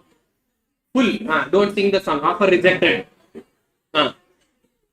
Now one way they will say, "How far can you go for love?" And the same next banner will be there. "Eat 5-star, do nothing." Couple, single, both concentrated. See, diversification. Concentrate on couples. See, on February 14th. Mistake. Updated fellow now. What to do? Married also. So, now for example, February 14th, they will come up with a special edition of chocolate. Pop-up heart. What is it? Heart can be popped up for the 100 rupees extra. Same quantity of chocolate, 500 grams, design different, 100 rupees extra. Now, they will advertise it in such a way that will create an instigation in the minds of a customer. If advertisement is effective, advertisement is amazing, automatically demand will. Some products, by just looking into advertisement, by creating that impression, you would have went and bought the product. But product is pathetic. After that, why the hell did I buy this product? Yes, but why did you buy that product? Because of advertisement is playing that major role. After the price in India, if at all we have to pass information about the goods or services. What is the information about them? advertisement is the next big thing, which is playing a very important role. So online students, my display is actually off here. I'm unable to see if you're typing anything over there. So we are rectifying it another 5 minutes. I'm expecting our academic team here. So they're coming from the old building. We are in the new building. Okay. So if any doubts is there, I will see to it later. At the moment, my display is off. The desktop display is not working. We will take care of it. So I will be just writing here. Clear up. Okay. Next one. Point number 6. Tasting preferences. Now, one of the biggest factor in demand. See, all the females will be agreeing to this. Sir, Golgappa shops, sir. Taste is amazing. Next level, see, feminism. Now, let's say after the COVID, now many of them have a complaint. Sir, taste has changed a little. Correct, ma? Do you know why? He start wearing gloves now. Earlier, blood and sweat was mixed. Secret ingredient. What is it? What is it? Secret ingredient. See, taste was amazing. Now, some people, especially Bangaloreans, have this obsession with this masala dosa. Wherever you go in Bangalore, masala dosa, especially some famous spots are there. Like, for example, CTR masala dosa, one of the bullshit place. It is not even dosa, it is chips, like Tamil Nadu dosa, roasted. Whenever I go to Tamil Nadu, when I order dosa, I don't feel like eating dosa, I'm eating chips. Literally roast paper it will be. That is what. But we call it as dosa. That is what. See, Bangaloreans means when we say dosa, it will be crispy in the outside, fluffy in the inside. I didn't knew this. First time when I had been to Tamil Nadu, first time when I had been to Chennai. I don't know, like, but usually, like, whenever we call it as dosa, like, that is what the imagination comes in our mind. But when I go to Tamil Nadu for the first time, that crispy dosa came up. I had 2 dosas. Still, I'm feeling like I'm eating some chips. That is how it was. Now, in Bangalore, most overrated places are there. Like, for example, Vidyarthi Bhavan dosa, Rameswaram Cafe dosa, next level overrated. Some 250 ml of ghee will be there. Thank you. Now we are back with the display. Okay. So taste and preferences. See, the secret ingredient is blood and sweat. That is why people often go again and again, chat shots. Because we don't wash our hands frequently. Who will wash? For every plate of pani puri, I should wash our hands. One time at last. One bucket will be there next. You prepare something, put your hand on that, do like this, come back. Again, 2-3 recipe will be done. Again, put your hand like this. Secret ingredient. See, taste is amazing. What is it? See, especially all this gobi manchuri shops, momos. That is next level. See, most of the females, evening snacks, dinner is momos. See, she's like, especially PG people, they are like, what to do, sir? Food is not good. See, next comes, what is it? Preferences. Now, some people will be there. Sir, I don't want coffee. I want tea only. Cha. Now, some people South Indian coffee, filter coffee. What is it? Proper filter coffee. We don't want anything else. And especially when Sunday comes, non-vegetarians, morning biryani, morning veg, Sunday morning, who will eat vegetarian and all? No. And people will go 4 a.m. biryani. What is it? That is next level scam. See, I have a genuine doubt. At 4 a.m. you tell me, are you really feeling hungry? Yes. Chance illa. Some stupid fellow went there and he posted the story. It became an overhype. Everyone will go there and stand in 1 kilometer lane. After standing in that 1 kilometer lane, okay, like I have a friend who bugged up me once like this, like, Uskote biryani, 4 a.m., Mani Dum biryani, Anand biryani and all. He was full hyping. And literally, like, when we used to go out, night outs and all, he was like, no, we'll go to Uskote this time and all. Full ego build up. We went there around some 3:45. There are some more people, even more worse than us, who has gone at 2 o'clock only and standing on a big line. And this guy is still preparing there. And a big line is there. And because of that overhype now, one biryani is around some 350, 400 rupees and all. And taste is literally, I'm saying, pathetic it was. Not even good. Taste is pathetic, but still people will be like, wow, amazing. And see, preferences of a person. Early morning, 4 o'clock biryani on Sunday. Where I have my own friends only. Morning 4 o'clock, go get up, have biryani, come and sleep again, wake up at 2 o'clock. Sleep cycle damar. Food habit gone. But still, that is called your trend, Gen Z trend. What to do? That is how people are. And see, preferences of a person. Now I will say, let's assume, today is my bad assumption. What is it? Assumption. I will give treat for everyone in KFC. Already everyone is like scolding, vegetarians especially. So if you can, don't you have any other place? We don't prefer. What is it we don't? To come to a non-vegetarian place and have a vegetarian food. No, vegetarian food is available, but I don't prefer to come to a which place? Non-vegetarian place and have a vegetarian food. Which food? See, even because of taste and even because of preferences, demand for the goods and services will change. See, best example, hotel dosa will be always amazing. Why? Because broomstick is used on tawa. Because your mom doesn't use broomstick on home, na. See, you go in the morning, same hotel, broomstick will be on the floor. Nice cleaning will happen. Next, tawa cleaning will happen. See, you may get offended. In most of the places, that is the reality. In front of customer, there is a different dilemma. Backside of customers, there is another different dilemma. And especially now, see, sometimes you have to accept the hard pill. People don't understand. When I say this, Allah, it's just a matter of, see, hardly it's a 10 seconds matter. See, whatever taste that you are going to get until that food goes from your mouth, until it goes to your food pipe, that's it. Maximum it takes is how much? 10 seconds. For just for 10 seconds, our people today, see, all credit goes to our Instagram, food bloggers. Wow, $4.99 unlimited, $2.99 unlimited. I did that experiment.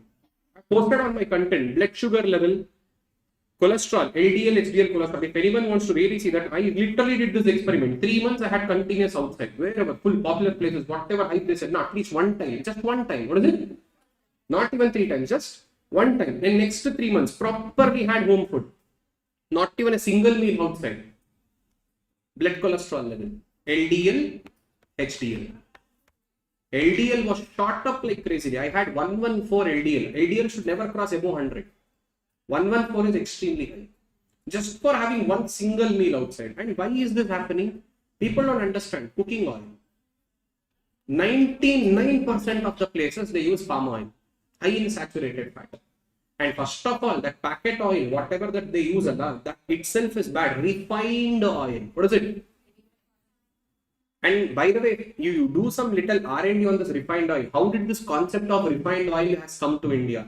See, before 1990s, in India, we were never using this packet refined oils and palm oils which were imported from Malaysia, Singapore, Thailand and Western countries and all. We only used the cold pressed oil, which was fit for consumption. Whatever today we call it as a refined oil, there is an industrial sludge. That means industrial residue. It has been deodorized. After that, it has been bleached, everything made, and now it has been using for a commercial usage purpose for household. Now there will be one more tag, healthy. Bullshit. Long-term usage of refined oil will have a lot of health effects. I can name some few. Heart risk, brain stroke, knee risk, bone related issue, and especially in females, there are certain various risks with PCOD, PCOS, and many inflammations, stroke. There are many things. That means on a regular basis, you are consuming it for a longer duration, 10 years, 15 years, 20 years of time. You don't understand it now. Slowly the disease starts building up inside your body. One fine day, any one organ will get the toll. And then people will understand. See, I know that prices can be just 140, 180 rupees. But these all are never meant for household consumption. These are an industrial sludge, which has been bleached, deodorized, and made it for a commercial usage. In that 80% is an industrial sludge, petroleum residue. Just hardly 20% is a component. And people will compare, sir, cold pressed oil and all, 1 liter is 400 rupee, 1 liter is 350 rupee. Yes, man, comparing to hospital bill of 5 lakh, 10 lakh, 80 lakh, generational wealth, assets, 400 rupees is not a high price. And hardly oil consumption, oil usage, this is the basic thing. You go, I bet outside, you observe who is using cold pressed oil. That too refined packet oil. In that refined packet oil, not even seed oils properly, palm oil, that is much more available for cheaper cost. At the wholesale bulk price, they will get one single packet for 70 rupees to 80 rupees. If the MRP is 130, the bulk volume price is 70 to 80. And all outside your kebabs, bhaji bonda, all of this. This is slowly killing, but people are not understanding. You just go and check back in your home only. How many of them are still using this packet oils? That is a slow poison that is killing the family that people don't understand. Even if you instruct on all this, Jashikiran, life palli alladunu sari madkolak agalla. One life, live like a king. Yes, one hospital bill comes like a king. One generational wealth will wipe off. Simple. That many of them don't understand. You do this experiment, you will understand. Just go, just search about what are the effects of refined oil usage, long-term chronic usage of refined oils, all that packet oils, whatever is coming along. Just why hospitals are getting more and more patient all of a sudden. Now India is no more a diabetic capital. Next 10 years down the line, 15 years down the line, we are going to be the cancer capital of the world. All credit goes to Swiggy, Zomato. I can openly say that. Hot beverages, sorry, not beverages, sorry, hot food containers, that black color box. What is it? You're straight away delivering that hot foods, everything liquid items into that plastic box. That is directly linked, that will release, automatically release the microplastics into the food, and you are consuming the same. See, there are small changes that people, if they don't understand today, later the life will teach them a lesson in a very harder way. That is what. That can be just a small things, but if at all we don't concentrate on the small things, later effect is going to be big. And credit goes to taste. Sorry, manelala madira taste barala sir. At home the taste will not come. Why? Because oil usage is different. These are the reasons. See, taste and preferences. Demand will skyrocket if taste is amazing. If taste is not good, demand will fall down. So point number 6, taste and preferences. Next comes, what is India most famous for? Population. What is it? See, simple concept here. When population is increasing in the country, demanding capacity will also. Best example, India. Largest consumer market of the world. What is it? Yeah, because for every government failure, we pay money. Simple. Electricity is not coming up, buy inverter. If drinking water facility is not good, buy RO. If schools and colleges doesn't teach well, go for private tuition center. If gas is not coming up, buy one electric induction stove. Next, government will say, India is the largest consumer economy. We'll put that status, India, 4th highest GDP, 6th highest GDP. Wow, amazing. Population. When population goes up, demand will go up. When population decreases, demand will. Which is the second highest populated country? China. What is the China's population? Any idea? 142 to 143 crore. India, 145 to 147 crore. And most of them will think, sir, because of COVID only this happened. Even if COVID would have not come along, India would have become the #1 place. Because when we speak about the age group classification, which one? Age group classification. See, 0 to 16, we call it as a small age group. 16 to 60. What is it? Middle age group, we call it. And it is also called as a working class. Which class? Working class of a population, and 60 plus is called as a senior citizens. Now in India, this working class of population, this population segment is the highest. More than 58% of India's population will comprise this working class. And in China, more than 40 to 50% is this, especially senior citizen. That means eventually next 10 years, 15 years down the line, wickets will fall. In India, people have to get married, need to have kids. And middle age group population is more, working age group population is more, population will increase. So the trend is in India was going up, but recently, I don't know how many of them saw this survey.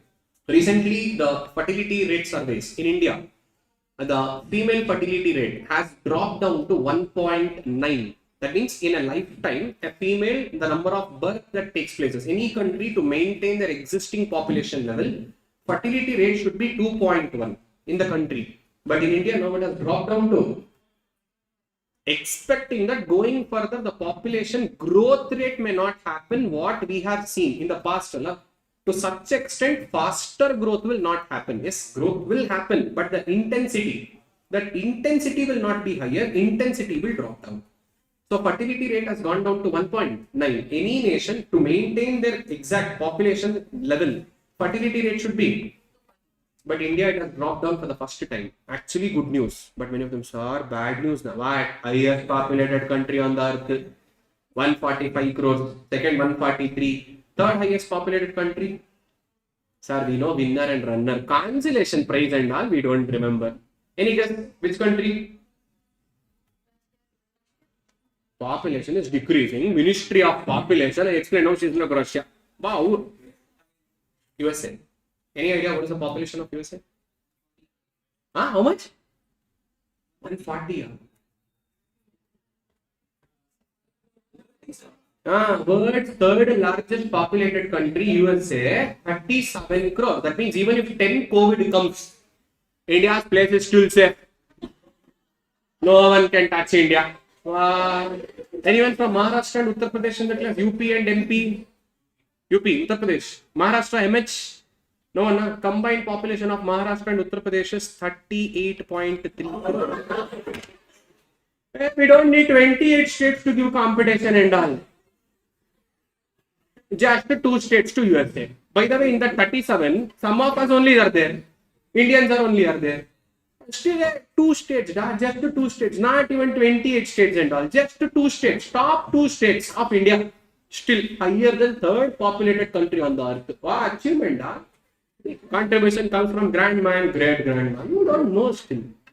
This is the reality. See, that is what I'm saying. The third highest populated is 37 crore. In India, 145 crore, 145 to 1. Next census is about to complete. Even if it has touched 150 and all, no shock and all. It can be even 150 above and all.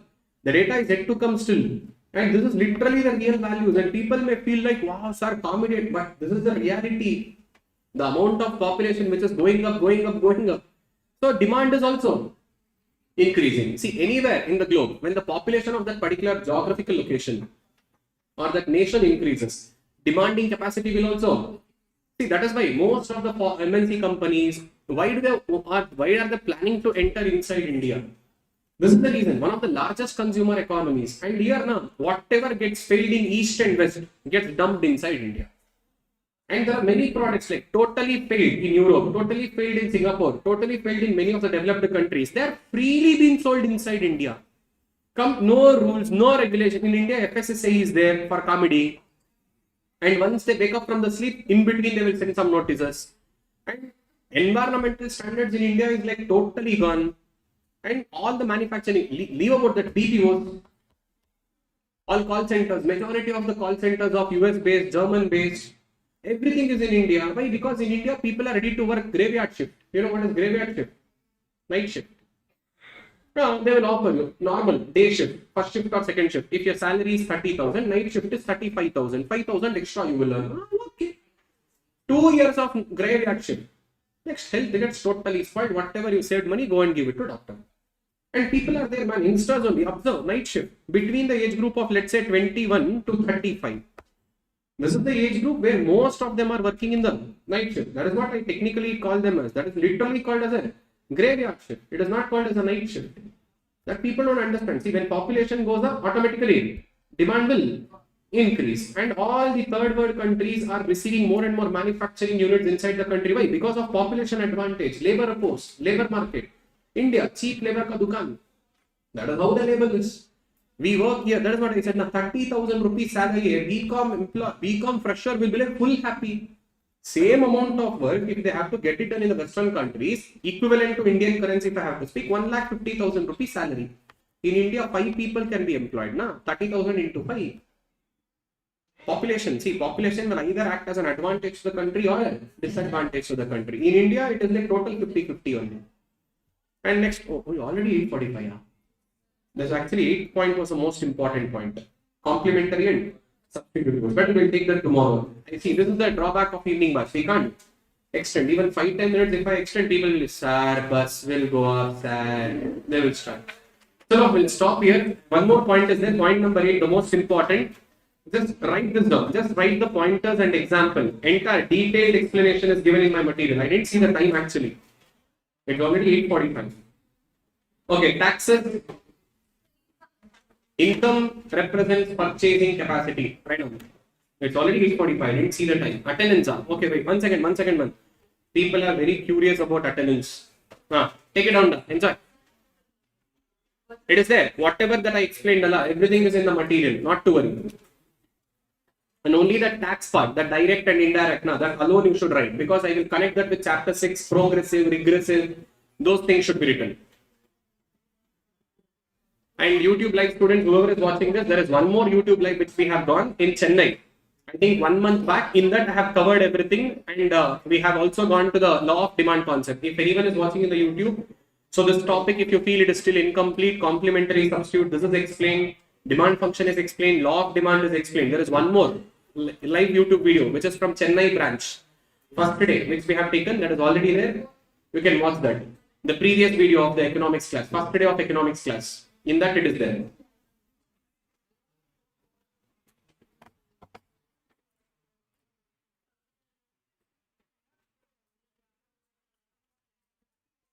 Yes, Holi festival is there. Demand for colors will increase than a normal day. Yes, particular during the season, seasonality. Can't mark attendance. That is what I said. There is some issue with the attendance link. That is the reason.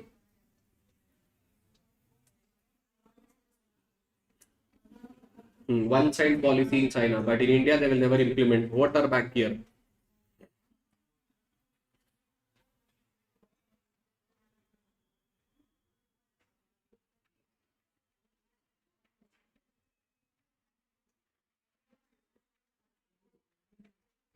Okay, then let me close this. They already the entire material is given now. In that entire whatever I'm explaining with examples, everything I've given in my material. Still, we are doing the base here. Sir, what will happen if we don't file ITR and don't pay tax? Simple. Income tax department will wake up from the sleep after 2-3 years. They will send one love letter first notice. They will ask you to pay late fees, penalty, upon that interest, all three. And your PAN number is linked, right? They will not send immediate notice and all. They will send after 2-3 years. Handwritten one now. Yes, I can send it, not a problem. Done?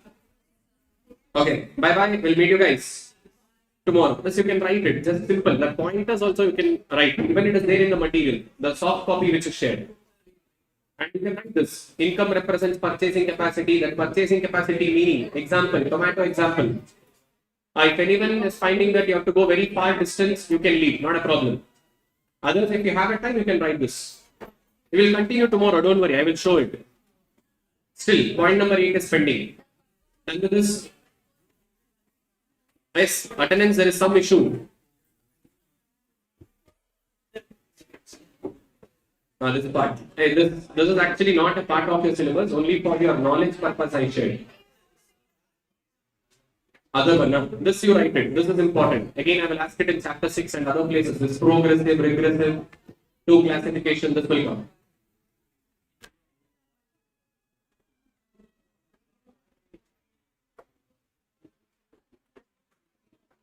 Yes, direct entry they can, Aditya.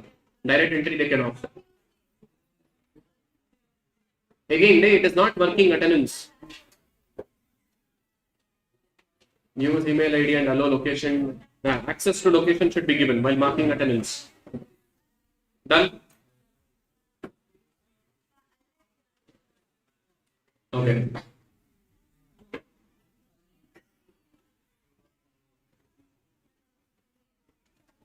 Attendance by mail, working now. Okay.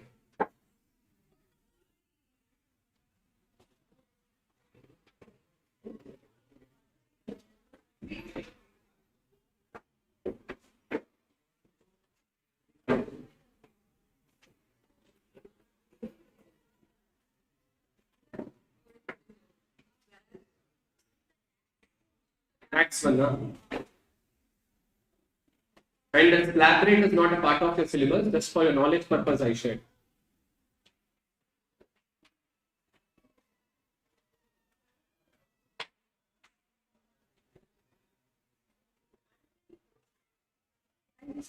Yeah, bye-bye.